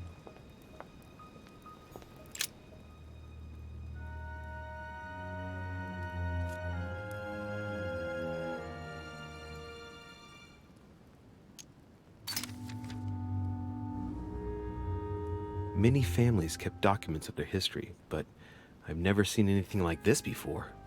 Such regularity in writing them up through the generations for such a long time. First time I've ever seen that. Mortimer gives considerable importance to his origins. That's undeniable.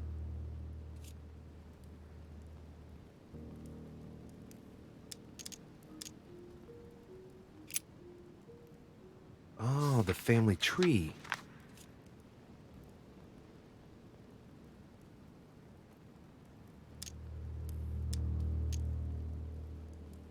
Let's see. All Mortimer's ancestors are called William something Mortimer. That happens a lot in noble families, but here it's systematic. Not a single generation ever breaks the custom. Looks like this family is very attached to their principles. Toll.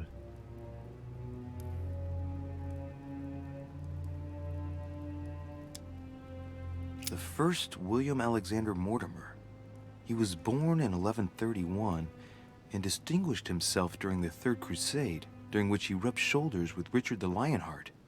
He showed outstanding bravery during the siege of Saint-Jean d'Acre.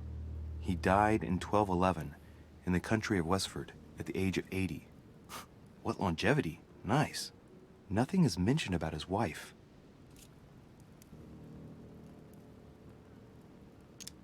War doch vorhin auch von der Rede von den The Eckons. direct descendant of William Alexander Mortimer I was born in 1195 on his father's return from the Crusade.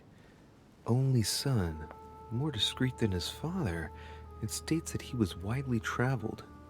He produced only one descendant, named William Michael Mortimer. He died in 1275. There's no chapter dedicated to his mother. Die haben keine Mütter? All right. For one, the women of the lineage are not mentioned at all. What a cavalier attitude. Right. Let's see. Who else is there?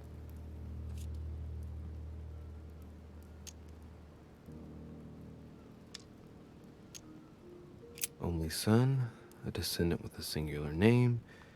He also took a wife and had only one child, named William again. Naja. Another at random. William Mortimer again. Only son, him too. Born in 1573 and died in 1665. The Mortimers lived to a ripe old age, that's for sure. Discreet again. The summary states that he was an excellent merchant, and that towards the end of his life, he entered politics?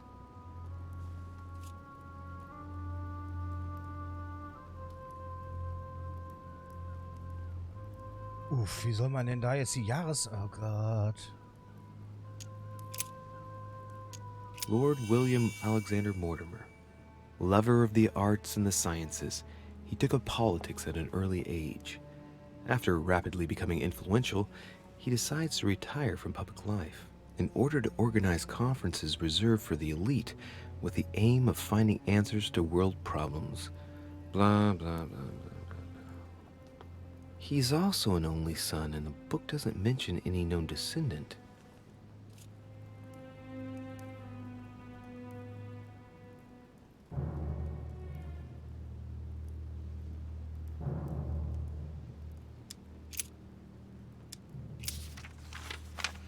This seems to be the list of grants and sponsorships given by the Mortimer family.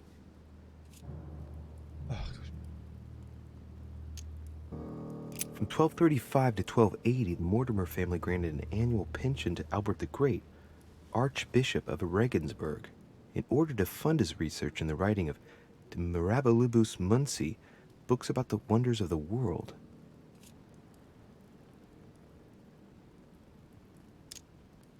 Let's not forget it recorded the recipe for gunpowder in the form of an anagram. They democratized firearms in Europe, no less. In 1489, the Mortimer family participates in the purchase of the Caravel Santa Clara from Juan Niño, shipowner on behalf of Don Luis de la Cerda. The vessel will be renamed La Niña.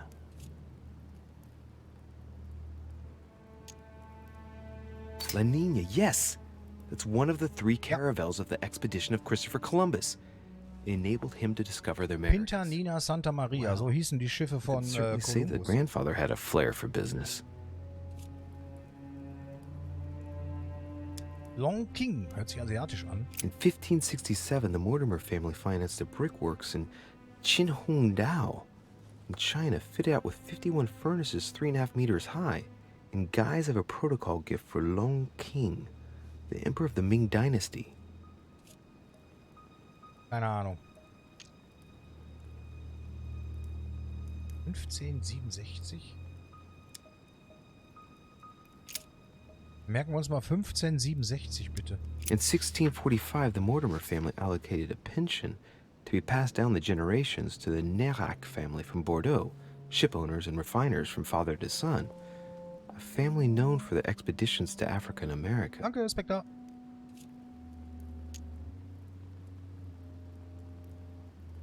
The Golden Triangle. That means they got rich on the backs of African slaves. Ach du Scheiße. Ponce de Leon. In 1513, the Mortimers financed an expedition of Ponce de Leon to the New World. That was the expedition that resulted in the discovery of Florida, in fact.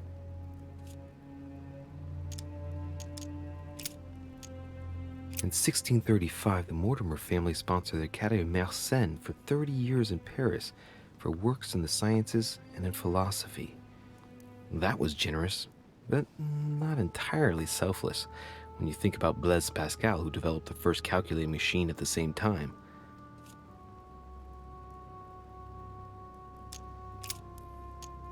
In 1772, Lord Mortimer made a donation of £112,000 to the attention of Achille Basmarin, major ship owner of Bordeaux, for the construction of a ship, the Clary.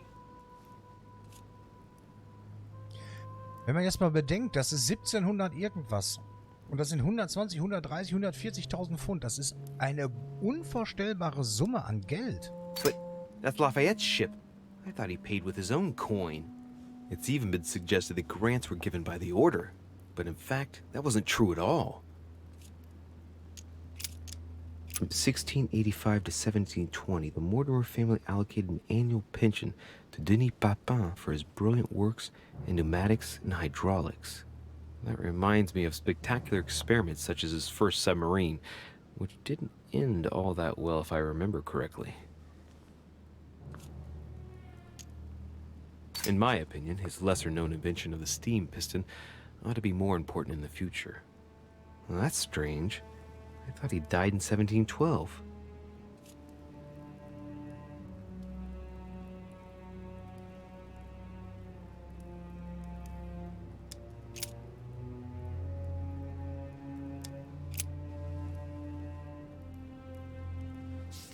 Well, well. History of the Mortimer lineage.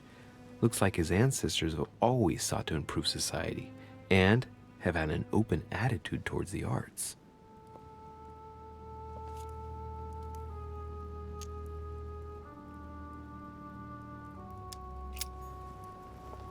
Das hat mich jetzt überhaupt nicht weiter nach vorne gebracht. Euch in irgendeiner Art und Weise?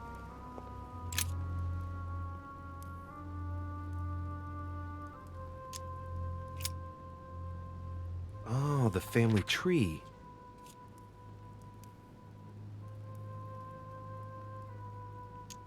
All right. For one, the women of the lineage are not mentioned at all. What a cavalier attitude. Right.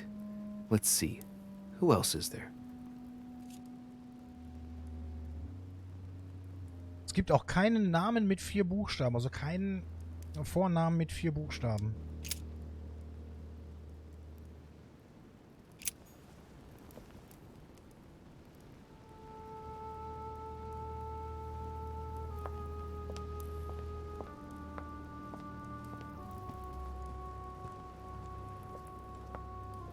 Für die Schatulle, die da noch zu öffnen ist. Ich habe keine Ahnung,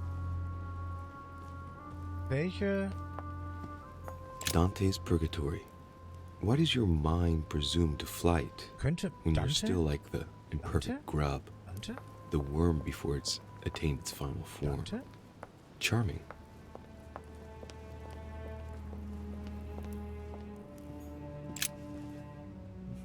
Which 4-letter word could open this chest?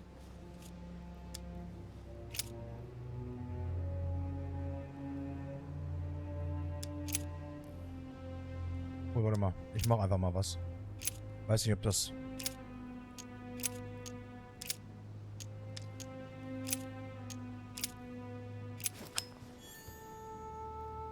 Zeus! Zeus! Ich weiß nicht warum, der ging mir jetzt gerade im Kopf rum. Zeus. Aber ich weiß nicht warum.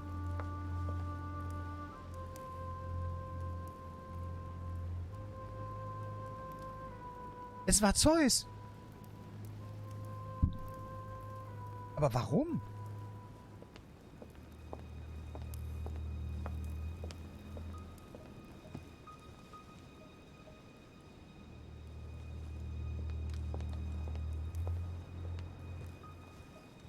Toll.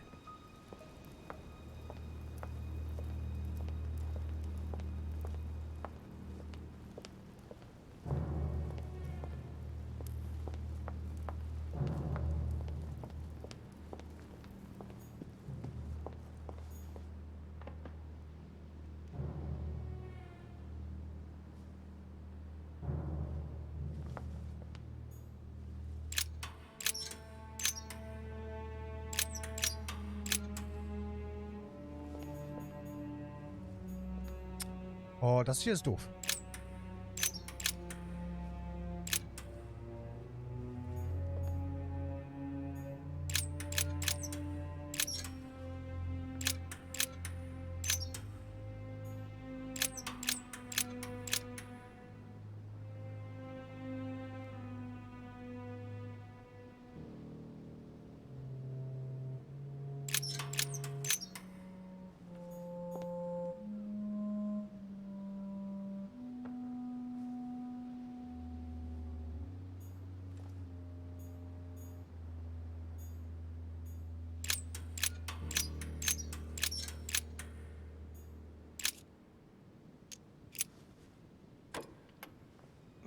Well, I got it wrong.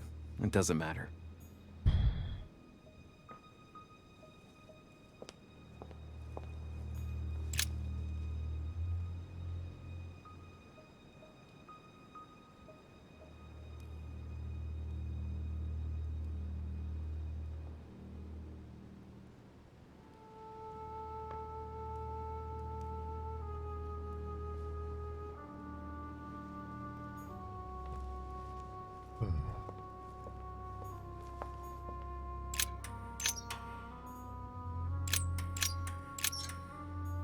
Hat jemand von euch eine Idee?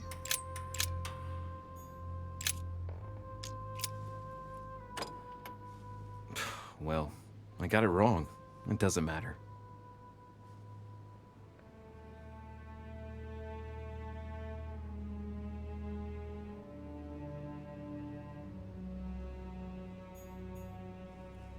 Ich check das nicht. This painting isn't finished, and it looks like Mortimer probably did it. Not bad, but you can't exactly say it's been done in the style of the period.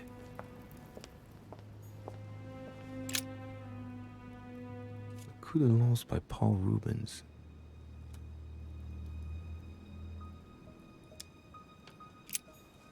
Puh.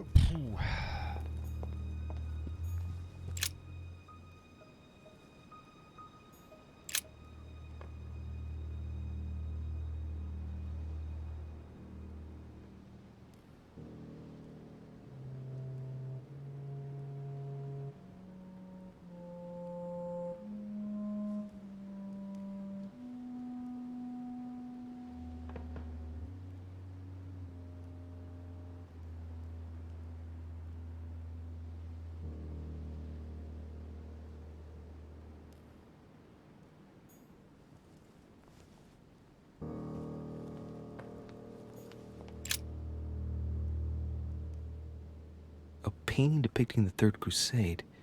It's titled Winter Before the Fall of Saint-Jean d'Acre. The Siege of Saint-Jean d'Acre was a major conflict during the Third Crusade. Richard the Lionheart and Philip Augustus fought to take the town back. It was the Crusaders' first operation to take back the Kingdom of Jerusalem.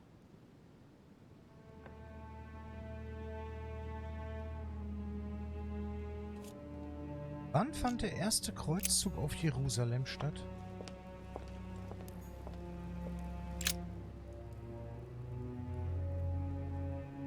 William Alexander Mortimer I, the 12th month of Anno Lucis, 5190. That's a funny date.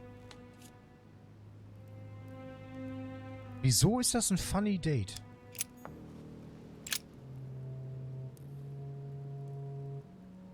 William AL Alexander steht? Mortimer I, the 12th month of Anno Lucis, 5190. That's a funny date.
Well, I got it wrong.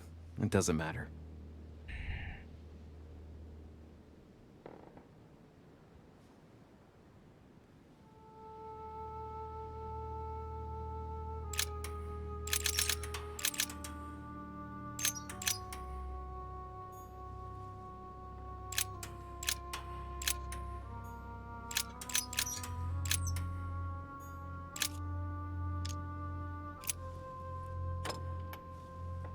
Well, I got it wrong.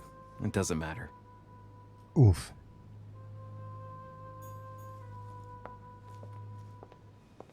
Wie finden wir den Code für die Geheimtür?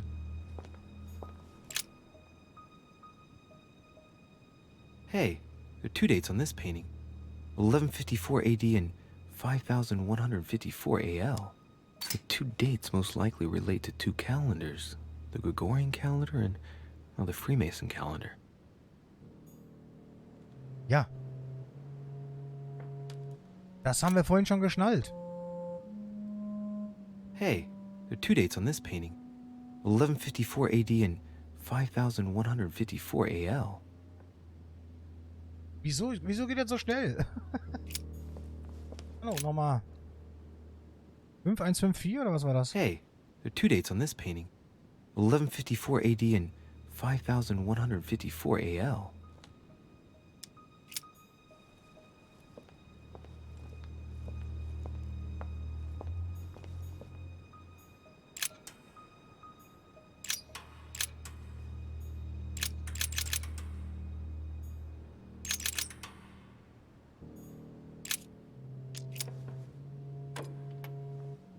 Well, I got it wrong. It doesn't matter.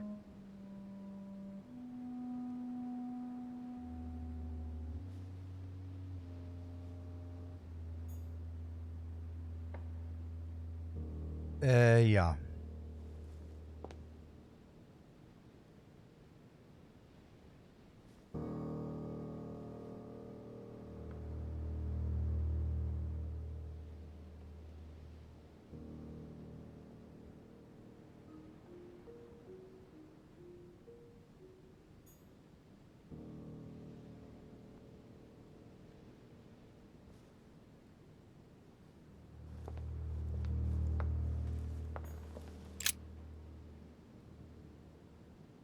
Hey, there are 2 dates on this painting. 1154 AD and 5154 AL.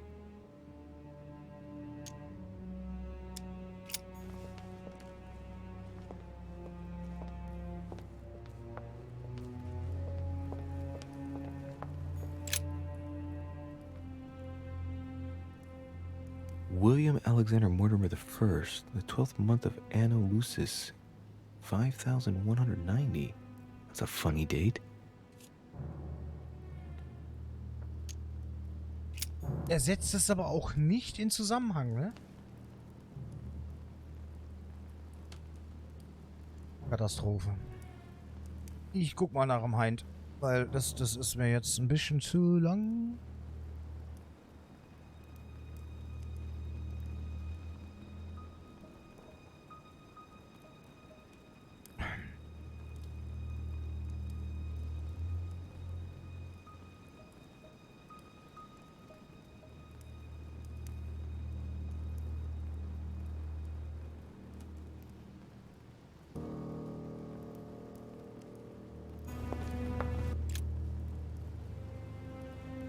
Ich guck mir das jetzt mal ganz kurz an. Alexander Mortimer the First, the 12th month of Anno Lucis. Ja, ja, funny date, bla bla. A painting depicting the Third Crusade. It's titled Conflict During the Third Crusade. Richard the Lionheart.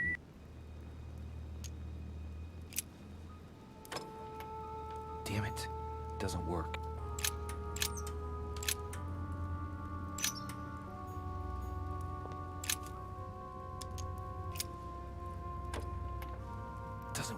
Damn it. Lul. Er probiert auch all das aus, was ich ausprobiert habe bis jetzt. Stopp.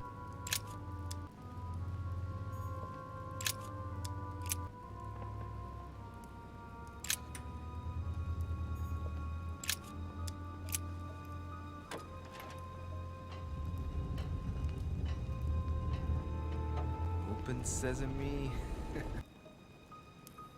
Das gibt's doch gar nicht.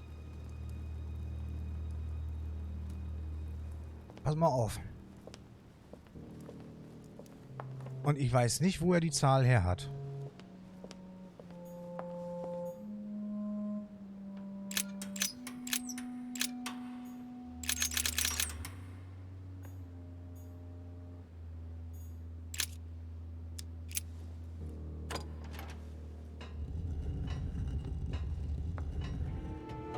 Open Sesame.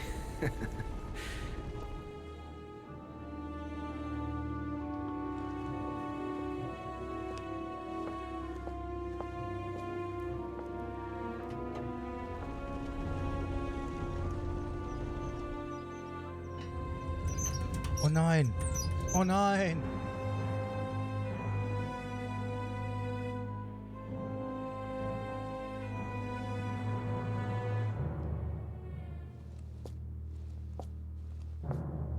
Let's see what you've been hiding, Lord Murderer.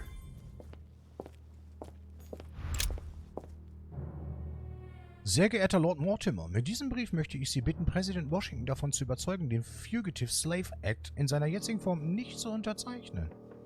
Alle Aspekte, die mit der Sklaverei zu tun haben, müssen wir unbedingt auf nationaler Ebene in Angriff nehmen und dürfen nicht zulassen, dass einzelne Bundesstaaten ihr eigenes Süppchen kochen.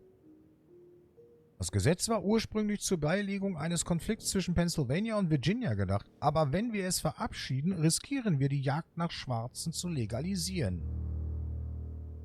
Immer mehr halbseidene Menschen werden zu Sklavenjägern. Und wenn sie schließlich keine Sklaven auf der Flucht finden, schnappen sie sich den erstbesten Schwarzen und liefern ihn als den Gesuchten ab.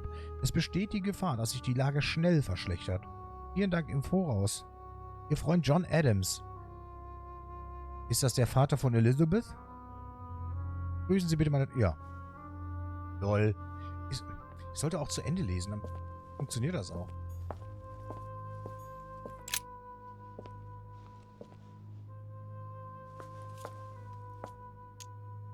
Moreover, it shows a fair number of sea voyages being organized towards the American continent. No doubt with slaves. How many men are broken in this trade? Tens of thousands each year, according to what people say. It shows the forces present in Africa. This is unexpected activity in this sector. It looks like there are also many unknowns even for Mortimer.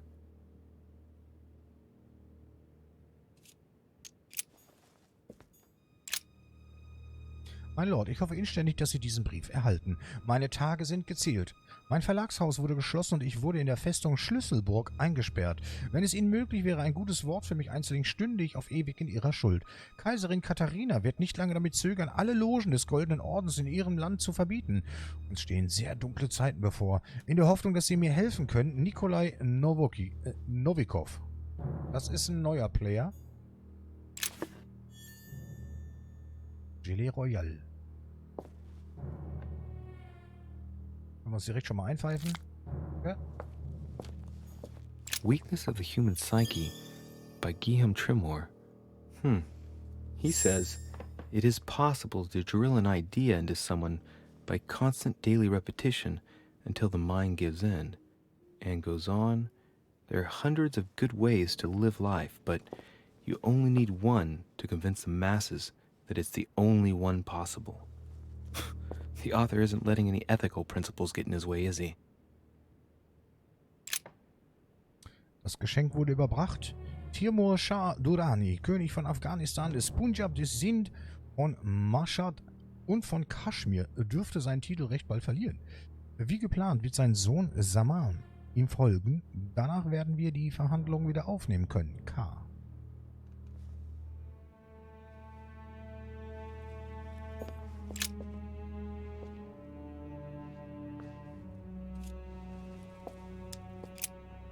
This shows the forces present in America.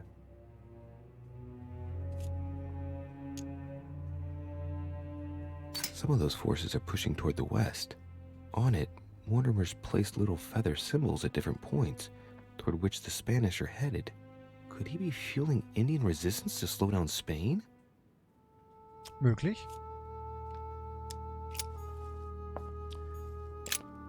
Mein lieber Freund, als Zeichen des Dankes für Ihre Dienste und Hilfe beim Kampf gegen die Spanier und bei der Eroberung vom Oran wurde ein Schiff gemietet, das unterwegs nach Marseille in Frankreich ist. Versteckt an Bord befinden sich einige Leichen, die mit der Pest infiziert sind, welche die Bevölkerung unseres Landes momentan dezimiert.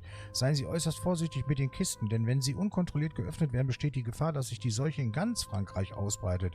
Mohammed El-Kebir.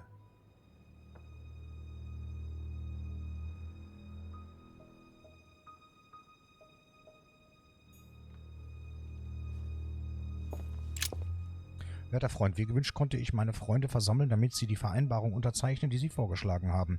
Diese Vereinbarung soll Buttonwood Agreement genannt werden. Wenn Sie sich an den Baum erinnern, unter dem wir uns das erste Mal versammelt haben, dann verstehen Sie sicher, warum wir uns auf diesen Namen geeinigt haben. Anbei finden Sie eine Liste meiner Kollegen. Leonard Bleecker, Hugh Smith, Armstrong and Barnwell, Samuel March, Andrew D. Barclay, Benjamin Sixers, John Henry, John Bush, David Reedy. Wall Street, Water Street, Duke, Hanover, okay. Dank Ihrer Unterstützung werden wir uns bald in meinem Haus, dem Tontine Coffee House, treffen können. Ich freue mich darauf, Sie bald möglich Hugh Smith.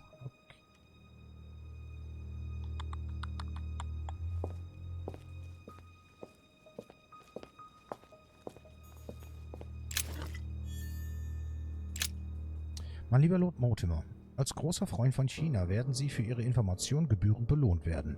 Sie müssen sich keine Sorgen über etwaige britische Pläne gegen uns machen. Mr. McCartney, oder McCartney, aber ist das mit Doppel-C geschrieben oder nicht? Naja, ist egal.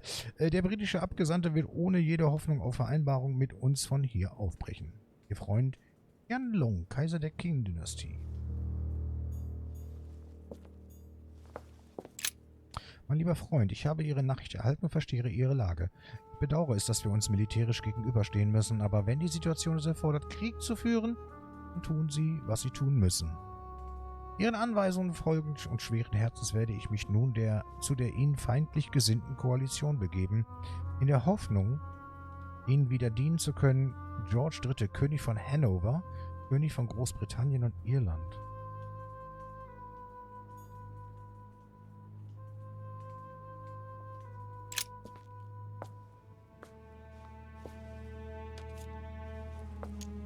It shows the forces present in Europe.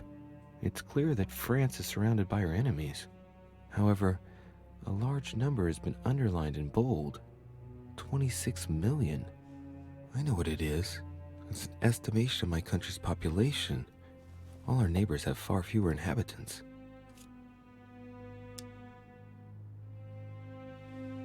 It looks like a campaign is being prepared in France in favor of Italy. Could Mortimer have decided to finance a war? Ja, hat er.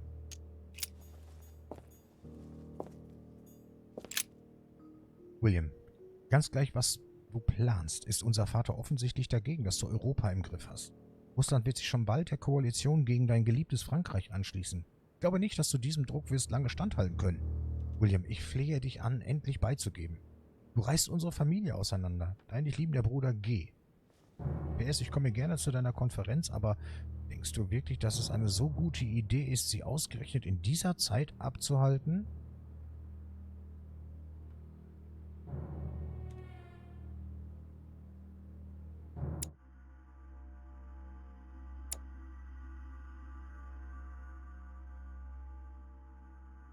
Ist Sir Gregory Holmes ein Bruder von ihm?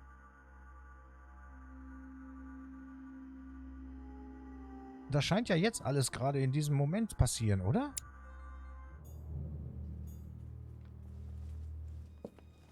Junge, ist das ein verrückter Scheiß.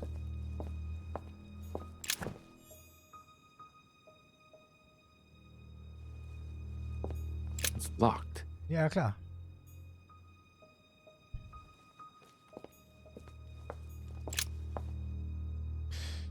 Sir, Ihr Plan, in Belgien einzugreifen, wird ganz wie vorgesehen ablaufen. Ich werde die preußische Armee beschäftigen. Ihre Kanonenlieferung nach Valmy hat uns den Sieg gesichert. Wie besprochen habe ich den preußischen König über die Pläne von Küstin und die Nordarmee betreffend informiert. Die Österreicher werde ich aus Belgien heraushalten. Ich muss mich zügig nach Paris begeben, denn ich habe das Gefühl, dass das Schicksal unseres König Ludwigs auf unehrenhafte Weise besiegelt werden soll. Und ich kann da nicht tatenlos zusehen. Wenn Sie mir Botschaften übermitteln wollen, empfehle ich Ihnen, das wie üblich über unseren Monsieur Peru zu machen. Hochachtungsvoll Charles François Dumouriez, General der Nordamel.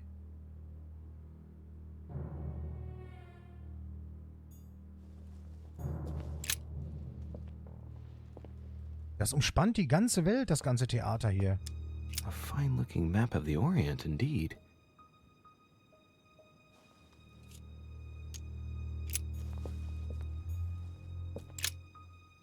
Leider muss ich Ihnen mitteilen, Herr Lord Mortimer, dass es schon bald unmöglich sein wird, den Druck durch die Russen zu ignorieren. Kaiserin Katharina will den Grafen der Provence um jeden Preis unterstützen und ihn als den Regenten des Königreichs Frankreich anerkennen, sobald König Ludwig von der politischen Bühne verschwunden ist. Es tut mir leid, solch schlechte Nachrichten zu übermitteln, aber stellen Sie sich besser auf turbulente Zeiten ein. Elfriede Bauer. Österreich?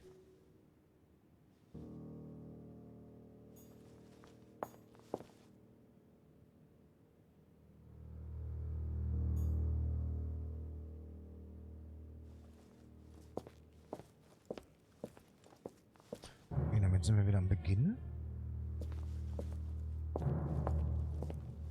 Alter, was ist das hier für eine Knobelei? Liga. Blick's ja gar nicht, ne? Preservation using formaldehyde. Just as disgusting as ever. Ja, aber was? Something strange about this table. What kind of experiments does Mortimer carry out here? It's a dissection table. So Mortimer does autopsies. Here on his desert island. But who is he doing autopsies on then? Wir erinnern uns an Elizabeth. The little surgeon's perfect collection.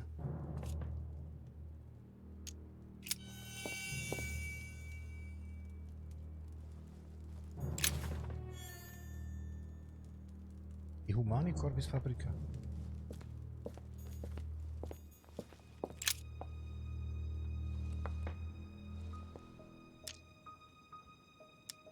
Looks like obsidian or onyx. Must weigh a ton. Also Material mit sehr hoher Dichte. These are feathers. Pigeon, probably. A skeleton by the name of Gustav, if the plaque on the plinth is anything to go by. Mortimer's given a name to his anatomy skeleton. That's morbid. Sehr geehrter Lord Mortimer, wie vereinbart habe ich Ihr altes Schloss durch eine meiner Erfindungen ersetzt. Hier ist das Modell Ihres neuen Schlosses, bei dessen Entwicklung ich mich von Ihrem Freund Monsieur Guillotine habe inspirieren lassen. Es mag Es mag schwierig sein, sich das Ganze vorzustellen, aber das Schloss wird in der Mitte der Tür eingesetzt. Die Funktion der Tür wird dabei nicht geändert, aber sie wird dadurch sicherer. Je nach Konstellation der Scheiben wird entweder das Schloss geöffnet oder der Eindringling, dessen Glauben nicht stark genug ist, bestraft. Ich habe meine Erfindung Glaubensprobe genannt, denn wer auch immer nicht starken Glaubens ist, wird bestraft werden. Ich hoffe, dass Sie die Ironie darin erkennen. Gustave Montrand, Meister Architekt.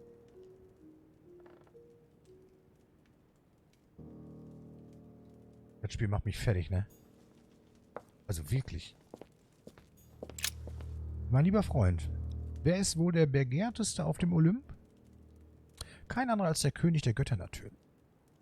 Im Gegensatz zu seinem Vater Kronos konnte er die Stärke und Weisheit gleichermaßen einsetzen. Statt sich von der Macht seiner Kinder und Brüder zu fürchten, ließ er es darauf ein, die Welt mit ihnen zu teilen. Die Menschen fürchten seinen Donner und preisen seine Gerechtigkeit. Es herrscht über sie, unterdrückt sie jedoch nicht.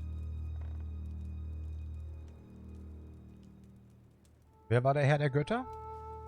Der Chef of the Gods? Was ist das hier? That must be for writing the homing pigeon messages.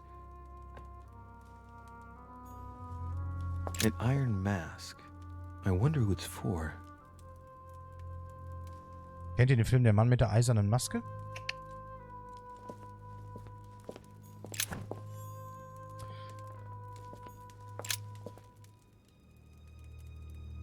Sehr geehrter Herr Lord Mortimer, ich möchte hiermit meine Ergebenheit erneut betonen. Wie abgemacht wird sich die Landbevölkerung von Vendée schon bald erheben. Meine Kameraden tun alles dafür, den Druck auf die Masse zu erhöhen. Die Entscheidung der Nationalversammlung, den Klerus zum Eid auf die bürgerliche Verfassung zu verpflichten, sorgt für heftige Reaktionen in der Region. Das Volk lehnt die Kleriker mit großer Mehrheit ab und schwört dem Staat die Treue. Wenn sie dafür sorgen könnten, dass der Nationalkonvent den finalen Schlag gegen die Bevölkerung ausführt, wäre die Sache so gut wie durch. Ein Vorschlag wäre die Zwangsrekrutierung der Leute für einen weit entfernten Konflikt. Das wäre das perfekte Mittel, um die Menschen vollends revoltieren zu lassen. Okay, der ergebene Diener François Athanase de Charette de la Contrie. Wer immer das auch war, meine Fresse, ey.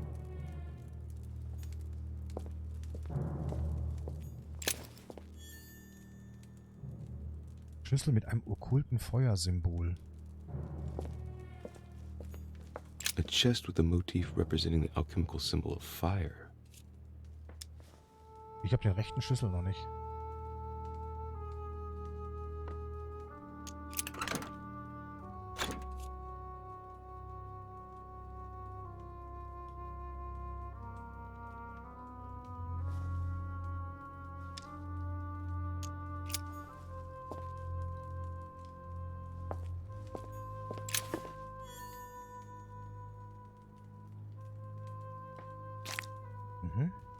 A table of alchemical elements. So, Lord Mortimer also studies alchemy?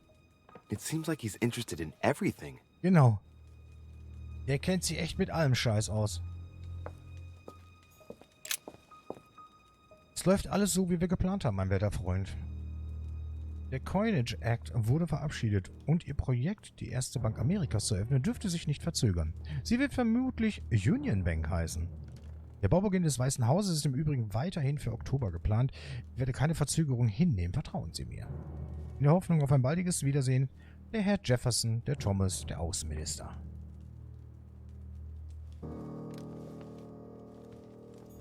Am I seeing things, or is that an actual Von Leeuwenhoek microscope? Incredible. Mortimer really is at the cutting edge of science. Even at the Order, it took us ages to get one of those. Ist ja, Lord Mortimer ist ja echt ein Typ.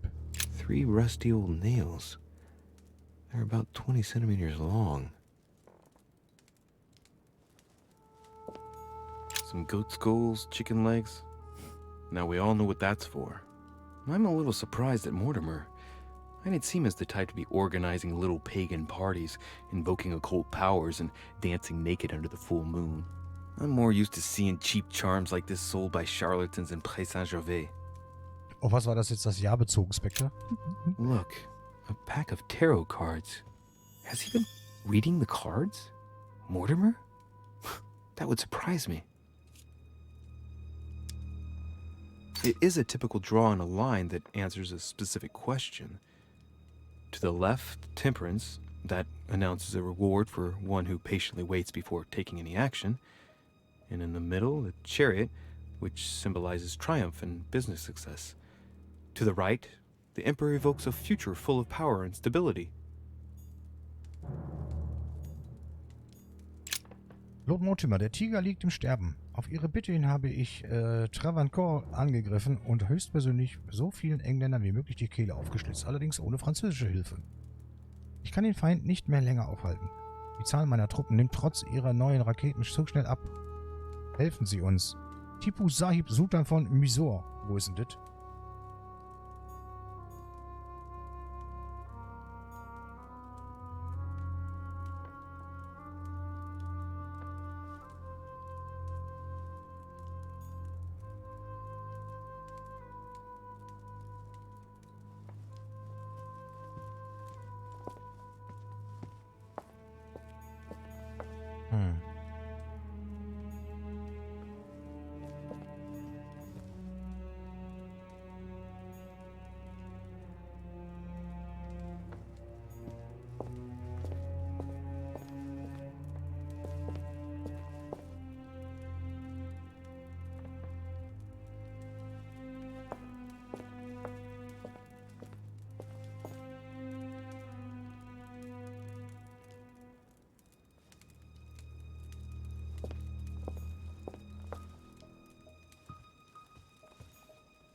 Am I seeing things, or is that an actual von Leeuwenhoek microscope?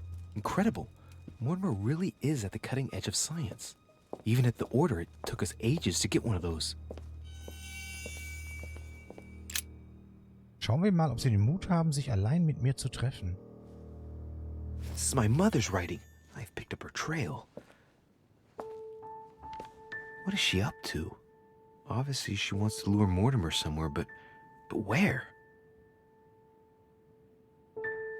The only clue she's left for Mortimer is his stone sword. It must be intentional. It looks like a decorative sword, like from a statue, for example. Judging by the state of it, I'm guessing it's been left outside for a long time. I have absolutely got to find out where it came from.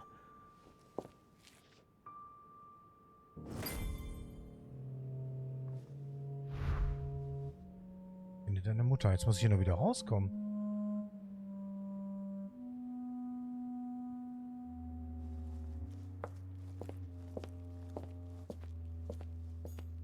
It's locked.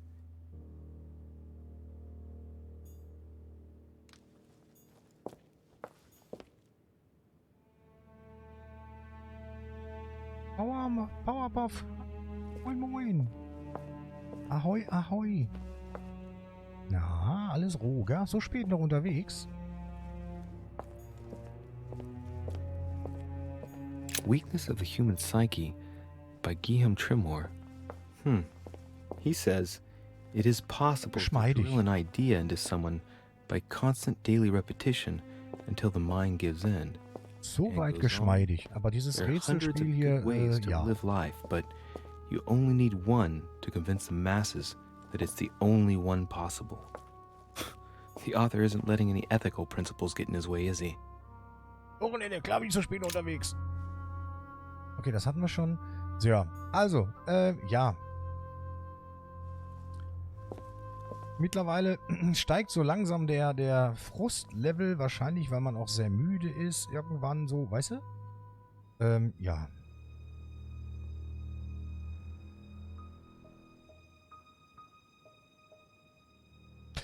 Auf jeden Fall hänge ich jetzt hier gerade drin und, ja. Bin so schlau als wie zuvor. Es ist so viel Input. Wir feiern die ganze Nacht. Die ganze Nacht. Hey, was geht ab? Ja.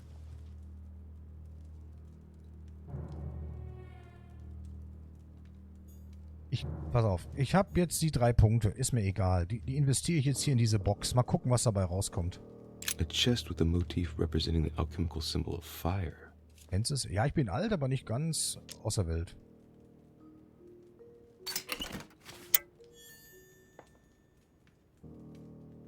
Schlüssel mit okkultem Wassersymbol. Sammlermünzen. Toll.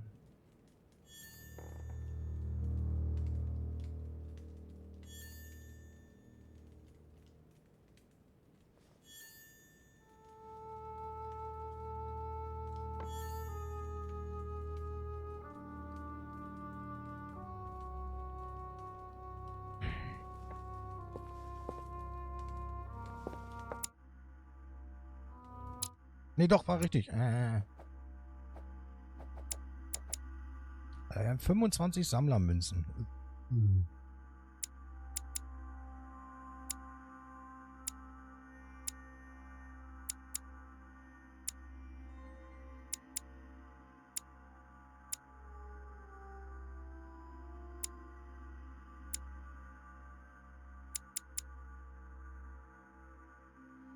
Verdammt. Oh, jetzt nicht weiter hier. Kann ich speichern? Nee, ne?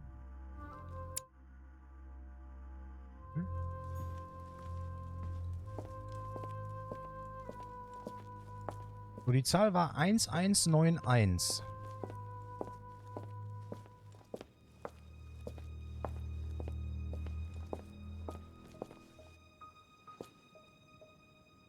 Oh, shit. How am I gonna get out of here now?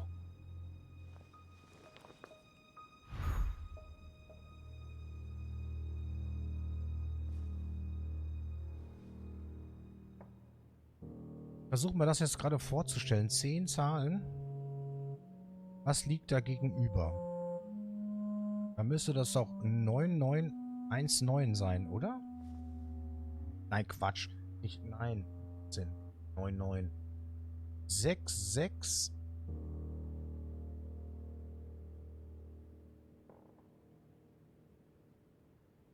Was liegt denn dann gegenüber? Oh, Entschuldigung. Müsste die 6 sein.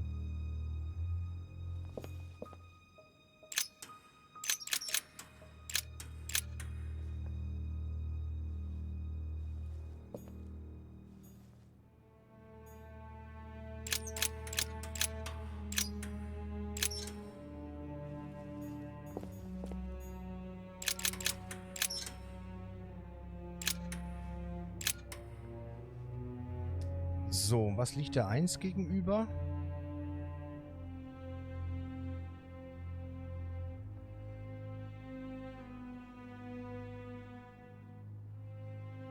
Der 9?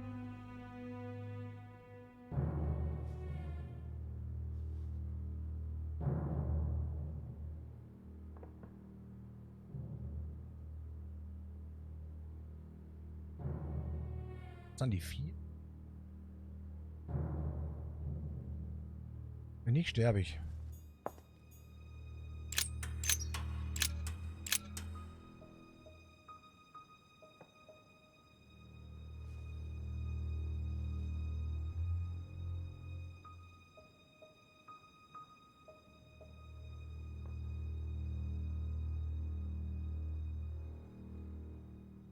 Nee, die 4 kann das nicht sein.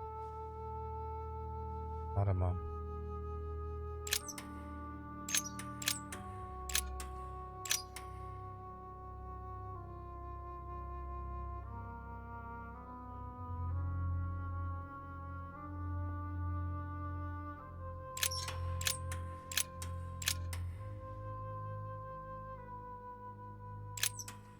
Doch. Ach komm, wir sterben mal eben ganz kurz.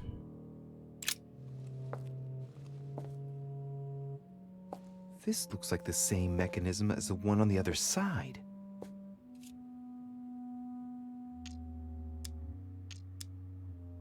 These cylinders rotate on the same central axis, so when I enter a number on one side, it corresponds to another one on the other side. Ja, das habe ich verstanden. Looks like the same as the one on the other side.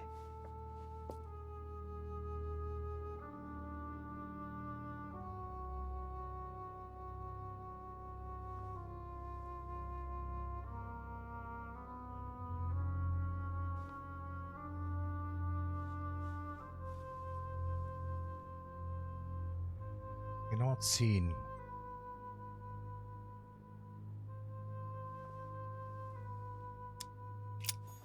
Vertue ich mich da sonst jetzt? Ach komm, wir drücken drauf, was soll's. Ist egal. This looks like the same mechanism as the one on the other side.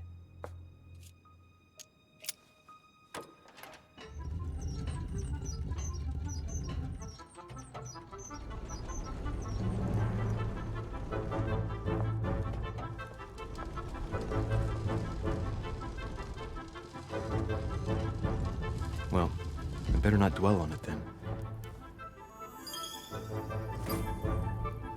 Finde einen Weg nach draußen?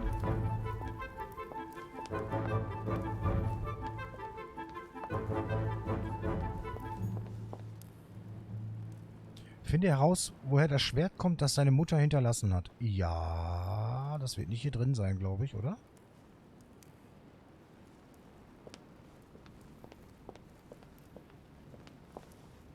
So, bestimmt. Ah, ne, war an der Luft, hat er gesagt. Dann muss das ja draußen irgendwo in einem Garten sein oder so. Oh mein Gott.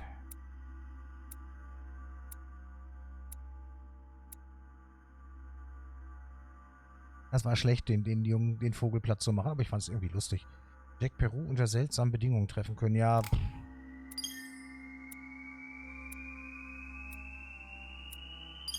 Oh geil, wir haben 2 Stufen gemacht. Mit der Sonne, das ist gut. Oh, das ist so gut.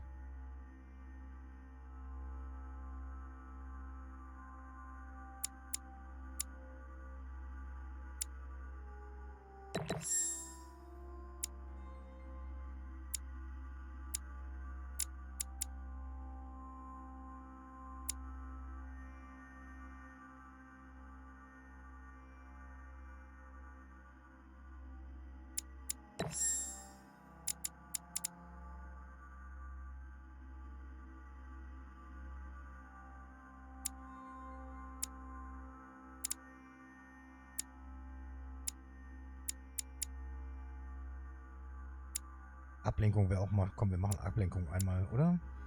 Politik haben wir. Komm, Ablenkung ziehen wir einmal durch. Dann haben wir noch 2 Punkte. Aachen. Jupp, nehmen wir mal mit.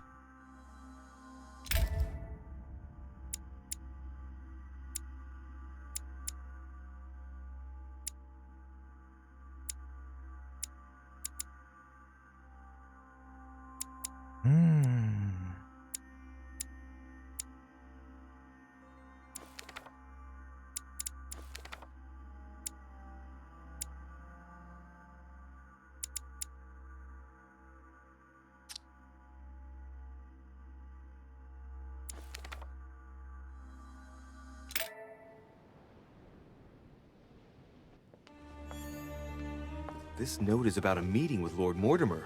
There's no doubt about it. All right, I need to find out where the sword that came with it's from in order to find Mother. Ich möchte gerne mal auf mein Zimmer mal pennen oder so. You're joking, I hope. Don't tell me you've done that. Really? How do you expect me to guess? Oh, for God's sake, just ask then.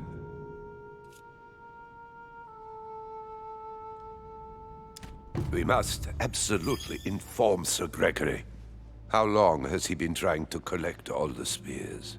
I must have brought him the first one 20-odd years ago. Do you know if he has managed to get the original? Well, in any case, he's got all the ones we had at the Vatican.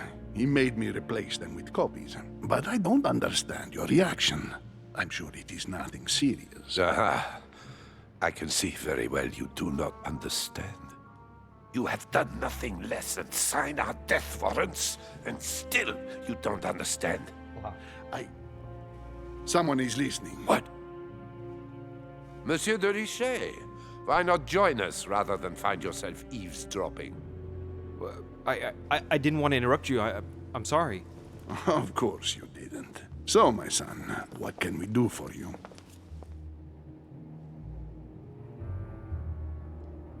I was wondering if you might have seen an object like this, here, at the manor. What are you playing at, de Richet? I'm afraid I can't help you, my son.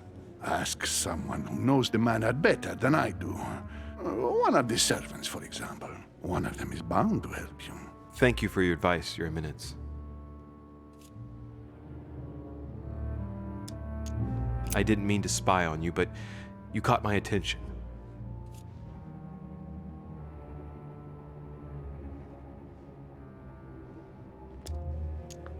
Your Eminence, I don't know what you said to Mr. von Wollner, but the poor fellow looks positively crestfallen. Not at all. Don't you believe it, Louis. I was just telling Monsieur about Lord Mortimer's burning passion for holy relics. You must have noticed he's a bit of a collector. Well, for years he has been searching high and low to bring all the copies of the Holy Spear together. As I was coming here, I thought I'd bring him a few of them. That's all. Be quiet, for God's sake. Please leave us, monsieur. His Eminence and I wish to finish our discussion alone.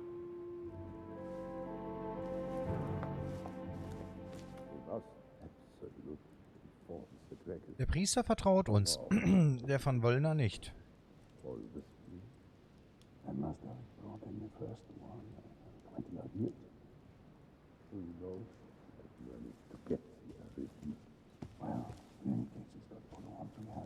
Gut, dann gehen wir halt. Wenn die das wünschen, die Herren.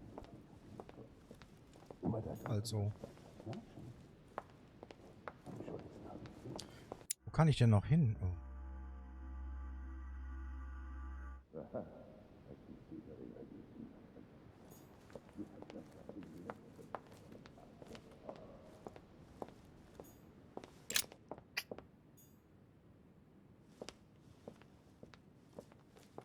Hä? Ey, Kamerad! Was ist los?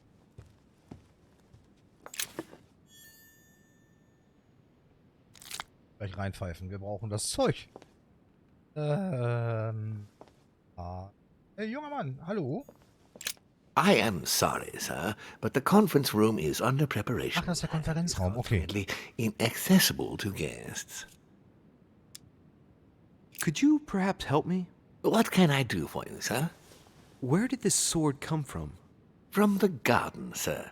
That sword belongs to one of the statues in the garden. Thank you very much. Don't mention it, sir. Ja. Folge der Spur deiner Mutter. Aus Brotkrumen oder was? The sword probably came from this garden, but what could it have been used for?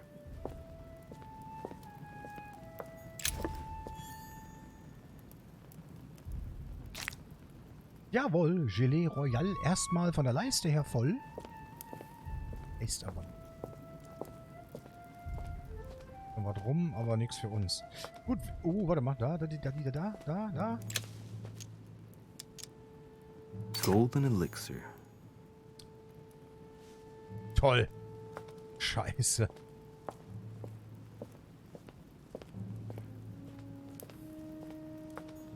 Hi. Well, Monsieur de Richet, what brings you here? Frische Luft?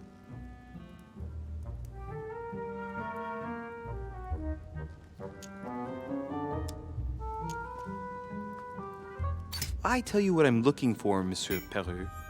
Will you promise to keep it to yourself? Hell no. And anybody who gives you a promise like that is an unmitigated liar. Trust no one, Monsieur de Richet, or you'll soon be a dead man. Okay. I bid you good luck. You'll need it. Fuck. Kann die Symbole immer noch nicht so ganz auseinanderhalten. Und das war jetzt das Symbol für Befragung. Toll. Ach, manchmal... Ja.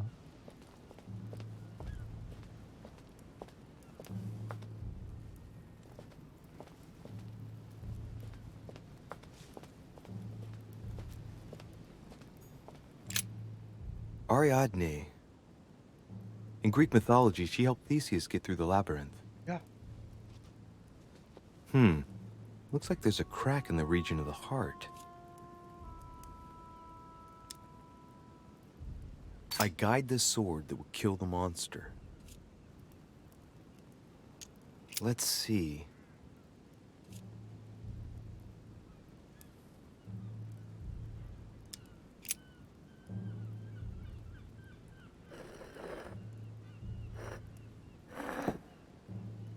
And what's going to happen if I've got it wrong?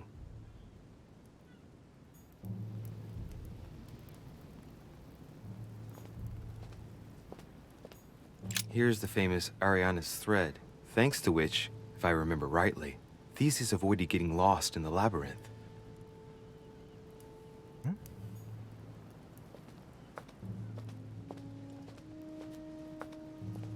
Hier geht es weiter. Guck mal hier, siehst du? Okay. Dann wird da das Schwert nicht reingehören, glaube ich.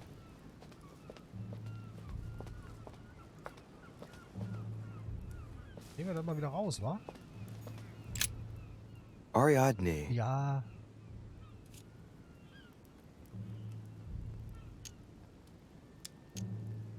If I recall the Iliad, Ariadne is none other than the daughter of Minos and Pasiphae. She was in love with Theseus and helped him in his quest to kill the Minotaur in return for a promise of marriage if he defeated the monster. She gave him a reel of thread so that he could find his way back through the labyrinth, which was famous for being unsolvable. But once the beast was slain, the gallant was quick to abandon her on an island. Turns out heroes are not what they once were. So. Try something else. So sieht's nämlich aus. Wir trying something else, Ilse?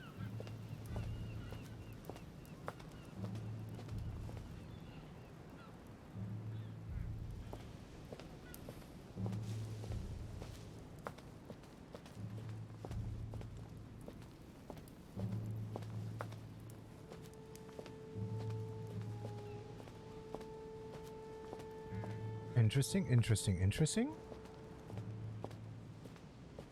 Okay, okay. Dahin. Oh, what the verdammt nochmal.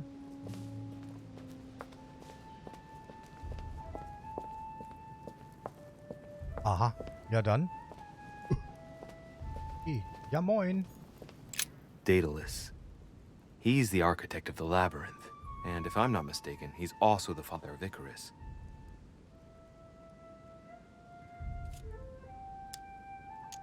Architect and genius inventor, he built the labyrinth for Minos to imprison the Minotaur.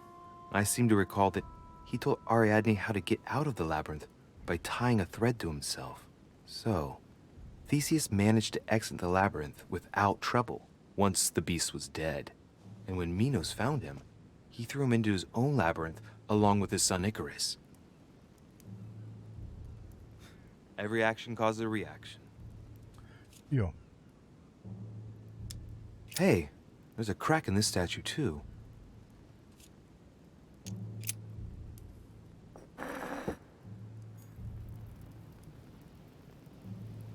Hat sie irgendwas getan?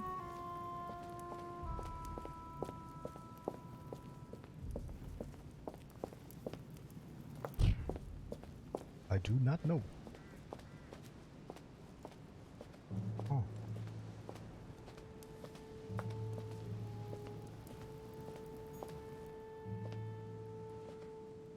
I wonder what this kiosk is doing in the middle of the garden. Too cramped to be able to do much. Well, there must be something going on there. Okay. What is that? Looks like a sort of opening mechanism.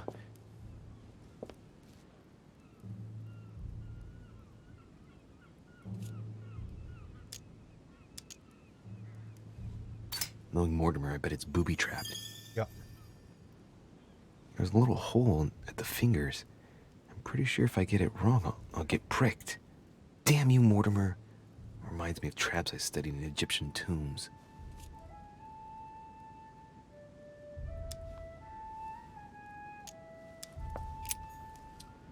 Fuck.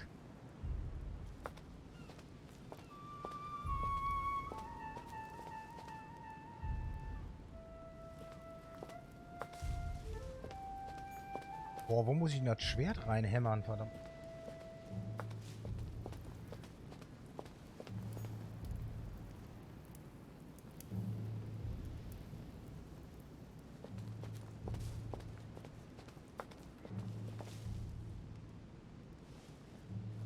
Schnur führt zum Pavillon.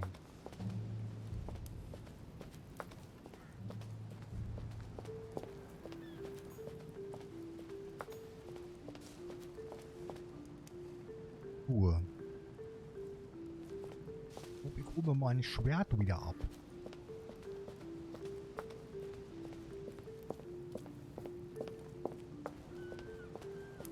Sorry. Daedalus.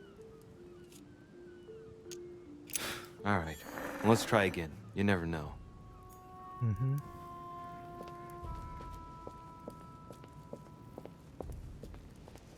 Okay. Wer bist du? Theseus, son of Aegeus. He's the one who slayed the Minotaur.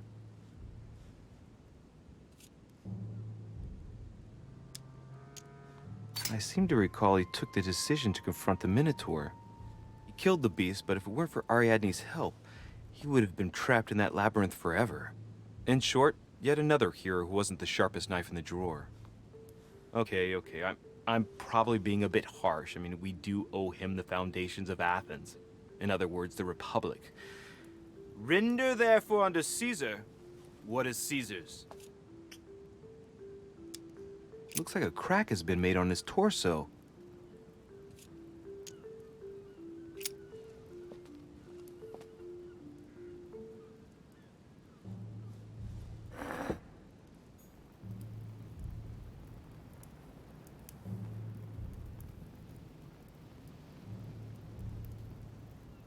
Nee. Theseus. Irgendwas muss ich tun. Also irgendein Gerumpel oder so. Das muss man dann ja hören, oder? Let's try something else instead. Ja.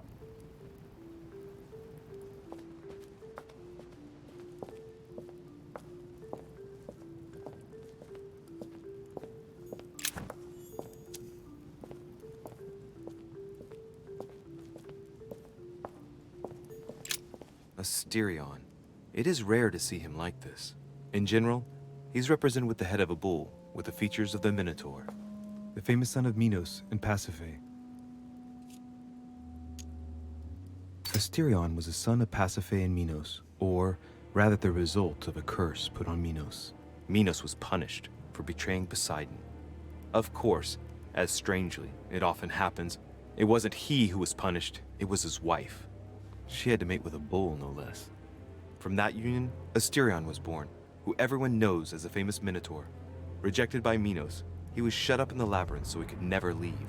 And, as if that wasn't bad enough, he died by the hand of a hero desperate to restore his reputation. Technically, Asterion is the victim of the story because he's described as a child cast out from birth. Born from an extramarital union because of the errors of his father, he was treated as an outcast all his life. And he died as innocently as he was born. A tragic story, as the Greeks knew how to do so well. This statue has a crack in it. Right. We'll soon see.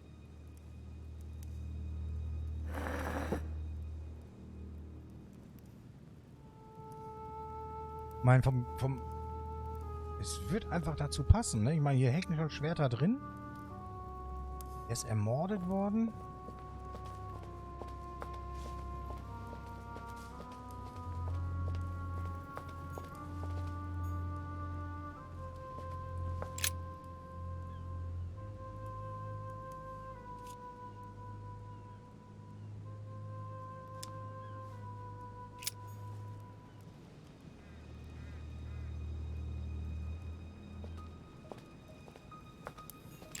Pasiphae, daughter of Perseus and sister of Circe, she married Minos and became the queen of Crete. I seem to recall that her fate was not something you'd want. She was punished for the sins of her husband. She had to mate with the sacred bull of Poseidon. 9 months later, she gave birth to Asterion, better known as the Minotaur. It's crazy to see to what extent women have always been mistreated. When they're not harpies, gorgons, and other witches, they become victims.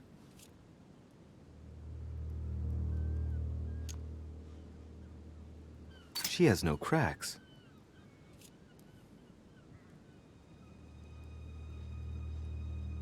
All right, let's continue anyways. Sie hat keine Bruchstellen.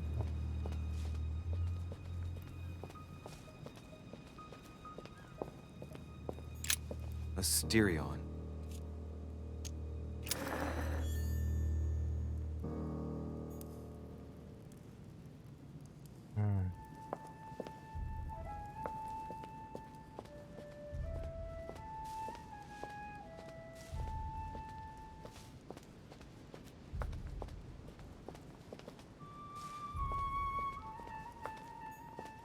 Icarus.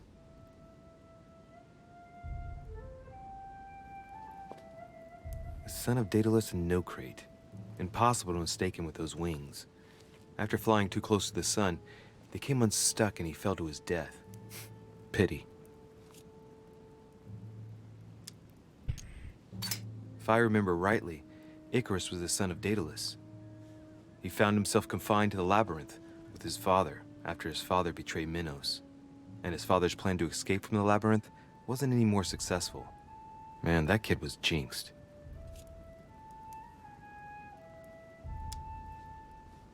Hier ist etwas anders. Oh Gott. Okay.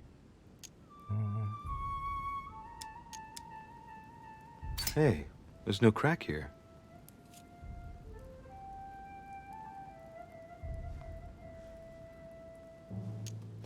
I am the innocent one, sacrificed for the sins of the father. Well, let's keep going. Verdammte Gott.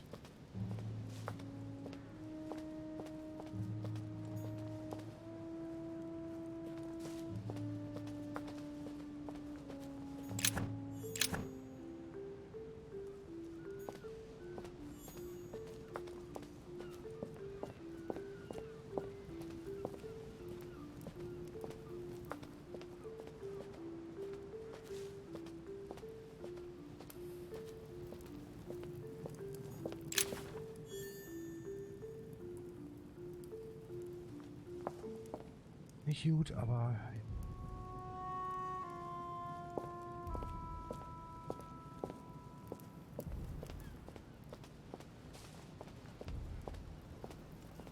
Haben wir jetzt alle Statuen durch? Ja, ne?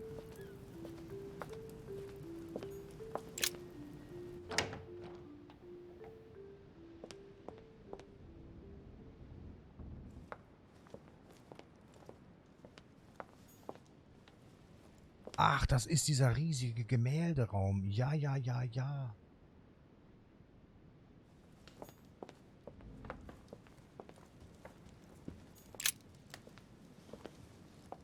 Is everything all right, my young friend? Wonderful. Isn't that lovely? Well, see you later. Ja, danke für nichts. Genau, das war der Medusenraum. Ja, ja, ja, ja, ja, ich erinnere.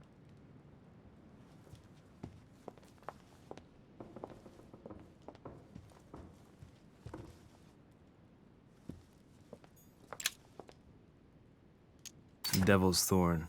I'll keep it. Scheibenhonig.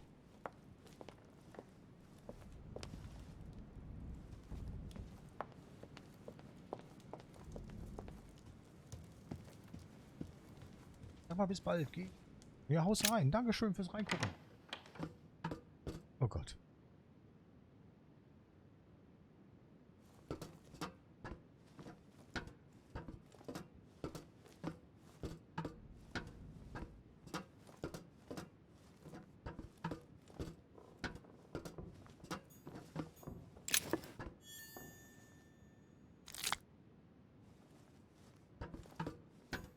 Atrus, the Miller brothers. Mother expressly forbade me from reading it. Ja, warum denn? Warum darf man das denn nicht?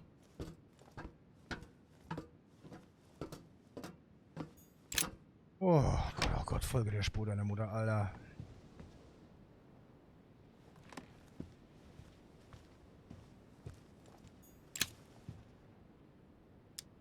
Amber crystals. Okay. Speisesaal. Dings, ihr wisst schon.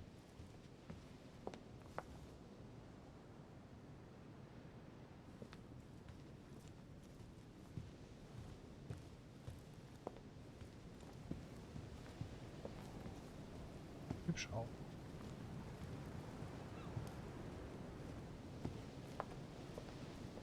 Aber wohl nix für uns zum Mitnehmen. Verdammte Schiete.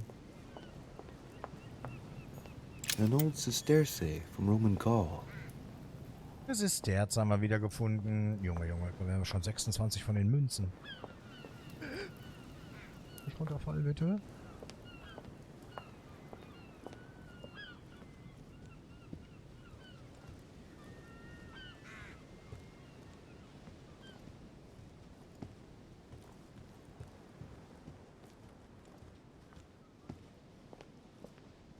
Wir auch noch mal kurz.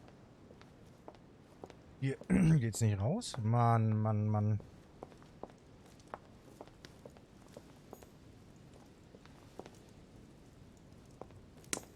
Romney painted Lady Hamilton as Circe.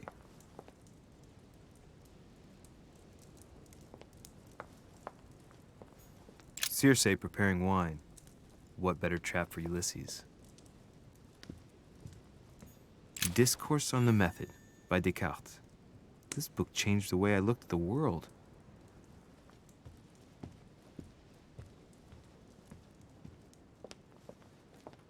Ja.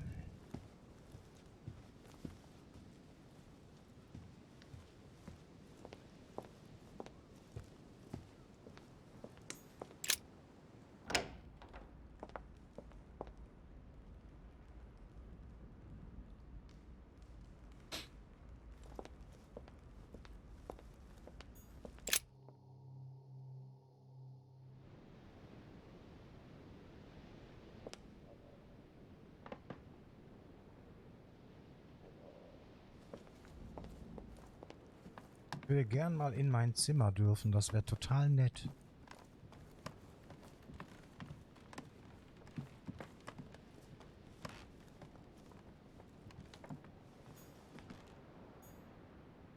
gibt's doch nicht, oder? Das kann doch nicht euer Warstein.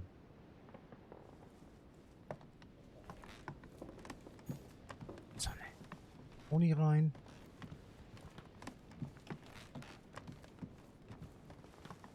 Geht's nicht rein?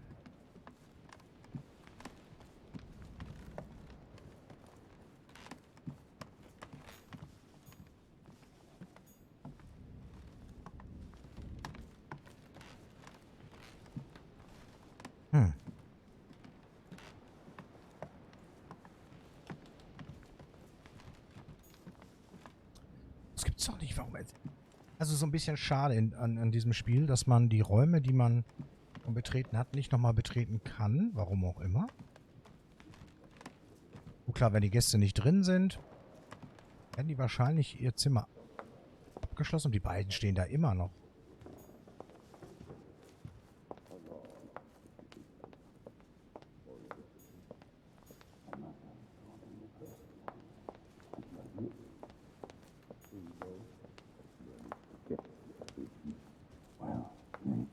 Leave us now. Leck mich doch. Sehr unsympathisch, der Mensch.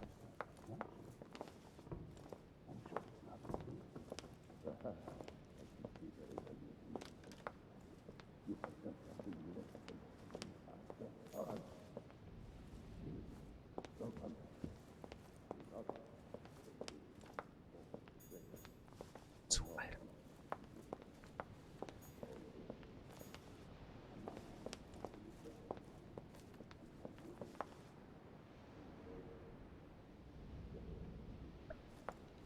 Schade.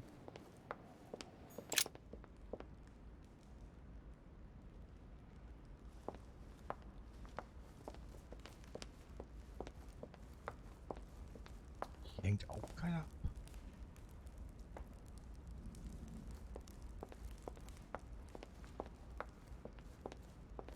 Schwierig.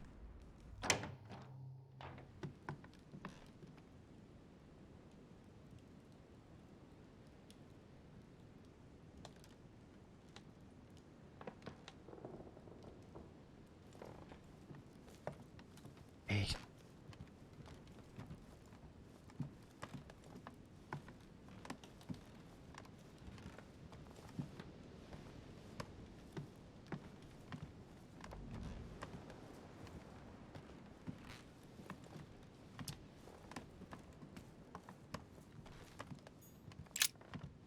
I am sorry, sir, but the conference room is under preparation and is consequently inaccessible to guests. Okay, pass auf. Ich weiß nicht, ob es wieder geht. Ach, er hat ja eh nicht das, was ich brauche. Ist alles doof. Ja, okay, das ist der Konferenzraum von der anderen Seite. Ist das blöd.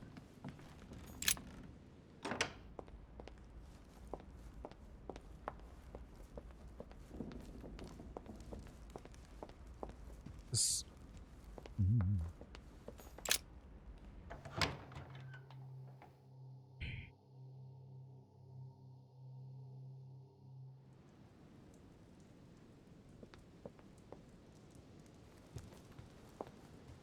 Gut. Hör mal zu. Wieder irgendwie in den Garten kommen.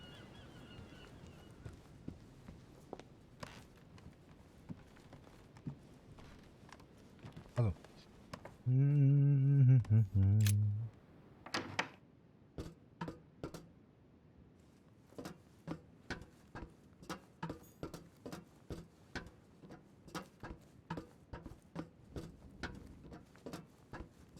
Anwesen ist schon recht groß. Das muss man ihm ja lassen. Also, der weiß, wie man auf der Kacke haut.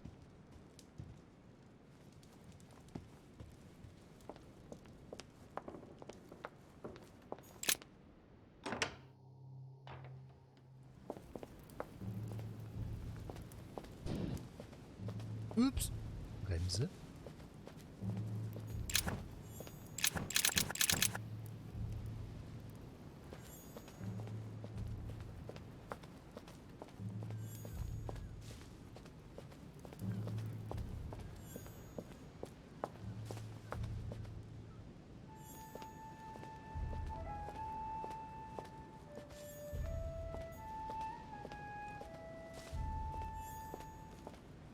Ja, ich weiß, ich habe zu oft drauf gedrückt. Weiß ich doch jetzt.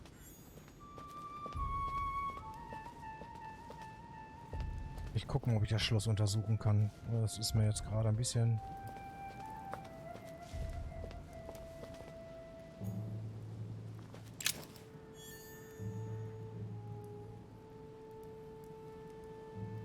Auch so ja, manchmal... Ja, aber gut, das war jetzt gerade so ein bisschen so... rustig, weißt du?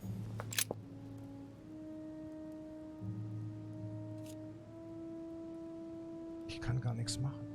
Und drücken darf ich auch nicht. Pass auf. Es ist mir jetzt Wurst. Ich werde jetzt folgen.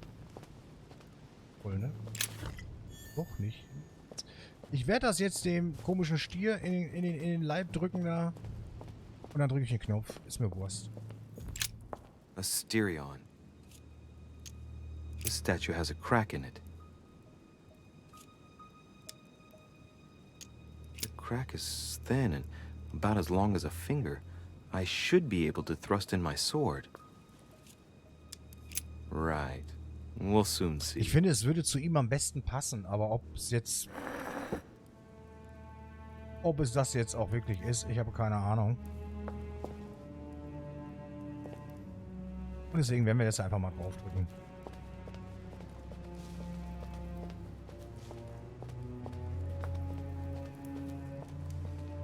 Was kann schon passieren, außer dass wir sterben?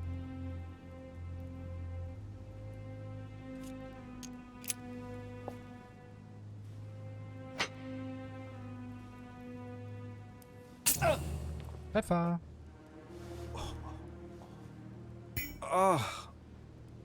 What's wrong? Either I'm imagining things or my hand was pricked. It had poison on it. My head. I feel hot.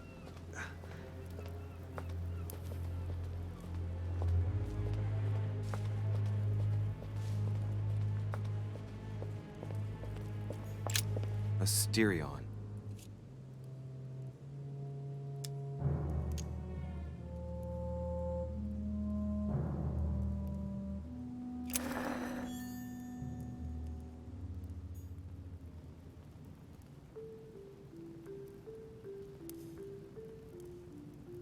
Ich bin ein wenig frustriert. Aber wahrscheinlich funktioniert mein Kopf einfach nicht mehr richtig.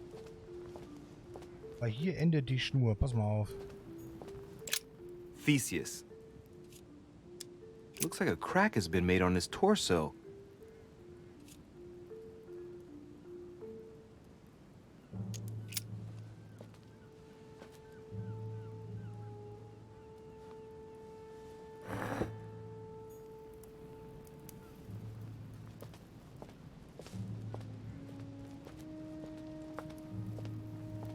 Ist denn die Schnur, die dahin führt? Ich weiß es nicht.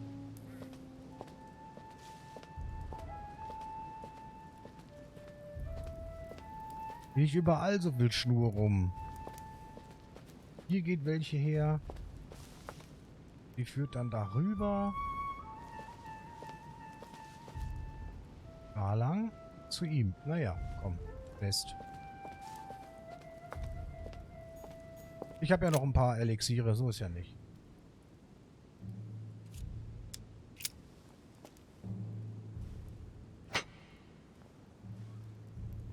Patsch.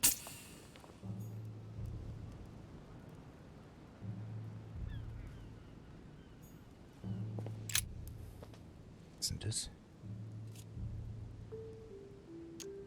It's up to the just to deliver judgment. Truth unlocks all possibilities. It looks like this slab moves.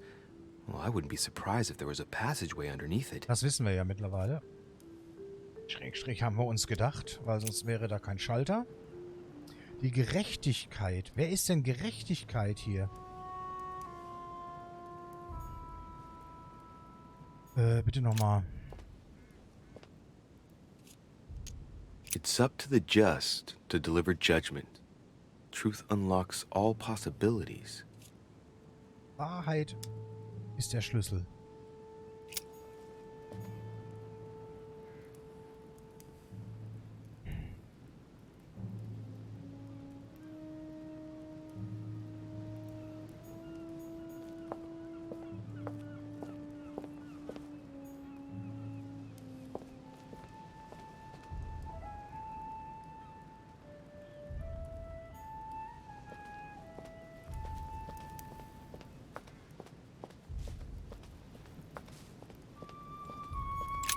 Theseus.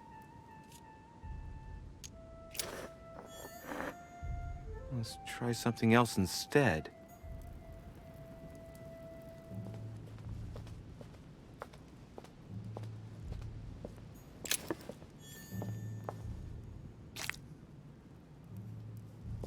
Oha. Minos, son of Zeus and Europa. If I remember correctly, he was the king of Crete. Married to Pasiphae, he had many children, including the famous Ariadne, whom history remembers for her thread. Hey, there's a crack in that statue. His gesture sealed his fate. The crack is in the region of the heart.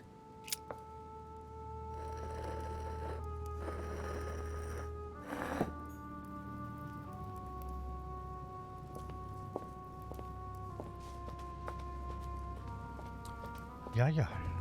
Und wir gehen nochmal drücken.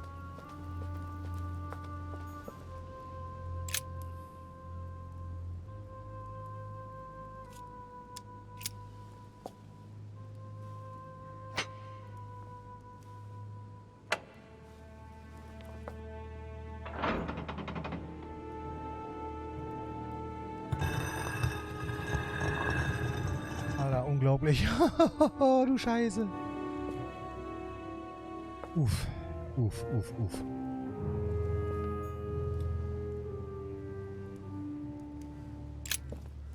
Ah! Whoa.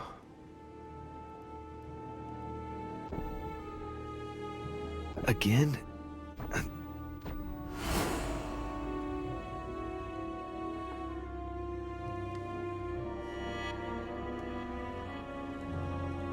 You can't be serious, Manuel. You know that's not going to happen.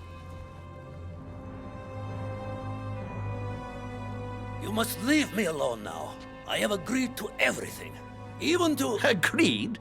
I wasn't aware you had a choice. What's going on here? What now? What else must I do to win back my freedom? Obey me. Now get out! Ich sag dir, der war mir von Anfang an nicht koscher.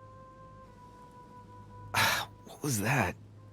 That's the third time in 3 days.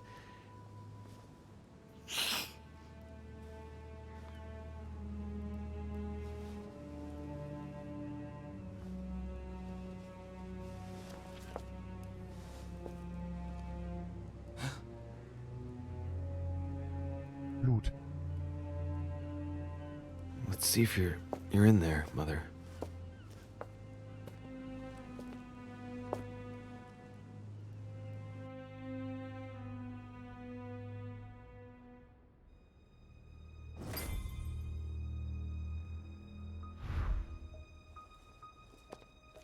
Amber crystals.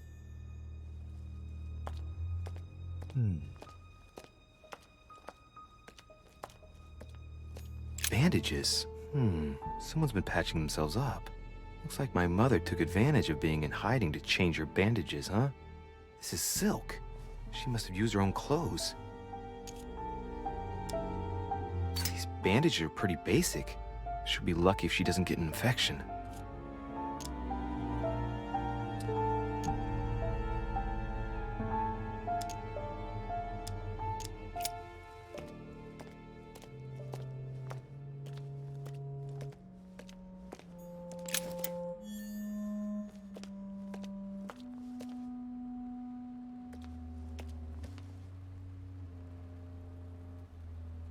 Ein Diener.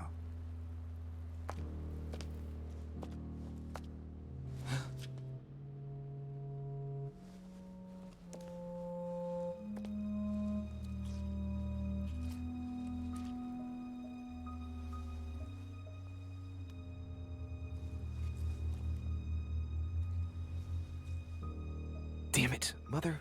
Now what's happened?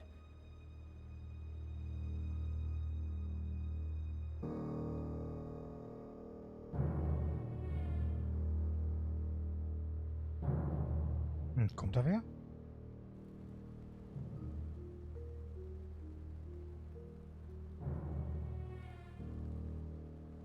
Don't move! Wait, I'm not armed. Who are you? Good God, Mother, what have you— Tell me who you are!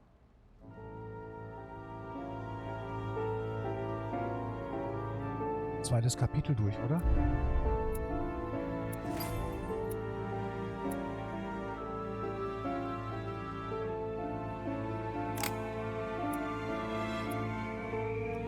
Nein!